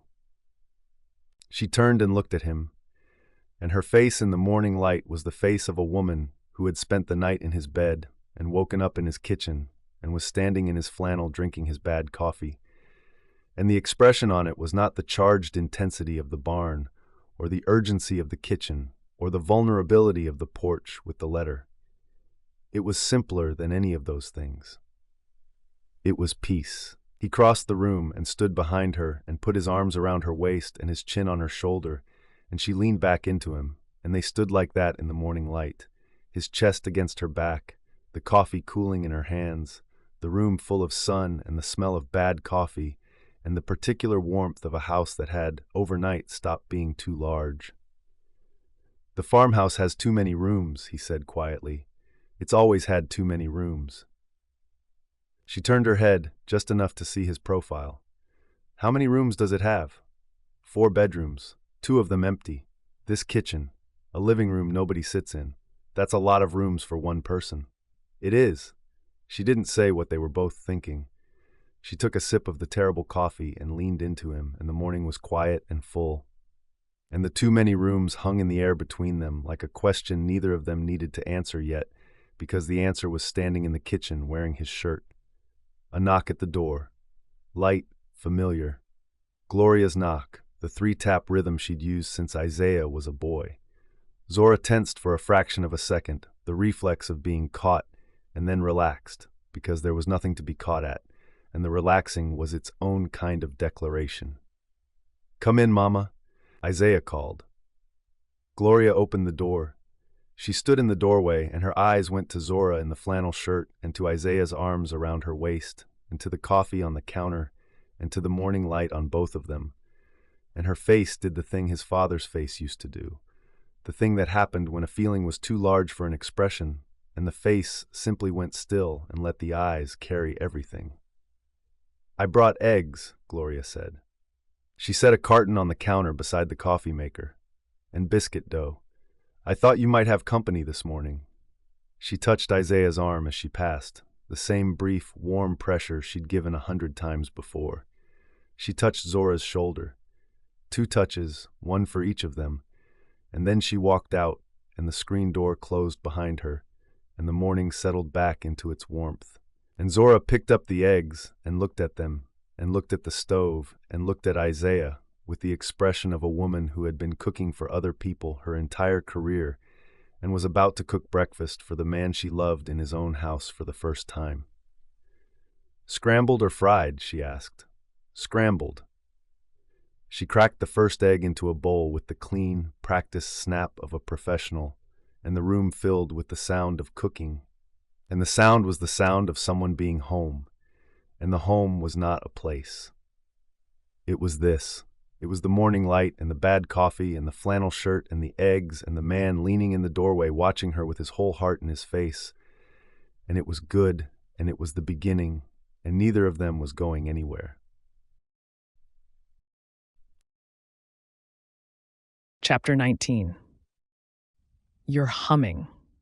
Ray was leaning against the B&B kitchen doorframe with a cup of coffee, watching Zora with the expression of a scientist observing a phenomenon she'd predicted but was still delighted to see confirmed.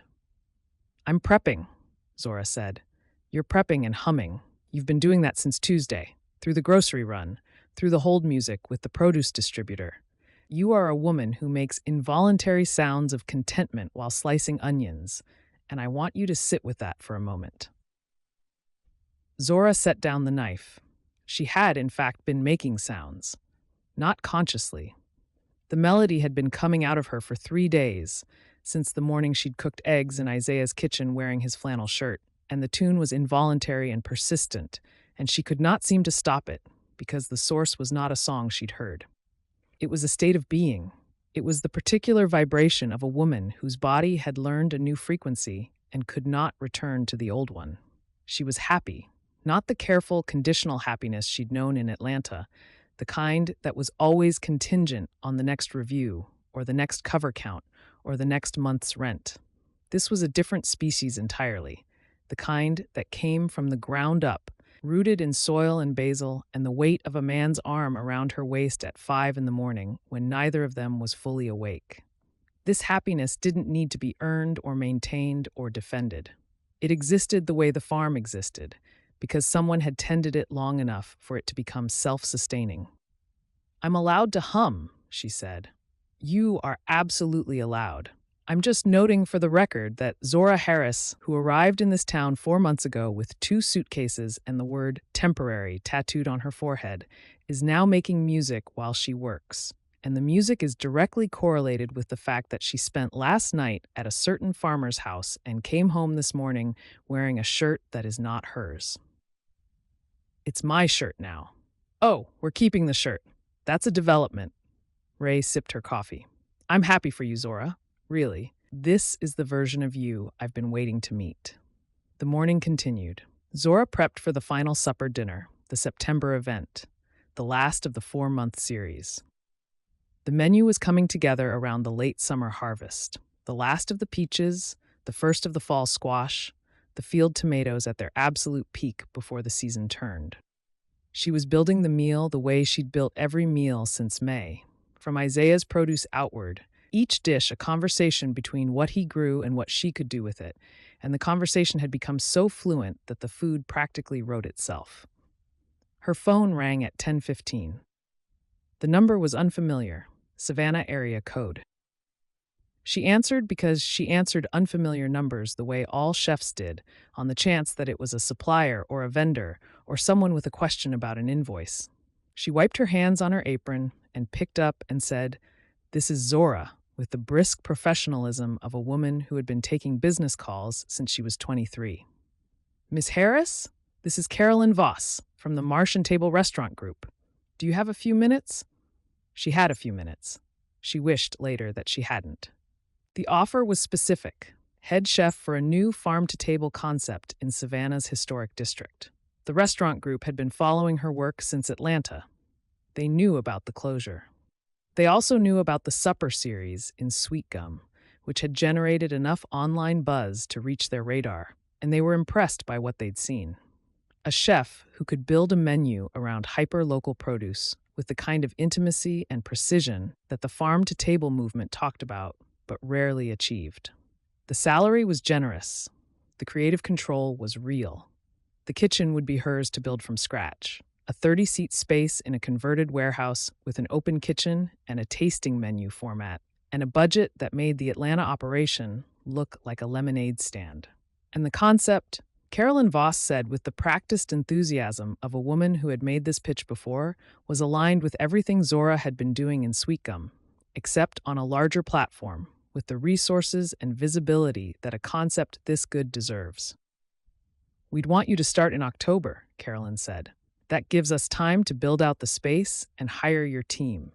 You'd have full hiring authority, full menu authority, your name on the door." Her name on the door.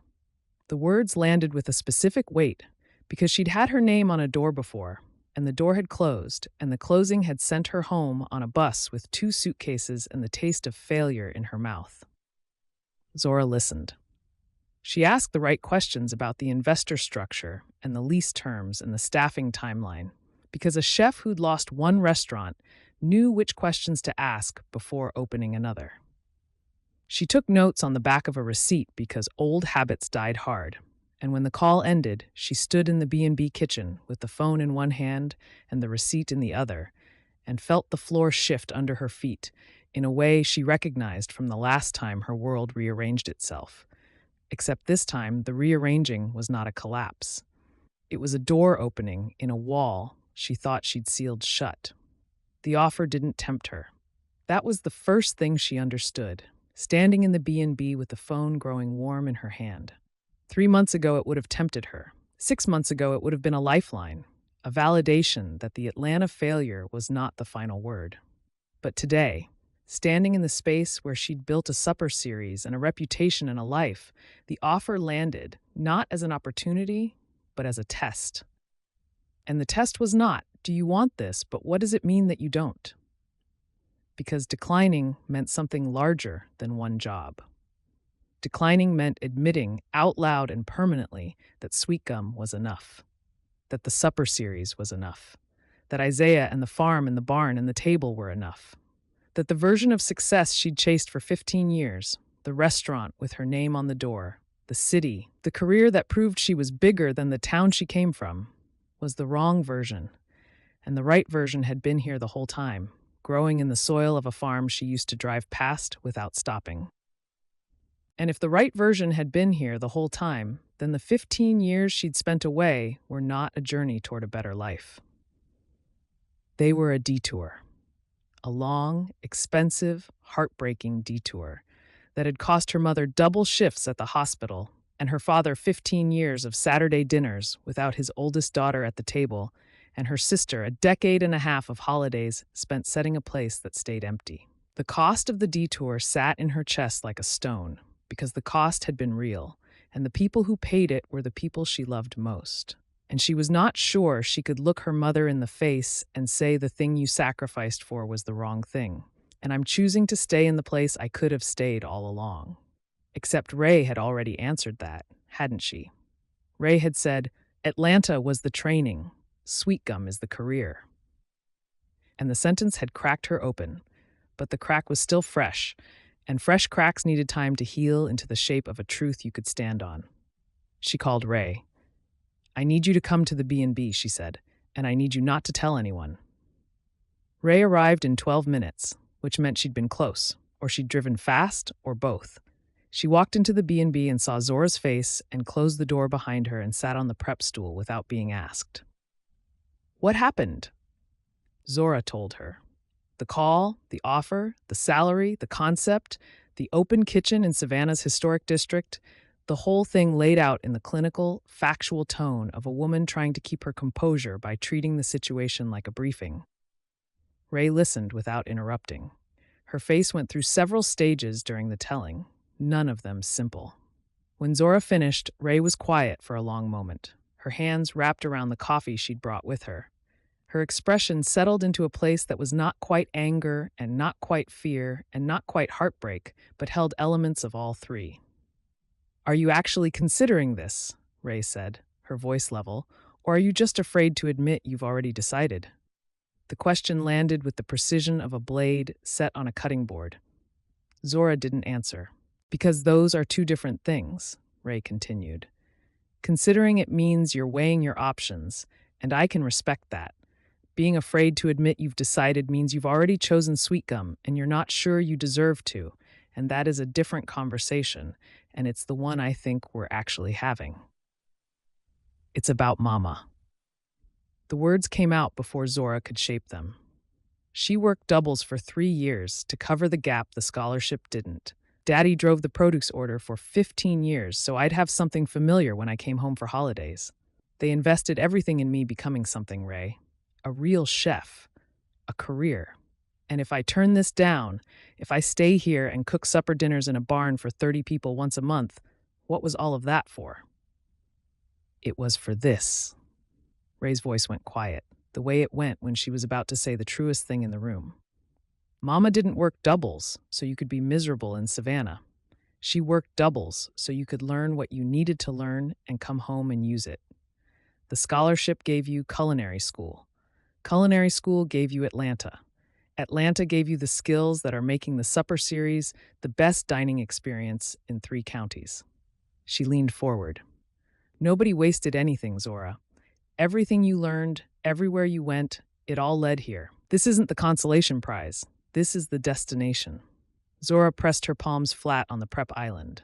The stainless steel was cool under her hands. I can't take this job, she said. I know. But I can't just dismiss it either. Not without sitting with it.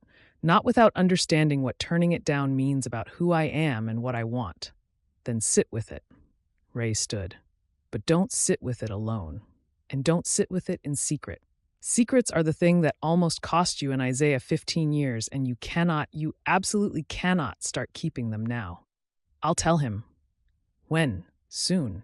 Zora, I'll tell him. I just need a day. Ray studied her. Whatever she saw, the fear and the resolve and the guilt and the love all tangled together in her sister's face was enough to earn a nod, but the nod came with a condition visible in Ray's eyes. One day, and then the truth. She went to the farm that evening. The drive from town to the farm took 7 minutes. And in those 7 minutes, she rehearsed 3 different versions of the conversation she needed to have with Isaiah and rejected all of them because none of them started with the right sentence. I got a job offer was too clinical. Someone wants me to open a restaurant in Savannah was too casual. I'm not going to take it, but I need you to know it exists. Was the truth, but it sounded like an apology, and she didn't want to apologize for being wanted. She wanted to be honest, and honest and apologetic were not the same thing. The farm road was dusty in the late August heat. The fields on either side were heavy with the end of summer, the rows slower now, the early crops finished, and the late ones thickening. The tomatoes still producing, but with the slightly tired energy of plants that had been giving all season and were starting to think about rest. The barn was visible at the end of the road, the doors closed, the table inside, waiting for September's dinner. The last one, the final event of the series they'd built together. Isaiah was in the kitchen making dinner, a simple meal of grilled vegetables and rice, the kind of cooking he did when Gloria was at her church auxiliary meeting, and he was feeding himself with the unadorned practicality of a man who ate to fuel the work. He looked up when she came through the door, and his face softened the way it did now every time he saw her, the composure giving way to openness and tenderness, and the tenderness made her eyes sting. Because she was carrying a secret, and the secret was a blade, and the tenderness was what the blade could cut. "Hey," he said. "Hey." She crossed the kitchen and put her arms around him from behind, pressing her face into his back, breathing him in, the soap and the soil and the faint green scent of basil that clung to his skin no matter how many times he washed. He set down the spatula and covered her hands with his and stood there, steady, the way he stood through everything, and the solidity of him was the answer to every question the Savannah offer had raised, and she knew it. And the knowing was not the problem. The problem was that she hadn't told him yet.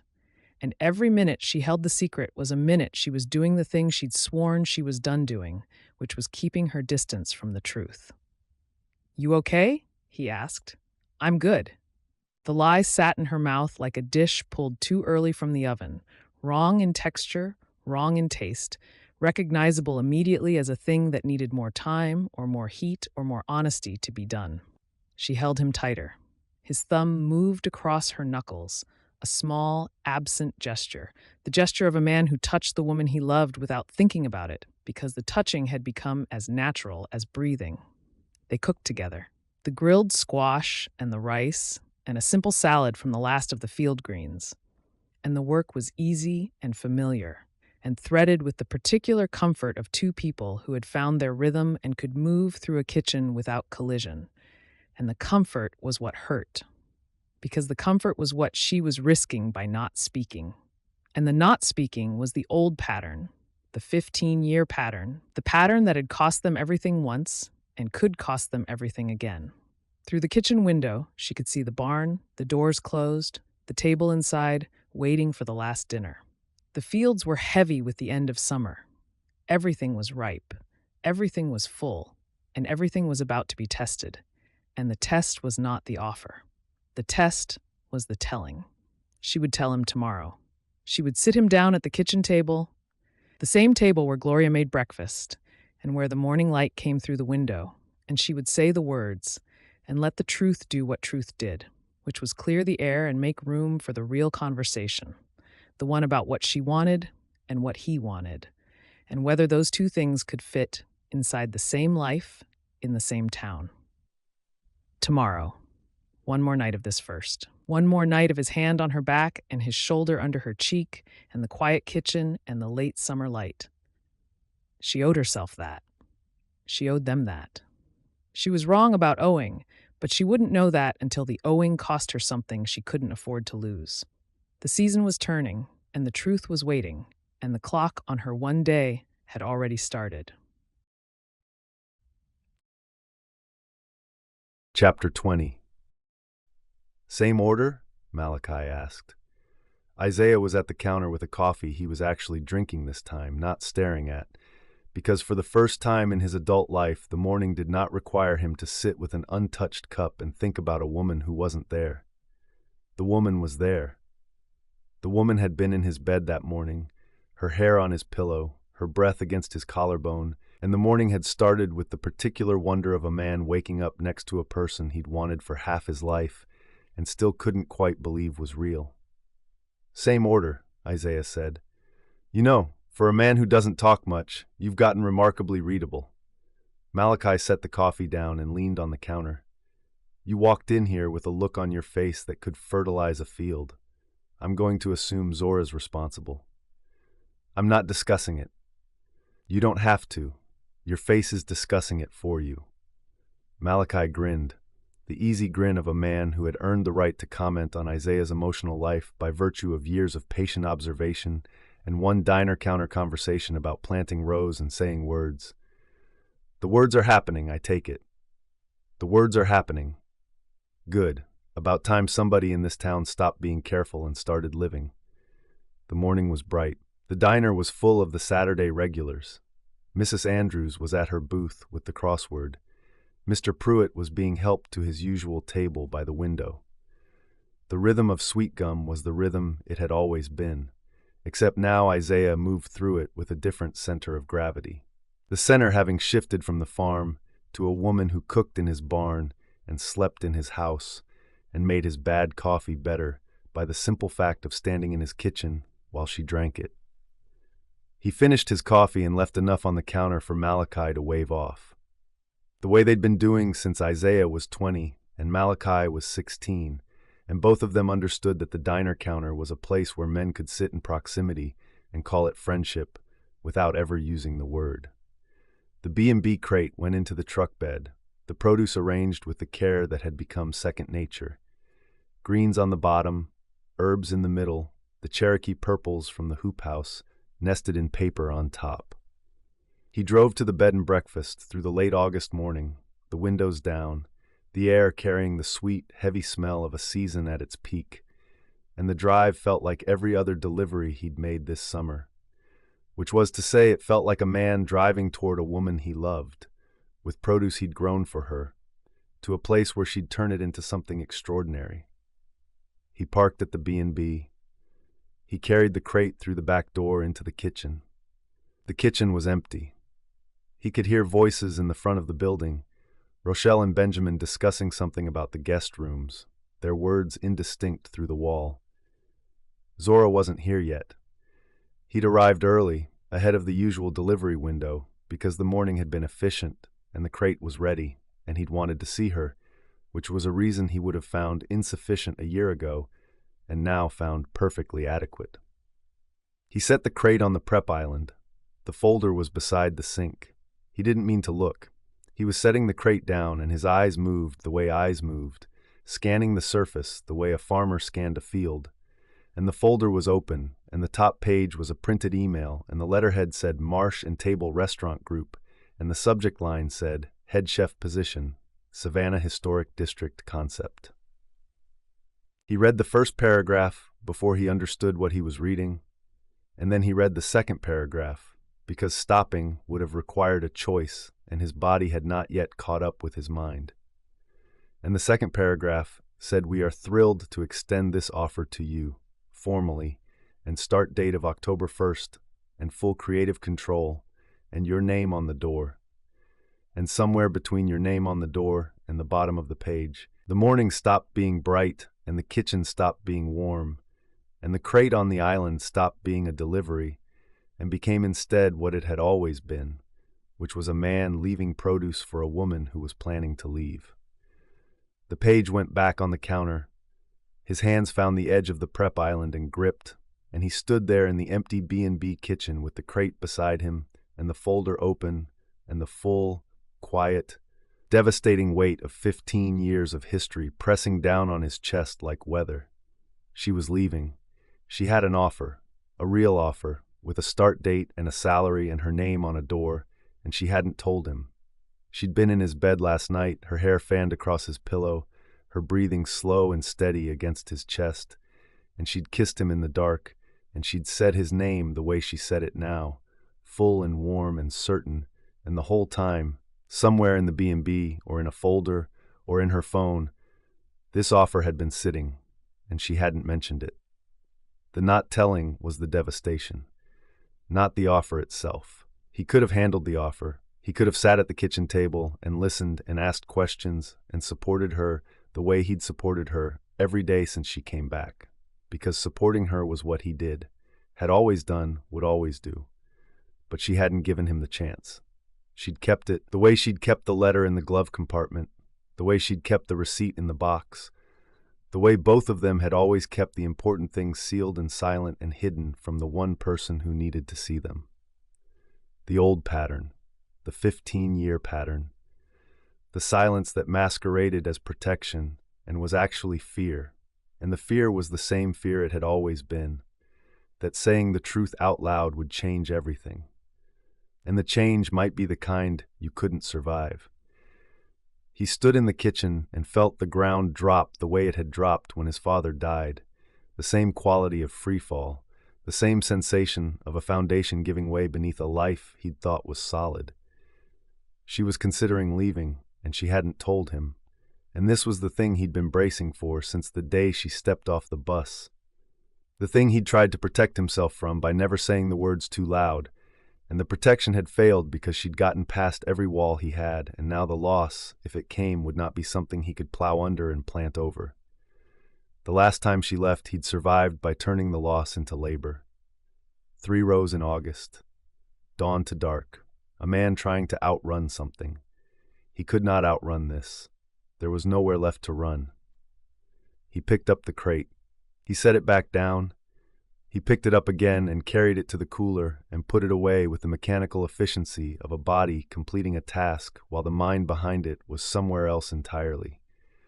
Somewhere on a porch at 4 a.m, watching headlights disappear down a road. He packed the B&B crate that afternoon with professional precision and no extras. No lemon basil tucked in alongside the regular herbs. No Cherokee purples selected by hand from the best of the hoop house harvest. No careful arrangement with the prettiest produce on top, the way he'd been packing her crates since May. The crate was produce. The delivery was business. The distinction was one he'd thought he'd never need to make again, and making it felt like sanding a table backward, taking something smooth and beautiful and roughening it deliberately, undoing his own work with his own hands. He drove to the B&B and set the crate at the back door without going inside. The door where he'd left the first crate in May, the one with the 3 varieties of basil and the note he'd written 3 times. He set this one down the same way, quietly, and walked away. And the walking away was the same walking away, except in May, the walking away had been anticipation, and now it was retreat. At the farm, he worked the field with a focus that was less meditation than medication. The late tomatoes needed staking, the fall squash was coming in, the butternut and the acorn swelling on the vines. The September dinner was 2 weeks out, and the produce for it needed planning, and the planning required a concentration he could not find, because every thought he reached for came back shaped like a printed email on a counter. He didn't text her. He'd started texting her in recent weeks, the small observations he sent in the afternoons because she'd told him she liked them, because they made her feel connected to the farm even when she wasn't there. The hawk nesting in the pecan tree, the first butternut squash of the season. The sunset that turned the field into something she should see. Today he typed 2 of them and deleted both. The phone went into his pocket. The hoe came out. The rose received the attention the phone did not. He was letting her go. He could feel himself doing it, the careful, methodical retreat of a man stepping backward out of the path of someone who needed to walk through a door, and the stepping backward felt like the right thing because it was the thing he knew how to do. He'd done it at 18 when she left for Savannah. He'd done it in Atlanta when he paid cash and walked out before she could see him. He'd done it for 15 years, loving from a distance, making himself small, choosing her freedom over his own need. And the choosing had always felt like love because it was love, the only kind he knew how to practice. The kind that gave without asking, that planted without harvesting, that said, "Go, I will be here when you come back, and if you don't come back, I will be here anyway, growing things for a woman who is somewhere else." Except she'd come back. She'd come back and she'd stayed and she'd said, "I'm not temporary and I'm not leaving," and he'd believed it. He'd let himself believe it, and now there was a folder on a counter with an October start date. And belief was the most dangerous crop he'd ever planted, because belief was the one that hurt the most when the harvest failed. She came to the farm that evening. He heard her car on the gravel, the sound that had been a quickening in his chest for months, and was now a tightening, a bracing, the body's preparation for a conversation he was not going to start.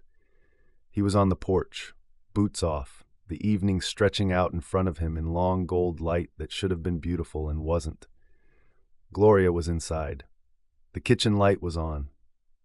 The fields were quiet in the way fields were quiet at the end of a long day, the particular stillness of growing things resting. Zora sat beside him on the steps. She was wearing the flannel shirt. His shirt. The one she'd claimed the morning after their first night together. The one she wore around the Harris house and to the B&B and sometimes to the farm. And the shirt on her body was another thread in the web of domesticity they'd been building. And the thought of the thread being cut was the thought he could not look at directly, the way you could not look at the sun. "Hey," she said. "Hey, you didn't come in today, for the delivery." I was running behind. The lie was small and smooth, and came out with an ease that surprised him. Because Isaiah Lennox did not lie, had never lied, and the fact that lying was now something his mouth could do without his permission told him how far the ground had shifted. She was quiet for a moment. He could feel her attention on the side of his face, the full sensory focus of a woman who noticed everything, who read ingredients and temperatures and textures the way other people read words, and who was reading him now and finding something wrong in the composition. "The crate was different today," she said. "No note, no extras." "I was running behind," he said again, and the repetition made the lie worse. Because a lie repeated was a lie confirmed, and confirmation was the thing that locked it in. "Isaiah," her voice was soft, careful, the voice of a woman approaching something she could sense but not see. "Are you okay?" "I'm fine." The word sat between them like a locked door. Fine. The word men used when they were drowning. The word that meant I cannot tell you what is happening inside me, because telling you would require naming the fear, and the fear is that you are going to leave, and naming it might make it true. She knew it wasn't true. He could see the knowing in her face, the slight tightening around her eyes, the way her hand paused on its way to his knee, and then completed the journey anyway. Her palm landing on his jeans with the gentle pressure of a woman touching a man who had gone somewhere she couldn't follow. She didn't push. And the failure to push was its own wound, because pushing would have meant saying, "Tell me what's wrong," and telling her what was wrong would have meant saying, "I saw the folder," and saying he saw the folder would have meant having the conversation. And the conversation was the thing they both needed, and neither of them was brave enough to start. The old pattern, the silence, the retreat into the familiar safety of not saying, the same not saying that had cost them 15 years, returning now like a season they thought they'd outgrown. They sat on the porch steps in the dying light and said nothing, and the nothing was loud, and the nothing was wrong. And the kitchen light burned behind them, and the fields stretched out in front of them, and the season was turning, and neither of them reached for the other. And the not reaching was the saddest thing either of them had done since the night she drove to Savannah without knocking on his door. Malachi's truck pulled into the yard at dusk. He was dropping off a tray Rochelle had sent, leftover cornbread from the diner. The kind of errand that in Sweetgum doubled as a welfare check, because Rochelle didn't send cornbread unless she wanted eyes on a situation. Malachi climbed out and saw them on the porch and stopped. His eyes went to Isaiah first, then to Zora, then to the space between them, which was wider than it had been in weeks, wider than it should have been for two people who were supposed to be in the middle of something new and good. And his face shifted, the easy grin gone, replaced by the quiet attention of a man who recognized trouble the way a musician recognized a wrong note. No comment. That was Malachi. The man knew when to let a note ring and when to let the silence speak. And the silence on the porch was speaking volumes, and the volumes were not good. He set the tray on the porch rail and nodded once, the nod of a man who was filing this away for a later conversation, the kind of conversation that happened at a diner counter over coffee that had gone cold, and he got back in his truck and drove away. The taillights disappeared down the farm road. The porch was quiet. The cornbread sat on the rail, untouched, growing cool in the evening air, and the space between Isaiah and Zora held everything they weren't saying, and the holding was not sustainable, and they both knew it, and neither of them moved. Chapter 21. He hasn't called in 3 days. Zora was sitting at the Harris kitchen table, with a cup of coffee she'd made an hour ago and hadn't drunk. And the coffee was cold, and the morning was bright, and the world outside the window was late summer beautiful, and none of it mattered because Isaiah Lennox had stopped calling. Not stopped entirely. He still answered when she called him, still said hey when she walked into the barn, still delivered the crates and waved and drove away. But the extras were gone. The texts had stopped. The afternoon observations about hawks and squash and sunsets that she'd come to rely on the way she relied on salt in a recipe, the small constant that made everything else make sense. The flannel shirt was still in her drawer. His pillow still smelled like him. But the man himself had retreated to a place she couldn't reach, a quiet, careful distance that was worse than anger, because anger could be fought and distance could only be endured. Ray set her tea on the table and sat down across from her. "Have you told him about the offer?" The question landed in the kitchen with the particular weight of a thing that had been asked before and was being asked again because the answer hadn't changed. "No. It's been 5 days, Zora. I know how long it's been. Do you also know that he's pulling away? Because the whole town can see it. Rochelle called Mama yesterday. Malachi mentioned it to Benjamin. Mrs. Zhang said something to Gloria. The gossip network is running in reverse now, and what it's carrying is not good news." Zora pressed her palms flat on the table, the same table where she'd sat the morning after the first kiss, glowing, touching her mouth, describing a barn kiss to her sister, using a tomato metaphor. That morning felt like it belonged to a different person. That person had been brave and happy and certain. This person was sitting at the same table with cold coffee and a secret she'd held too long and a man she loved disappearing behind a wall she'd built herself. "I think he knows," she said. Ray went still. "Knows about the offer?" "The folder. I left the materials on the counter at the B&B. The day he stopped bringing extras in the crate. The day he stopped coming inside for deliveries." Zora closed her eyes. He saw it, he read it, and instead of asking me about it, he started making space. The silence between the sisters was heavy and specific, the silence of two women who understood the implications of what Zora had just said and what it meant about the man they were discussing. "Making space," Ray repeated. "That's what he does. It's what he's always done. Let me go at 18 without a word. Drove to Atlanta and sat in my restaurant and left before I could see him. Planted basil for a woman who wasn't here and built a table for a dinner series and did everything, Ray. Everything except say the actual words." Zora's voice cracked on the last sentence. The composure she'd been maintaining for 3 days, splitting along a fault line she'd been pretending wasn't there. "He's stepping aside. He's making it easy for me to leave. He thinks that's love, and I've been waiting my whole life for someone to say, 'Don't go,' and mean it, and he can't." Ray was quiet for a long moment. When she spoke, her voice was not gentle. It was direct and sharp, and aimed with the precision of a sister who loved enough to cut. "He's not pulling away because he doesn't care," Ray said. "He's pulling away because he thinks letting you go is love. He thinks love means giving you room to choose, even when choosing might mean leaving. He drove to Atlanta and sat in your restaurant and left before you could see him. That's not indifference, Zora. That's a man who loves you so much he'd rather watch you succeed from a corner table than risk changing the shape of your life by announcing himself." She leaned forward. "He's wrong. Loving somebody from a distance when they're standing right in front of you isn't brave. It's fear wearing love's clothes." The sentence landed like a blade. But here's the part you don't want to hear. Ray's eyes were steady, the eyes of a woman who had been holding both sides of this story since the beginning and was tired of watching both sides make the same mistake. "You're doing the same thing. You've got a job offer you haven't told him about.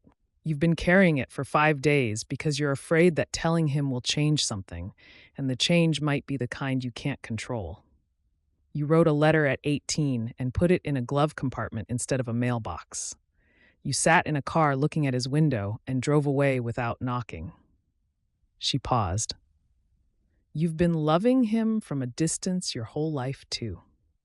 The only difference between you and Isaiah is that you think you want him to fight for you, and he thinks you want him to let you go, and you're both so afraid of being wrong that you're about to destroy the best thing either of you has ever had." Zora stared at her sister. The kitchen was quiet. The coffee was cold. The morning light came through the window and fell on the surface where she'd reorganized the spice cabinet and bought za'atar and told herself she was leaving, and every version of herself that had sat at this spot since April was present in the room, and every version was afraid, and every version was wrong. "I should have told him the day I got the call," she said. "Yes, I told you I needed a day. And you took 5. And in those 5 days, he found the folder. And instead of asking you about it, he did what Isaiah Lennox always does, which is love you silently and let you go. And now you're sitting at this kitchen table crying into cold coffee because the quiet man you love is being quiet and you're surprised." Ray's voice was not cruel. It was exasperated. The exasperation of a woman who had been watching 2 people she loved make the same mistake from opposite directions for months. You want him to fight? Give him something to fight for. Tell him the truth. Tell him you got an offer and you turned it down. Tell him you chose this town and this farm and this life. Tell him you chose him. And then tell him that if he loves you, really loves you, he needs to stop planting basil and start using actual human sentences. Because the basil is beautiful, but it is not a substitute for "I love you, please stay." "What do I do?" she asked. "You tell him the truth. All of it. The offer, the decision, the fact that you've already decided because we both know you have. You tell him you're not leaving, and you tell him you need him to stop stepping aside and start standing in the door." Valerie came in from the garden at noon. She was carrying a basket of tomatoes from the backyard plants Robert had put in that spring, the small, sweet cherry tomatoes that grew along the fence and that Valerie ate off the vine while she weeded. She set the basket on the counter and washed her hands with the slow thoroughness of a woman who had spent 30 years washing hospital germs off her skin before touching her family's food. And she sat down with the unhurried patience of a woman who had been listening through the screen door for the last 20 minutes and was now ready to say her piece. "Mama," Zora said, "don't. I'm not going to lecture you."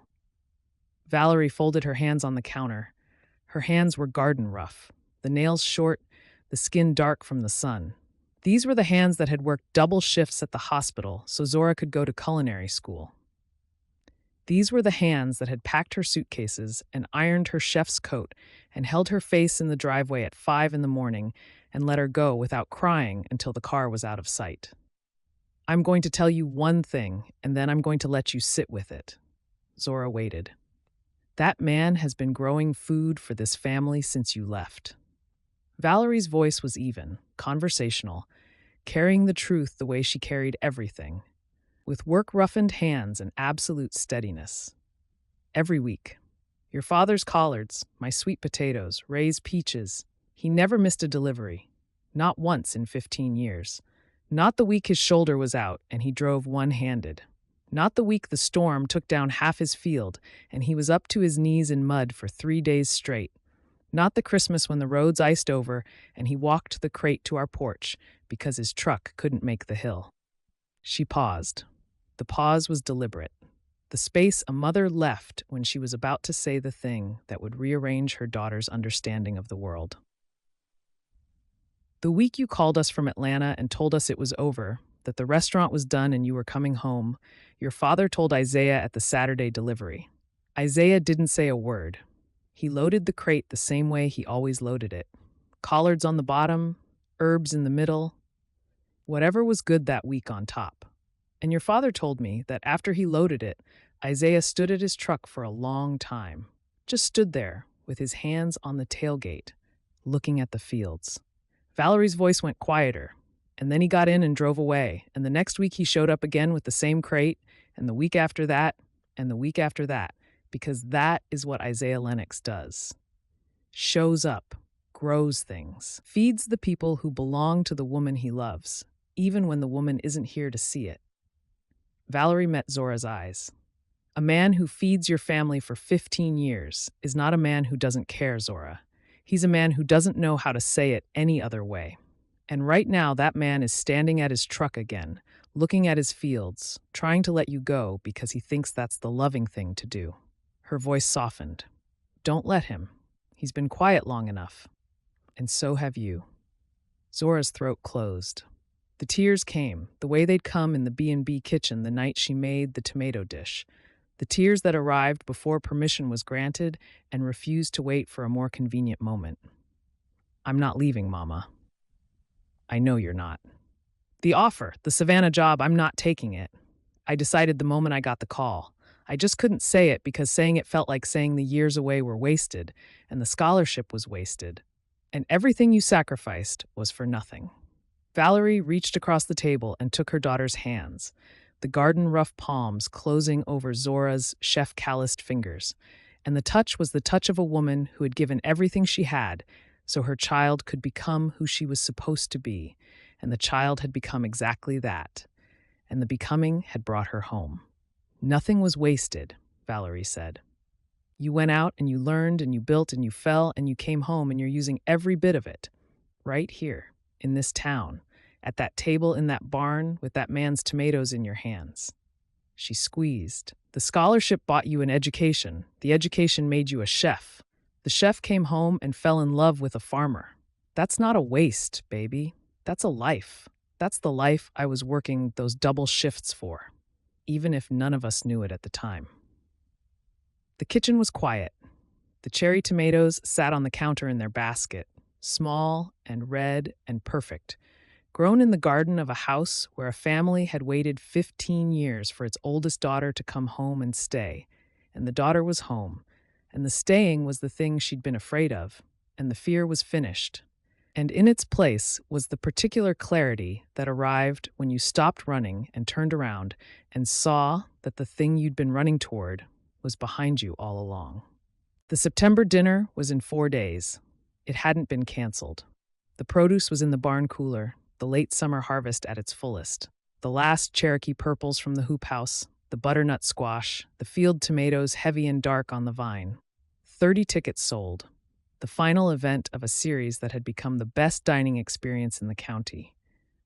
And the question of whether the chef would show up had not been formally asked, because formally asking would mean formally acknowledging that something was broken. And neither Zora nor Isaiah had been willing to do that. But Zora knew the answer. She'd known it since she sat at this kitchen counter with cold coffee and a cracked heart, and her sister's voice cutting through the fear like a knife through soft butter. She was going to show up. Cook the last meal of the series with every skill she'd spent 15 years and one failed restaurant and one bus ride home acquiring. Stand in the barn where they'd kissed for the first time and serve food at the long oak surface, where they'd looked at each other across 30 people and said everything without speaking. And then, when the guests were gone and the barn was empty, and the string lights were the only witnesses, she was going to stand in front of Isaiah Lennox and tell him, with her mouth, with words, with the same directness she brought to a dish when the seasoning was finally right, that she was staying. Not because she had nowhere else to go. Not because the Savannah offer wasn't real. Because this was where she wanted to be. Because he was where she wanted to be. Because 15 years of silence was enough, and what came next required speaking. Zora stood in the doorway of the Harris house and looked out at the evening. The street was quiet. The road to the farm was visible through the trees, the road that led through the pine canopy to the fields and the barn, and the man who was standing somewhere on his property right now, making space, stepping aside, practicing the only kind of love he'd ever known. And she was going to teach him a different kind, the kind that stayed in the room, the kind that knocked on the door. I need to prep, she said. Ray looked up from the porch rail. Now? The dinner is Saturday. I haven't finalized the menu. She stepped off the porch. And I need to make a phone call first. To Isaiah? To Savannah. I need to decline the offer, formally, out loud, so it's done and there's nothing left to carry. Ray nodded. The nod was small and fierce and carried every ounce of love a younger sister could fit into a single movement. Valerie appeared in the doorway behind them, the basket of cherry tomatoes in her hands, the evening light warm on her face, and the image of her mother standing in the door of the house where Zora had grown up, holding tomatoes from the garden her father had planted, was so precisely the image of home that Zora's throat tightened with the rightness of it. "Go, baby," Valerie said. "We'll be here when you get back. We've always been here." Zora walked to her car. The evening was gold. The road to town stretched out ahead of her, brick sidewalks and string lights, and the particular beauty of a place that had been waiting for her to come home and call it home and mean it. And she was going to mean it. And the meaning was going to start with a phone call and end with a dinner, and somewhere in between, if she was brave enough. It was going to include the words she should have said 15 years ago, standing outside a boy's window at 4 a.m. She was done being quiet. The quiet had lasted long enough. Chapter 22. You look like hell. Malachi set a coffee on the counter without being asked, and the gesture carried the particular weight of a man who had been watching a situation develop and had decided this morning to stop watching. "I'm fine," Isaiah said. "You said that last time. It wasn't true then either." Malachi leaned on the counter. The diner was quiet, the pre-Saturday lull before the breakfast rush, and the two of them had the space to themselves. "The dinner is tonight, the final one. Have you talked to her?" "We've talked." "Have you talked to her about the thing you need to talk to her about?" Isaiah picked up the coffee. He didn't drink it. The steam curled off the surface and dissipated in the morning air, and the coffee sat in his hands the way every coffee had sat in his hands for the last week, as a prop, a thing to hold so his hands didn't have to be empty, because empty hands were hands that reached for a phone he wasn't using and a woman he wasn't calling. "She got an offer," Malachi said. "From Savannah. I heard." Isaiah's eyes came up. "How did you hear?" "It's Sweetgum. The only thing that moves faster than gossip is the judgment that follows it, and for the record, nobody's judging. Rochelle heard from Joanne, who heard from Xavier, who heard from somebody at the restaurant group, who called the B&B for a reference." Malachi folded the towel over his shoulder. "The question isn't whether she got an offer. The question is what you're going to do about it." "I'm not going to do anything about it. It's her decision." "That's the dumbest thing you've ever said to me, and you once told me you didn't need to rotate your cover crop." Malachi straightened up and crossed his arms. "You remember what I told you months ago? About the rows?" Isaiah remembered. Malachi at this counter, leaning the same way, saying, "You planted a whole section that summer." Dawn to dark. 3 rows of produce you didn't need, because the work was easier than the feeling. The rows had been real. The feeling had been real. And Malachi had seen both. "I told you the rows were what you did instead of saying the words," Malachi said. "And you nodded and went home and built a table, which was just a bigger row. And then you kissed her, and I thought, okay, maybe the man has finally graduated from carpentry to communication. But here you are again, sitting at my counter with a coffee you're not drinking, and the woman you love has a job offer, and you're doing nothing about it because you think nothing is generous." The towel came off his shoulder and landed on the counter. "It's not generous. It's scared. Go home. Talk to your mama. And then go talk to Zora. Because if you let that woman leave this town without saying what you need to say, I am going to be very upset with you. And I am not a man who gets upset easily." Isaiah set the coffee down. The joke should have landed, but nothing was landing this week because the ground under his feet was not solid, and the air in his lungs was not full, and the world had gone thin and flat in a way he recognized from the months after his father died. The particular grayness of a man going through motions without the center that gave them meaning. The farm was quiet in the mid-morning sun. Isaiah drove home and parked and sat in the truck for a long time looking at the barn. The doors were closed. The table was inside, the oak surface he'd sanded and finished and polished, the surface where 4 dinners had been served and 30 people had eaten, and a woman had placed a platter of Cherokee purples near the knot and looked at him across the room and said everything with her eyes. The dinner was tonight. The last one. September. The produce was ready, sorted and crated in the barn cooler. The butternut squash and the last field tomatoes and the herbs and the greens that would make the final menu. Everything was prepared except the conversation. And the conversation was the one crop he'd never learned to grow. Because conversations required two people and a willingness to be changed by what the other person said, and the willingness was the part he'd always lacked. He got out of the truck and walked to the barn and opened the doors and stood in the entrance, looking at the room he'd built this summer. The string lights hung in their careful rows. The table stretched down the center, long and solid and glowing with the warmth of reclaimed oak. The chairs were stacked along the wall, 30 of them, waiting to be set around a table that had been designed to hold a community and had ended up holding a love story. And the love story was stalled, and the stalling was his fault, and the fault was the thing he could not look at without seeing his own face. He set up the chairs, one by one, the mechanical work of a man who needed his hands to be busy while his mind ran circuits he couldn't break. Chair after chair around the table, the arrangement he'd done 4 times now, and each time the woman who should have been beside him arranging the place settings was somewhere else. And the somewhere else was not geography. It was emotional distance, the particular distance that settled between two people who were both carrying truths they hadn't spoken. His phone buzzed. A text from Rochelle. Linen's arriving at 4. Is Zora confirmed for tonight? He stared at the screen. He didn't answer. Gloria was on the porch. She was sitting in her chair with a glass of tea, the way she always sat, the way she'd sat every morning and evening of Isaiah's life, the constant in every season, and she was watching him the way she watched the weather, with the patient attention of a woman who could read a shift in conditions before the shift arrived. "Come sit," she said. He sat on the steps, the way he'd sat with Zora when she brought the letter, the way he'd sat 100 times before, boots off, feet on the packed earth, looking at the fields.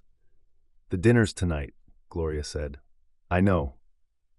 "Is she coming?" "I don't know." Gloria sipped her tea. The ice clinked, the porch was warm, the morning stretched out in front of them, and the silence between mother and son was the comfortable kind, the kind that had held them through his father's death and the years of rebuilding and the long seasons of work and weather, except today the silence was not comfortable. Today the silence was the thing that needed to break. "I'm going to say something," Gloria said, "and you're going to listen, and you're not going to say mama until I'm finished." He looked at her. Her face was set with the particular resolve of a woman who had been holding her peace and was done holding it. "You let that girl leave once without saying a word. You were 18 years old, and you watched her pack a car and drive away, and you stood in this yard, and you didn't walk across the street and knock on her door and say, 'Don't go.'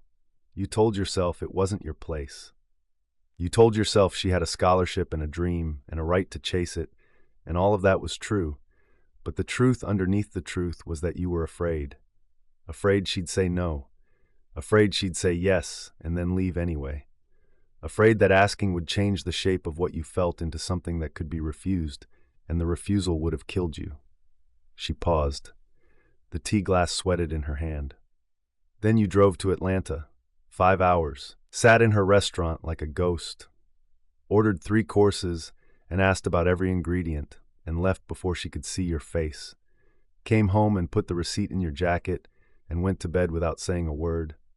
And I found it that night, and I pressed my hand to your cheek because I didn't know what else to do for a son who loved a woman so much. He'd drive across the state to taste her food and not have the courage to walk into her kitchen and tell her why he'd come." Isaiah's throat was tight. The fields were bright in front of him, the rows of late-season produce standing full in the morning sun, and his mother's voice was steady and relentless and aimed at the center of him. "You think that's love?" Gloria said. "Sitting in a restaurant alone, planting basil for a woman who can't see it, building a table and calling it for the dinner series? That's not love, Isaiah. That's fear wearing love's clothes. That's a man who is so afraid of being refused that he'd rather love from a corner table than love from across a room." "Mama, I'm not finished."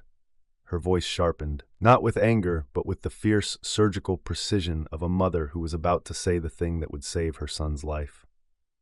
Love is not the basil. Love is not the table. Love is not patience and silence and growing things in the dark and hoping she notices. Love is the asking. Love is the staying in the room when the room gets hard. Love is telling that woman to her face, with your mouth, with words that come out of you and land on her, that you want her here. Not want her to stay. Want her. The whole sentence. The scary one. The one your father said to me on this porch 35 years ago when he stopped building shelves and started using his voice. She set the tea glass on the rail. She turned to face him fully, and her eyes were bright and fierce and full of the particular love that only a mother could carry, the love that would burn down a house to save the person inside it. You say it or you lose her. And this time, baby, it'll be your own doing. Not hers, not the distance, not the years, yours. Because she came back. She came back and she stayed and she cooked your food and slept in your bed and told you she wasn't leaving. And you found one piece of paper on a counter and you shut down like a man who's been waiting to be abandoned. And the waiting is not love. The waiting is the wound. And it's time to stop tending the wound and start tending the woman. The porch was silent. The morning was bright. Isaiah sat on the steps with his mother's words ringing in his chest like a bell struck in an empty room. And the ringing was not pain. It was clarity. The particular devastating clarity of hearing your own story told back to you by someone who loved you enough to tell it true. She was right. Gloria was right about everything. The patience was not a virtue. The patience was a hiding place, a room he'd built around himself, where he could love without risk, tend without asking, grow without harvesting. The stepping aside was not generosity. It was cowardice dressed in flannel and work boots, the cowardice of a man who would rather lose a woman slowly than risk losing her all at once. He had spent 15 years practicing a version of love that required nothing from him except endurance, and endurance was the easy part. Because endurance didn't ask him to open his mouth and risk hearing no. Endurance just asked him to keep showing up with crates, keep building, keep growing, keep being patient, and the patience had become his prison, and the prison was comfortable, and the comfort was the most dangerous lie he'd ever told himself. He was tired of being comfortable. He was tired of the hiding place and the corner table and the receipt in the jacket and the basil planted in the dark. He was tired of loving from a distance when the woman he loved was close enough to touch. He stood up. "Where are you going?" Gloria asked. "To find her." "The dinner's not until 6. I'm not waiting for the dinner. I'm going to her house." He pulled his boots on. His hands were steady for the first time in a week. The clarity was still ringing in his chest, and the ringing was not fading. And the ringing sounded like his father's voice, and his mother's voice, and Malachi's voice, and the voice of every person who had ever watched him love Zora Harris from a distance and wished he would close the gap. "I should have knocked on her door 15 years ago. I'm knocking now." Gloria's face did the thing his father's face used to do, the thing where a feeling was too large for an expression, and the face simply went still and let the eyes carry everything. Her eyes were bright. Her hand found the arm of the chair and gripped. "Go," she said. "And Isaiah, don't come back without telling her." He drove to the Harris house. The farm road unwinding behind him, the pine canopy overhead, Main Street with its brick sidewalks and string lights, the turn onto the residential street where the Harris family had lived for 30 years and where a boy had once stood on the sidewalk watching a girl through a window and never said a word. The drive took 7 minutes and felt like 15 years. Every mile a year he should have been braver, every turn a moment he should have spoken, and the speaking was coming, was almost here, was building in his chest like a season that had finally arrived. The truck parked in front of the Harris house. Isaiah walked to the door without flowers, without a plan, without a speech rehearsed or a basket of produce or a note written 3 times. One word in every year behind it. That was all he had, and it was going to be enough, because it had to be enough, because there was nothing left to build and nothing left to grow, and the only thing remaining was the sentence he should have said when he was 18 years old, standing in his own yard, watching headlights disappear. He knocked. The sound of his knuckles on the wood was the loudest sound he'd made in a week, louder than the hoe on the soil, louder than the truck on the gravel, because the knock was not labor and not travel. The knock was a declaration, and declarations were the one language he'd never spoken. The door opened. Ray was behind it, and behind Ray was Valerie at the kitchen table. And behind Valerie was the window and the evening light, and the house where Zora had grown up, and where she'd sat at 4 in the morning writing a letter she never sent. "She's in the kitchen," Ray said. She stepped aside, not reluctantly. The stepping aside was an invitation, and the invitation was delivered with the particular fierceness of a sister who had been waiting for this knock since approximately the 8th grade. Isaiah walked through the door. Zora was at the counter. She turned when she heard him, and her face was the face of a woman who had been crying and had stopped and was now standing in her mother's kitchen with red eyes and a resolve that matched his own, and the resolve was not hard. It was open. It was ready. It was the face of a woman who had been waiting for a knock. "Isaiah," she said. "I'm done stepping aside," he said. "I'm done making space. I'm done planting basil and building tables and loving you from a distance because I'm too scared to love you from right here." The kitchen was quiet. Ray was in the doorway. Valerie was at the table.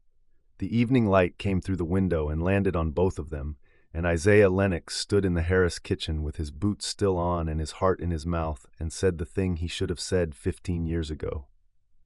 "Stay. Stay with me. Not because I need you to. Because I'm done pretending I can survive you leaving again." Chapter 23. He was standing in her mother's kitchen with his boots still on, and the words he'd just spoken were the bravest things she had ever heard a quiet man say. "Stay. Stay with me. Not because I need you to, because I'm done pretending I can survive you leaving again." The kitchen was still. Ray was in the doorway behind him. Valerie was at the table. The evening light came through the window and caught the side of Isaiah's face, and his expression was the one she'd been waiting for. Not the composure, not the patience, not the careful restraint she'd watched him wear like armor for the entire summer. This was the face underneath, open and terrified and certain all at once, the face of a man who had taken off every layer of protection he owned and was standing in the rubble of his own defenses with nothing left except the truth. "I should have said this when we were 18, he said. His voice was rough. His hands were at his sides, not reaching for her, not touching anything, because the reaching had always been the thing he did with produce and wood and basil. And this time, the reaching was going to be with words, or it wasn't going to count. I should have walked across to your house and knocked on your door the night before you left. I should have stood on your porch and said, 'I don't want you to go,' and let you decide what to do with that." He paused. The pause was the pause of a man who had been silent for a very long time and was learning the rhythm of speaking, the way he'd once learned the rhythm of planting, row by row, word by word. "I should have sat down at that table in Atlanta and sent my compliments to the chef and walked through the door and told you I drove 5 hours because I wanted to taste what you built, and I was so proud of you, I couldn't breathe, and I missed you every single day." He stopped. He breathed. The breath shook, and the shaking was the most human sound Isaiah Lennox had ever made in her presence. More human than the steadiness, more human than the patience, because the shaking was the sound of courage costing something. "I'm not making that mistake again. I'm not going to step aside. I'm not going to pack a crate without the basil and pretend that's generosity." His jaw was set. His eyes were on hers. "I'm asking you to stay, not for the farm. Not for the supper series, not for the town or the table or the food. For me, for us, for the life we should have been building since we were 18 years old and too scared to start." The sentence landed, and the room held it, the way this room had held everything. Zora's childhood, and Ray's laughter, and Valerie's double-shift fatigue, and Robert's Saturday deliveries, and every argument and celebration and ordinary Tuesday that a family could produce over 30 years of living in the same house. The room held it, and the sentence did not break. "Isaiah," she said, "I'm not finished." His voice was unsteady, and his eyes were bright, and the words were coming out of him the way produce came out of his soil in season after years of tending. I saw the folder at the B&B, the Savannah offer. I read the first page and I stopped and I went home, and I did what I always do, which is pull back and make space and try to let you go. Because letting you go is the only version of love I've ever practiced. And my mother told me today that that version is not love. It's fear, and she's right. And I'm done being afraid. There it was. The folder, the silence, the pullback. The whole last week of distance and cold crates and unanswered texts explained in 3 sentences. And the explanation was so perfectly, devastatingly Isaiah that she wanted to laugh and cry at the same time. Because of course he'd seen the folder, and of course he hadn't asked, and of course he'd retreated into the patient, silent, self-erasing love that had been his only language since they were teenagers. And of course Gloria had been the one to break through, because Gloria was the person who understood Isaiah's hiding places, because she'd watched him build every one of them.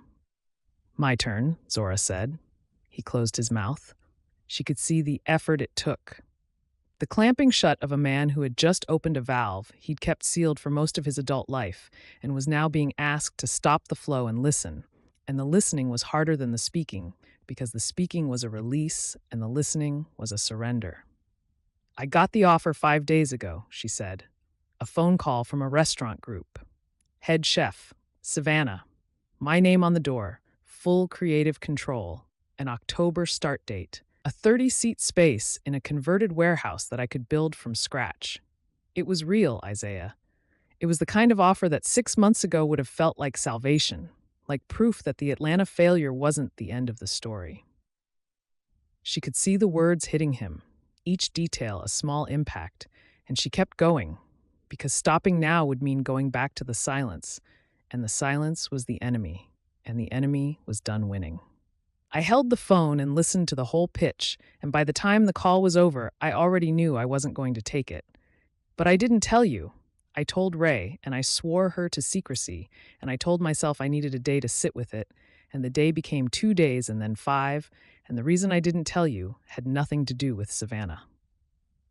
His eyes changed. Not dramatically. The shift she'd learned to read, the one that lived in the depth and not the surface. "I didn't tell you because I was afraid," she continued. "Not afraid of losing you. Afraid of what saying no to Savannah meant about me, about the years I spent away, about Mama's double shifts and Daddy's Saturday orders and the scholarship and the restaurant and everything everyone invested in the version of Zora Harris who was supposed to be bigger than this town." She pressed her palms together. "If I turn down Savannah and stay here, it means the 15 years I spent away were not the point. It means Sweetgum was always the destination, and Atlanta and culinary school and all of it were just the road that got me here." And admitting that felt like telling Mama her sacrifice was wasted. "It wasn't wasted," Isaiah said, quietly, fiercely. "I know, Ray told me, Mama told me. Atlanta was the training, Sweetgum is the career. That's what Ray said, and she was right. And I've been carrying that sentence around for days like a stone I couldn't put down, and the only person I hadn't said it to was you." She looked at him. "And the not saying was the same thing you were doing, Isaiah. Fear wearing love's clothes on both sides. You found one piece of paper and pulled away because you thought letting me go was love. I held one phone call and went silent because I thought staying meant failure. Both of us doing the exact same thing from opposite ends of one room." The kitchen was quiet. Ray had moved from the doorway to the hall, her footsteps receding, the particular retreat of a sister who knew when a conversation needed the room to itself. Valerie was still at the table, but her chair was turned toward the window, her profile visible, the deliberate not watching of a mother who was giving her children the privacy they needed while refusing to leave entirely, because mothers didn't leave. "I called Savannah an hour ago," Zora said. "I declined. Formally. It's done." Isaiah's face went still. Not the old stillness, the protective, retreating stillness she'd been watching all week. A different stillness. The stillness of a man hearing something he hadn't let himself hope for, absorbing it the way soil absorbed rain after a drought, slowly, deeply, the ground too dry to take it fast.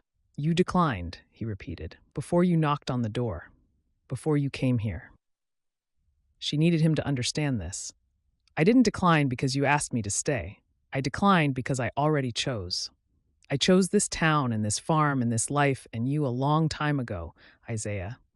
I chose you the night I tasted your snap peas in the hoop house and said, oh, and felt the ground shift under me. I chose you the morning I found the receipt and understood what Atlanta meant. I chose you before I knew I was choosing. She took a breath. I just wasn't brave enough to say it out loud, and you weren't brave enough to ask. And we've been standing in the same room all summer, loving each other in produce and recipes and tables, and neither of us could find the sentences. I found them, he said. So did I. She stepped toward him, one step. The distance between them closed from 4 feet to 2, and the 2 feet that remained were the last 2 feet of a 15-year gap that had started on a night when a girl sat in a car and didn't knock, and a boy stood in a yard and didn't call out. I'm staying, not because I have nowhere else to go, because this is where I want to be. You are where I want to be. And I need you to hear me say that with nothing between us. No food, no kitchen, no audience, just me and you and the words. He crossed the last 2 feet. His hands found her face. Both hands, palms against her cheeks, the way he'd touched her on the porch the day she brought the letter, except now the touch was not tentative and not tender and not patient. It was urgent and certain and full of the specific relief of a man who had walked to the edge of losing everything and been pulled back at the last possible moment. He kissed her. The kiss was different from every kiss that had come before. Not the gravitational barn kiss, not the urgent kitchen kiss, not the slow, grounded, truth-telling kiss before the first night together.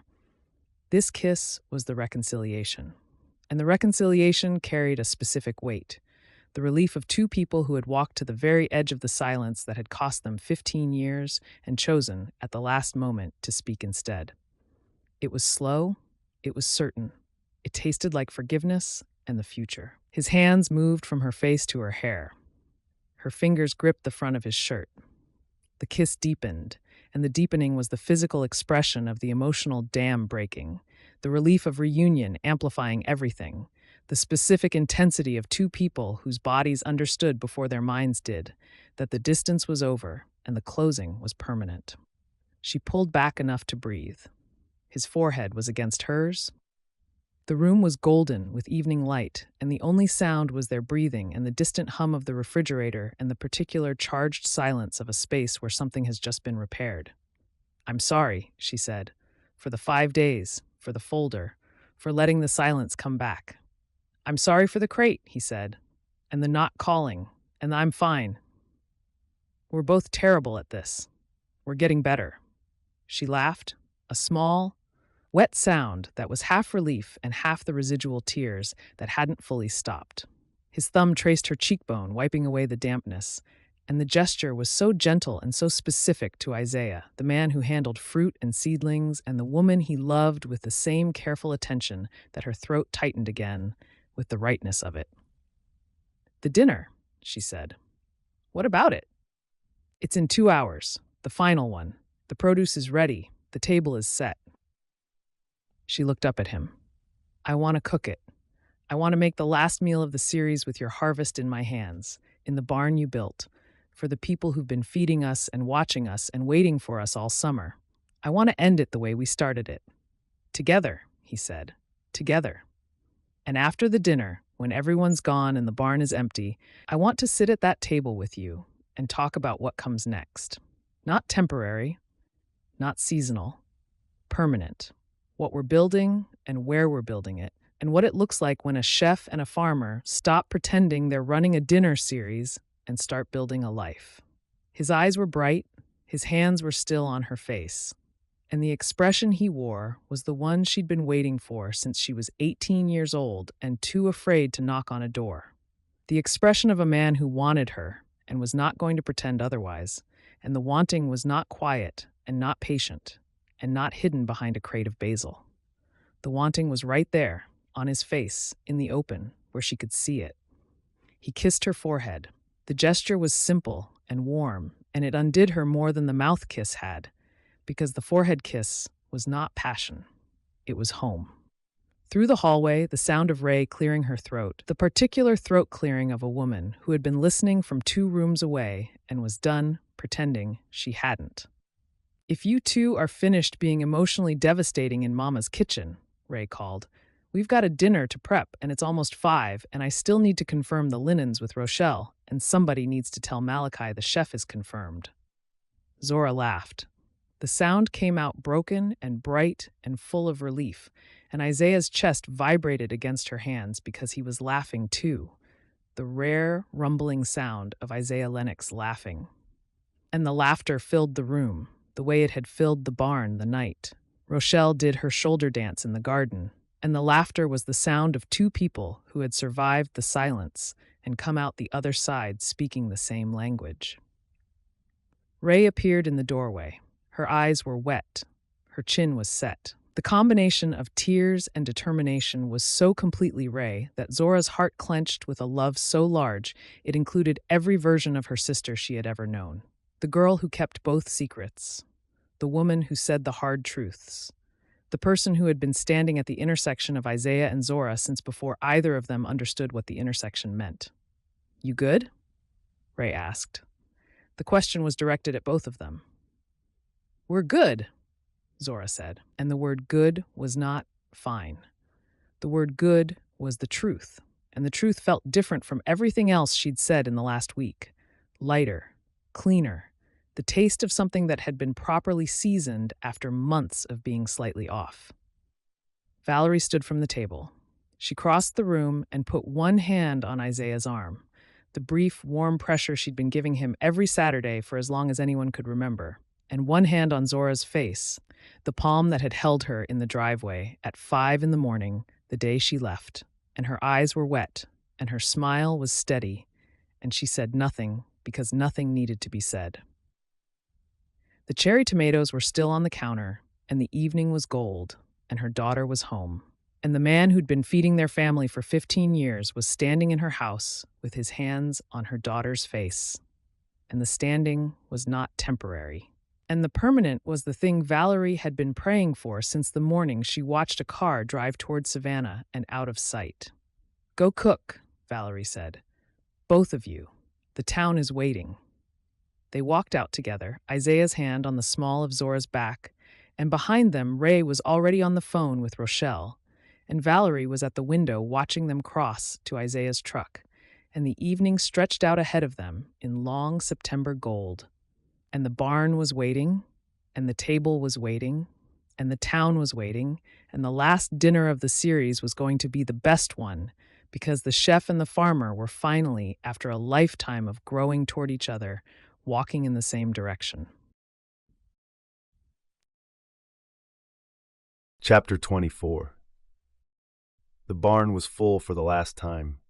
30 chairs around the table, the string lights on, the September evening coming through the open doors in long gold light that caught the oak surface and made it glow, the knot at the center, dark and polished, the same knot his mother had touched in June and said the hurt is where the strength is, and the knot was still there, and the strength was still there, and the table held everything it had ever been asked to hold. Mrs. Zhang was at her usual seat. Mrs. Bridges and Mrs. Andrews had arrived in formation, and Mrs. Bridges leaned across the table to say, 4 months, 4 dinners, and every single one better than the last. And Mrs. Andrews said, "Don't get emotional, Evelyn. The food hasn't even come out yet." Mr. Pruitt was at the head of the table with his grandson beside him. Joanne and Xavier were across from Rochelle and Benjamin, and Rochelle's clipboard was tucked under her arm rather than in her hands, a concession to the evening that said this was not an event she was managing, but a meal she was savoring. Robert and Valerie sat near the middle, Robert's hands folded on the table with the patience of a man who had been eating his daughter's cooking for 33 years and knew that the waiting was part of the experience. Gloria was beside them, her face composed, her eyes bright, the face of a mother who knew what had happened that afternoon and was holding the knowledge with the quiet pride of a woman whose words had helped it happen. Ray moved through the barn with serving trays and the particular energy of a woman who had been carrying the weight of both sides of a love story, and was finally tonight allowed to set it down. Malachi was at the far end of the table. He caught Isaiah's eye across the room and raised his water glass an inch, the gesture small and private, the salute of a man who had been saying "say the words" for months and had lived to see the words get said. And Zora was in the staging area, cooking. Isaiah watched her through the pass-through window, the way he'd watched her all summer. Except tonight, the watching was different. Tonight, the watching was not longing or patience or the careful restraint of a man who loved from a distance. Tonight, the watching was the specific, settled attention of a man who had knocked on a door and spoken the truth and been met with the same truth spoken back, and the truth had changed the shape of everything, and the everything included the way he watched her move through a kitchen. She was extraordinary. He'd always known it. From the moment she tasted the snap pea and said, "Oh," and the sound rearranged his understanding of what his produce could become. But tonight, the extraordinary had a different quality. She cooked with the focus and precision she'd always brought, the knife work and the timing and the instinct that came from 15 years of professional training. But underneath the precision was a freedom he hadn't seen before, a looseness in her shoulders and a warmth in her movements that said, "I'm not performing. I'm not proving. I'm cooking because I love this, and the people I'm cooking for are the people I love, and the two loves are the same love." The menu was the season itself. The last Cherokee purples from the hoop house in a roasted salad with fall greens and a sherry vinaigrette. Butternut squash soup with sage brown butter, the first squash of the autumn served in the last light of the summer. A braised short rib with root vegetables and the Kentucky wonder beans that Robert reached for first. The way Robert always reached for the beans first, because the beans were a conversation between a father and a farmer that had been going on for longer than the supper series and would go on long after. Malachi ate the short rib and closed his eyes, and the closing eyes was the same gesture Zora made when she tasted produce for the first time. The full-body attention of a person receiving flavor, and when he opened his eyes, he looked across the table at Isaiah and shook his head once, slowly, the shake of a man who was tasting the evidence of a love story he'd watched from a diner counter and was satisfied with how it turned out. For dessert, a warm apple galette with the last of the Alberta peaches folded into the filling, summer and fall, in the same dish. The seasons overlapping the way Isaiah and Zora's lives had finally overlapped, not replacing each other but enriching each other, and Valerie ate 2 slices and did not apologize for either one. The table went quiet when the tomato course arrived. It always went quiet for the tomatoes. The Cherokee purples with lemon basil and olive oil and salt, the dish that had stopped a room in July and was stopping it again in September. And the stopping was the same, and the dish was the same, and the love behind it was the same, except now the love was spoken, and the speaking made the flavor deeper, and the 30 people at the table could taste the difference, and the difference was the whole story. The barn emptied in the familiar waves. Mrs. Zhang first, pressing Zora's hand at the door. Mr. Pruitt next, his grandson helping him down the steps. The families, the couples, the lingerers. Each departure left the barn a little emptier and a little more theirs. The air concentrating the way it always did when the crowd thinned, the warmth and the candlelight and the remaining scent of braised meat and roasted tomatoes and the green thread of basil that wove through everything. Rochelle and Benjamin left with the linens. Rochelle paused at the barn door and looked back at Isaiah and Zora, who were clearing dishes side by side the way they'd cleared dishes after every dinner, and her face held the particular expression of a woman seeing a prophecy fulfilled, the same expression she'd worn on Main Street, the same nod, except this time the nod came with wet eyes and a smile that trembled at the edges. "Same time next year?" Rochelle asked. "We'll talk," Zora said. "That means yes." Rochelle pressed her clipboard to her chest and walked out, and Benjamin's arm was around her waist, and the night closed behind them. Ray was the last. She carried the final tray to the staging area and set it down and stood in the barn doorway, and her eyes went from Zora to Isaiah and back, and the expression on her face was not the teasing expression or the fierce expression or the exasperated expression. It was tenderness. The specific tenderness of a woman who had held both secrets and watched both sides and loved both people, and had never once stopped believing that the ending would be this. Two people standing in a barn beside a table, together, with the string lights on and the night ahead of them, and no more distance between them. "Good night," Ray said. She didn't add anything. The word was enough. The barn was empty. The string lights hummed. The table stretched between them, long and solid and glowing, and the plates and the glasses and the crumbs and the spent candles were the evidence of a meal that had fed 30 people and said one thing, and the one thing was the thing Isaiah and Zora had finally learned to say out loud. They sat down, side by side, on the same bench, at the table he'd built. Her feet went up on the bench across from her. Her shoulder found his shoulder. The contact was warm and easy and unhurried, the contact of two people who had arrived at each other and were done arriving and could rest. The silence between them was not the old silence. It was not the 15-year silence, the careful one, the protective one, the one that had cost them everything and taught them nothing. This silence was the earned kind, the silence of a room that had held something honest and was still vibrating with it, the way a bell vibrated after the ringing stopped. "What happens next?" he asked. She was quiet for a moment. The barn was dark beyond the string lights, the September night coming in through the open doors, and the fields were out there. His fields, the rows that had fed the dinners and the woman and the town, and the rows were finished for the season, and the season was turning, and the turning was not an ending. "I want to keep cooking," she said, "not just the supper series, something permanent, something that uses everything I learned in Atlanta and everything I've learned here." She turned her head to look at him. "Your produce, my cooking, a real venture, not a 4-month experiment, something with roots. On the farm, where else?" She smiled, and the smile was the one he'd been watching form all summer, the smile that started in the corners of her mouth and moved to her eyes and finished in the glow of her skin. And the smile was not tentative. It was certain. "A restaurant, or a supper club, or whatever we want to call it. Your land, my name, our table.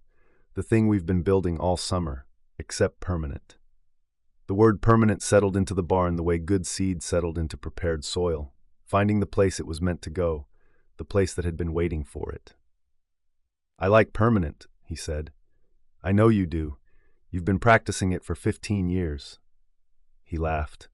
The sound was low and warm and full of the particular relief of a man who had been holding his breath for a very long time and had finally, in a barn he'd built with his hands beside a woman he'd loved since he was a boy, let it go. They walked to the farmhouse through the dark. The same path they'd walked in August, across the packed earth yard, past Gloria's garden, up the porch steps. The porch light was on. The house was quiet. Gloria had gone to bed hours ago, her room at the far end of the hall dark and quiet, and the house was theirs, and the night was theirs, and the walking through the dark was not a repeat of August but a deepening of it, the same path taken with a different certainty. The certainty of two people who were not arriving at something new, but returning to something that had been temporarily interrupted and was now permanently restored. She walked through the door. He followed. The farmhouse held them the way it had held every Lennox for 3 generations, with the particular warmth of a house that knew what it was for, and what it was for was this: 2 people, together, in the rooms that had been too quiet and too large and too empty for one. What happened in his room that night was not the urgent first-time discovery of August. It was deeper and slower and more certain, the second chapter of a conversation they'd started with their bodies in a room full of wildflowers and string-light glow. The certainty changed everything. In August, he had learned the geography of her with the tentative attention of a man who wasn't sure she'd stay. Tonight he knew she was staying, and the knowing made him generous, expansive, unhurried in ways the first night had not allowed, because the first night had carried the unspoken fear that it might be the only night, and this night carried no such fear. This night was the first of the rest, and the rest was long, and the rest was theirs. She fell asleep with her head on his chest, and her hand over his heart. And the weight of her was the answer to the question the farmhouse had been asking since his father died. Who will fill these rooms? Who will make this house a home again? The answer was sleeping on his chest with her hair fanning across his collarbone, and her breathing slow and certain, and the faintest trace of lemon basil still on her skin. The morning came in gold. He woke before she did. The September light was different from the August light, cooler, more amber, the light of a season that had spent itself fully and was preparing to hand the world over to the next one. Zora was still asleep, curled against him, and he lay in bed and listened to the house and the particular silence of a place that was, for the first time since his father's death, exactly the right size. 4 bedrooms, 2 of them empty. A kitchen nobody cooked in except Gloria. A living room where nobody sat. He'd said those words to Zora in August, lying in this bed, and the words had been the weight of a man who lived alone in a house built for a family. The words were different now. The rooms were not too many. The rooms were a beginning, one for them, one for a nursery someday or an office or whatever came next, one for Gloria, who would always have a room here, one for guests, for Ray when she stayed over, for Valerie and Robert on holidays. The house was not too large. The house was ready. The kitchen light was on when he came downstairs. Gloria was at the stove. She'd let herself in the way she always let herself in, with the quiet efficiency of a woman who believed that breakfast was not optional and that a son who'd just gotten the love of his life back deserved eggs and biscuits and coffee that wasn't terrible. "Morning, baby," Gloria said without turning around. "Morning, Mama." "She's still sleeping?" "She's still sleeping." Gloria cracked an egg into the pan. The sizzle filled the kitchen with the sound of a morning that was ordinary and extraordinary at the same time. Ordinary because eggs in a pan was how every Lennox morning had started for as long as Isaiah could remember. And extraordinary because the woman upstairs was going to come down those stairs and sit at this table and drink the bad coffee and eat the eggs and do it again tomorrow, and the day after that, and the day after that, and the repetition was not monotony. The repetition was the whole point. Through the kitchen window, the fields were bright with September sun. The barn was visible at the edge of the yard, the doors closed, the table inside it resting. The rows stretched out toward the tree line, spent and full, the season's work complete. And beyond the fields, past the pine canopy and the brick sidewalks and the string lights of Main Street, the town of Sweetgum Meadows was waking up, the way it woke up every morning, with coffee and gossip and the slow, sure knowledge that the people who lived here belonged here, and the belonging was the thing that held everything together. Zora came downstairs in his flannel shirt. She stood in the kitchen doorway and looked at Gloria at the stove and Isaiah at the counter, and the morning light on both of them, and her face was soft and warm and rested, the face of a woman who had slept well in a house she was going to call home, and the calling was not a decision she was making. It was a decision she had already made, a long time ago, in a hoop house full of snap peas, on a morning when the ground shifted and never shifted back. "Morning," she said. "Morning," he said. Gloria set a plate on the table. "Sit, eat, both of you." She poured the coffee, the terrible coffee that Zora was going to fix, and the fixing was one of 1,000 small changes that would happen in this house over the coming months and years, and each change would make the house more hers, and the more hers the house became, the more it would feel like the home it had always wanted to be. They sat at the table, Gloria across from them, the eggs and the biscuits and the bad coffee and the September morning and the fields outside the window and the barn down the road and the town beyond the trees, everything in its place, everyone in theirs. The season turning, the way seasons always turned in Sweetgum Meadows, toward the next good thing, and the next good thing was already here, sitting at the table in a flannel shirt, reaching for the salt.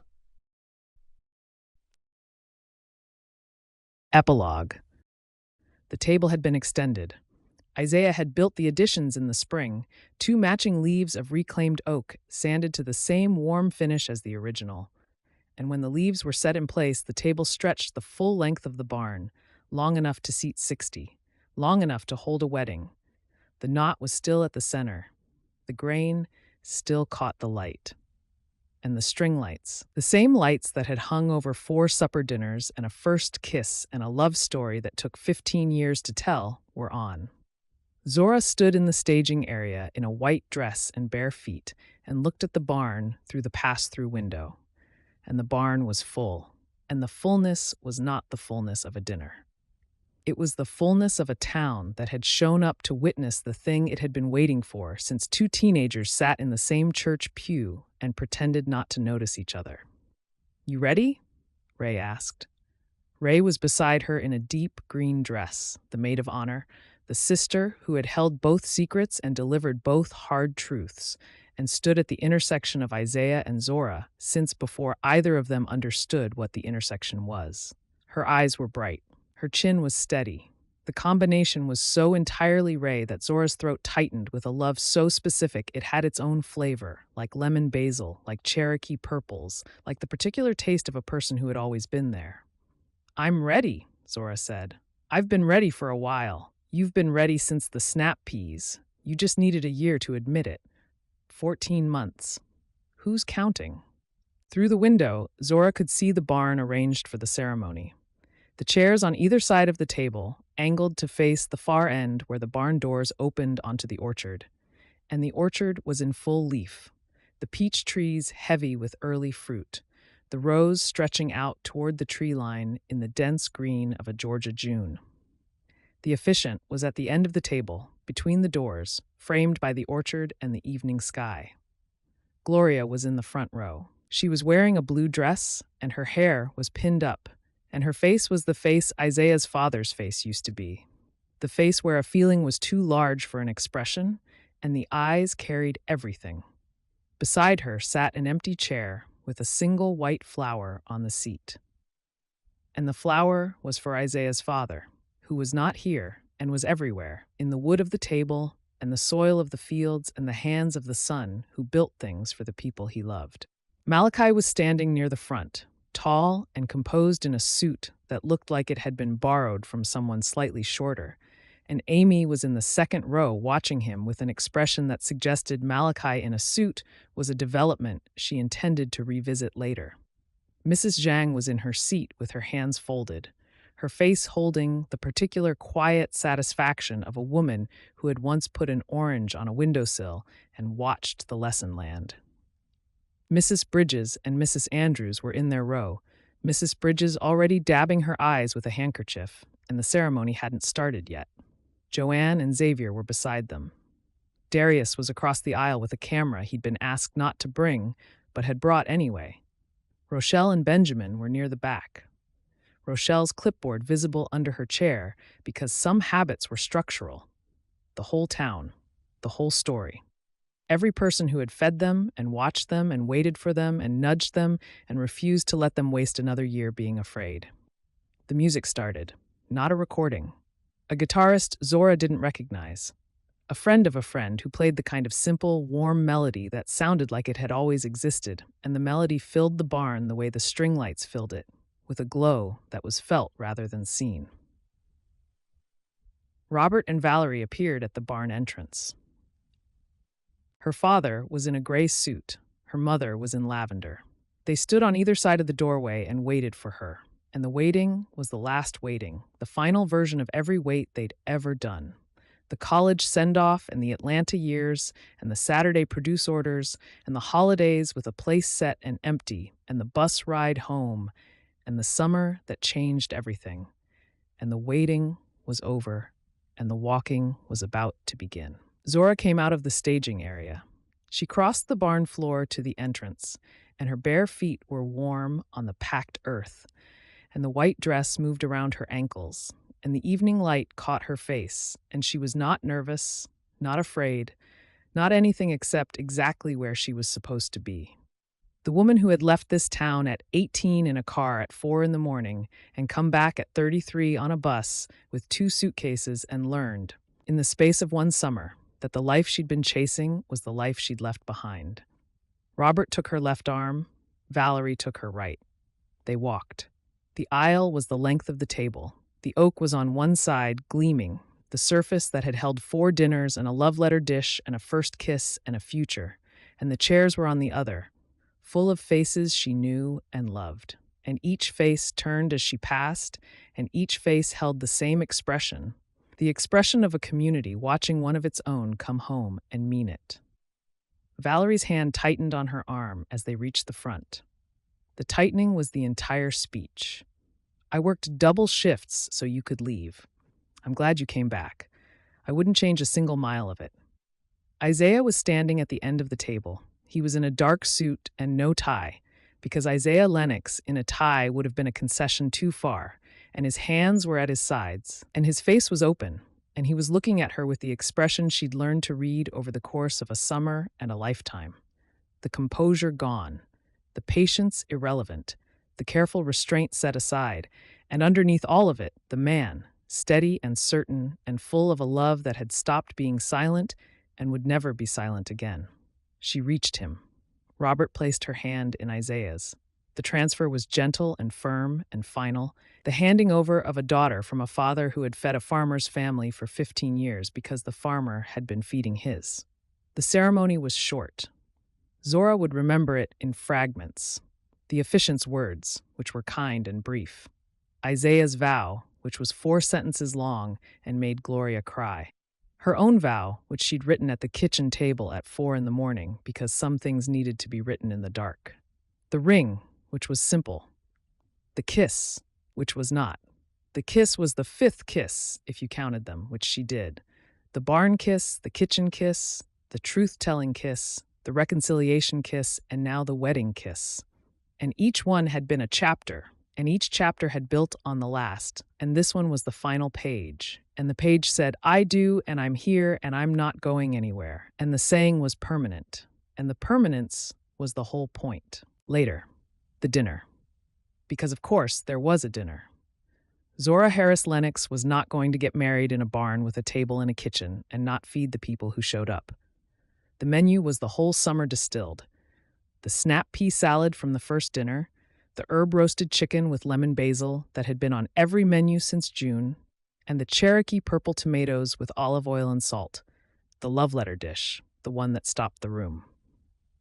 The greatest hits, the whole story told in food one last time. During the toasts, Ray stood and said 3 sentences. My sister left this town looking for something bigger. She found it. Turns out it grew tomatoes. The barn erupted, and Malachi laughed so hard he knocked over his water glass, and Isaiah shook his head, and Zora pressed her face into his shoulder and felt the laughter vibrate through his chest and thought, this is the life. Not the restaurant in Atlanta. Not the offer in Savannah. This barn, this table, this man, this town. Gloria stood and said nothing for a long moment. Then she said, your father would have liked the chicken, and sat down, and the barn was quiet for a beat that held everything. After the dinner, after the dancing, after Mrs. Bridges caught the bouquet and held it over her head like a trophy, Zora and Isaiah sat at the table. The barn was empty again. The string lights were on. The plates were cleared and the candles spent and the chairs pushed back and the table stretched between them, long and solid, the knot at the center dark and polished, and outside the barn doors, the June night was warm and full of crickets and the scent of peaches from the orchard. Above the staging area door, a new sign hung where the old pass-through window used to be. Hand-painted, simple, the letters carved into reclaimed oak by the same hands that had built the table. Lennox Farm Table. Zora and Isaiah Lennox, Sweetgum Meadows, Georgia. The sign had gone up in April. The first official dinner was scheduled for July. The venture was real, permanent, rooted in the soil of a farm that had been feeding people for 3 generations and would feed them for 3 more. Zora leaned into Isaiah's shoulder. His arm came around her. The barn was quiet. The fields were dark.